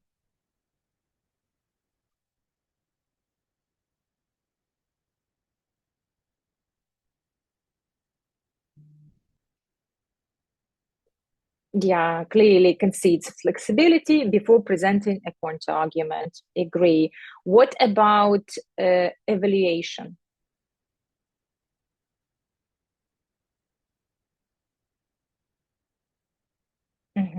Right, yeah. So C evaluates the case for online learning and identifies as a beneficiary.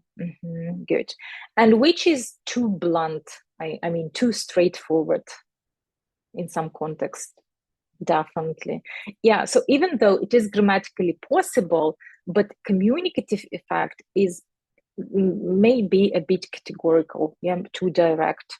So the point is not that A is wrong, but the point is that appropriacy, strength, and interpersonal effect are part of the language choice. This is also what we need to address while working with functional language. And especially at higher levels, control over those distinctions, differences, becomes increasingly valuable. So far, we've identified and choosing. So far, we've been talking about functional language, and now I'd like us to use it. Let's see whether we will manage, but at least I will share what I meant behind this scheme. So this is what you can do with your students. You give a topic. As you see, universities should offer more online courses. And instead of giving them a list of phrases like a template of a paragraph and encourage them to fill in this with their ideas, you can guide them, like scaffold them through writing a paragraph. As you see, for example, you can ask them, give one sentence that expresses your position on this topic.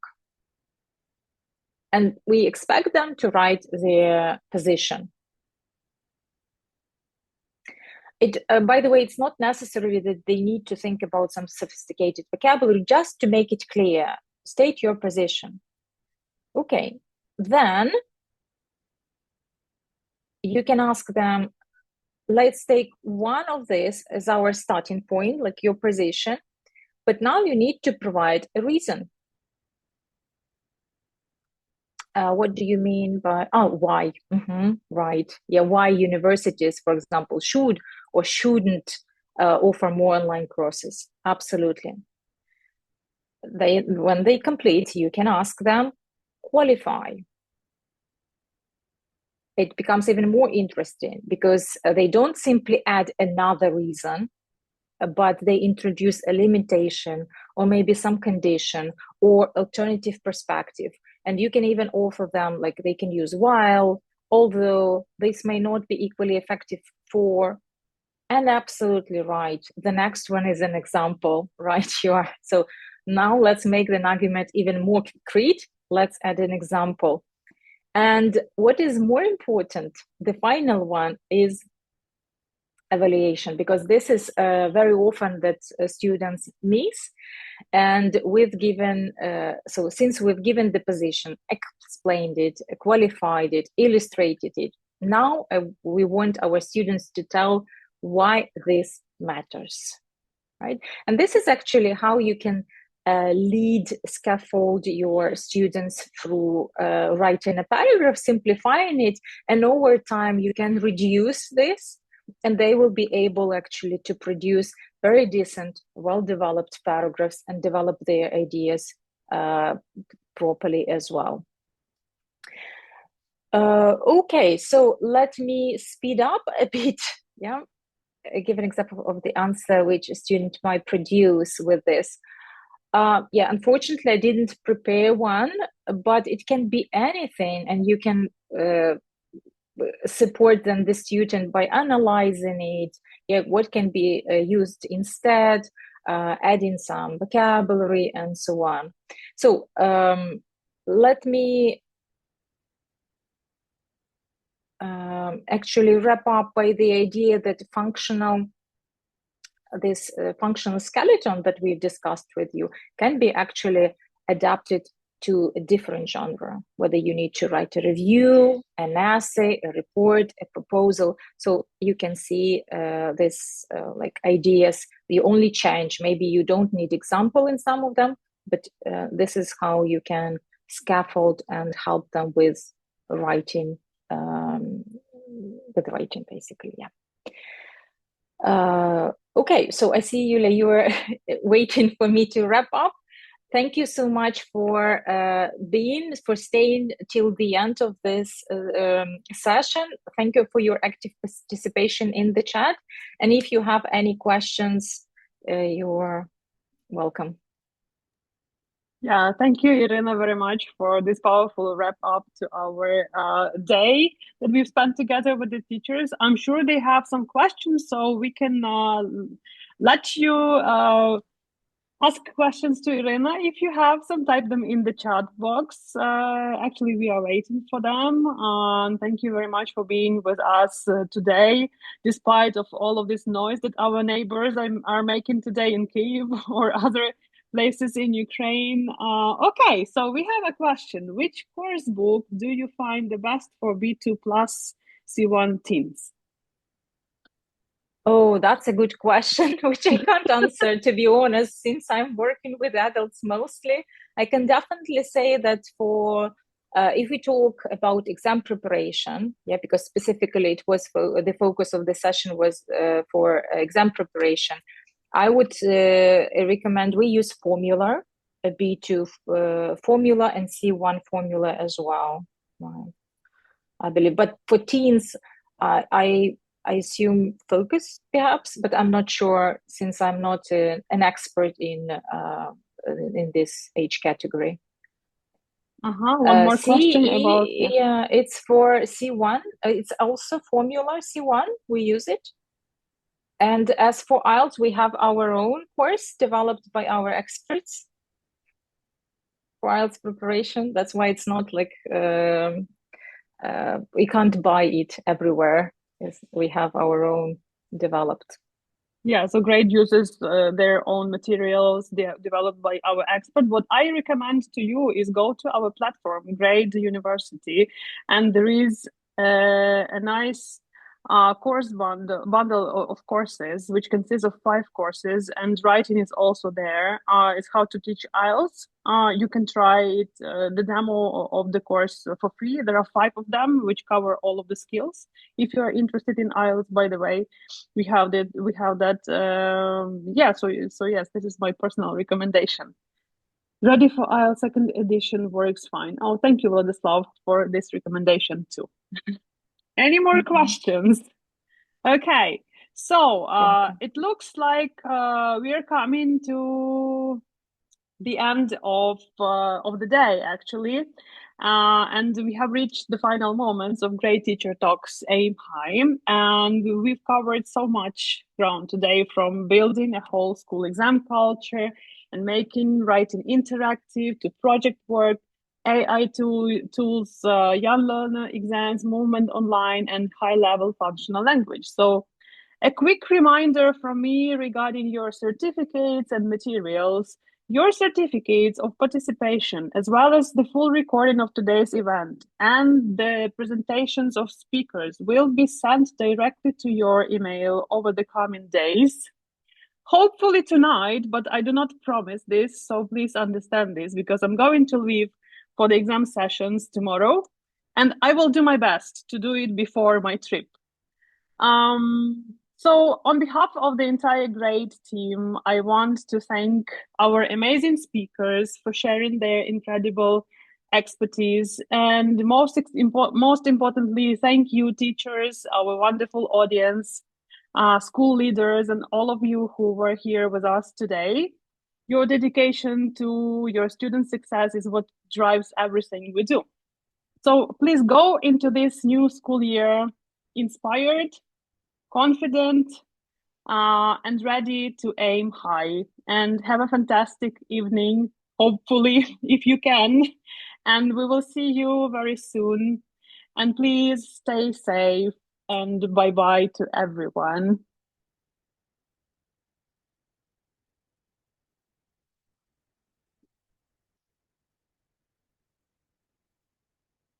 All right.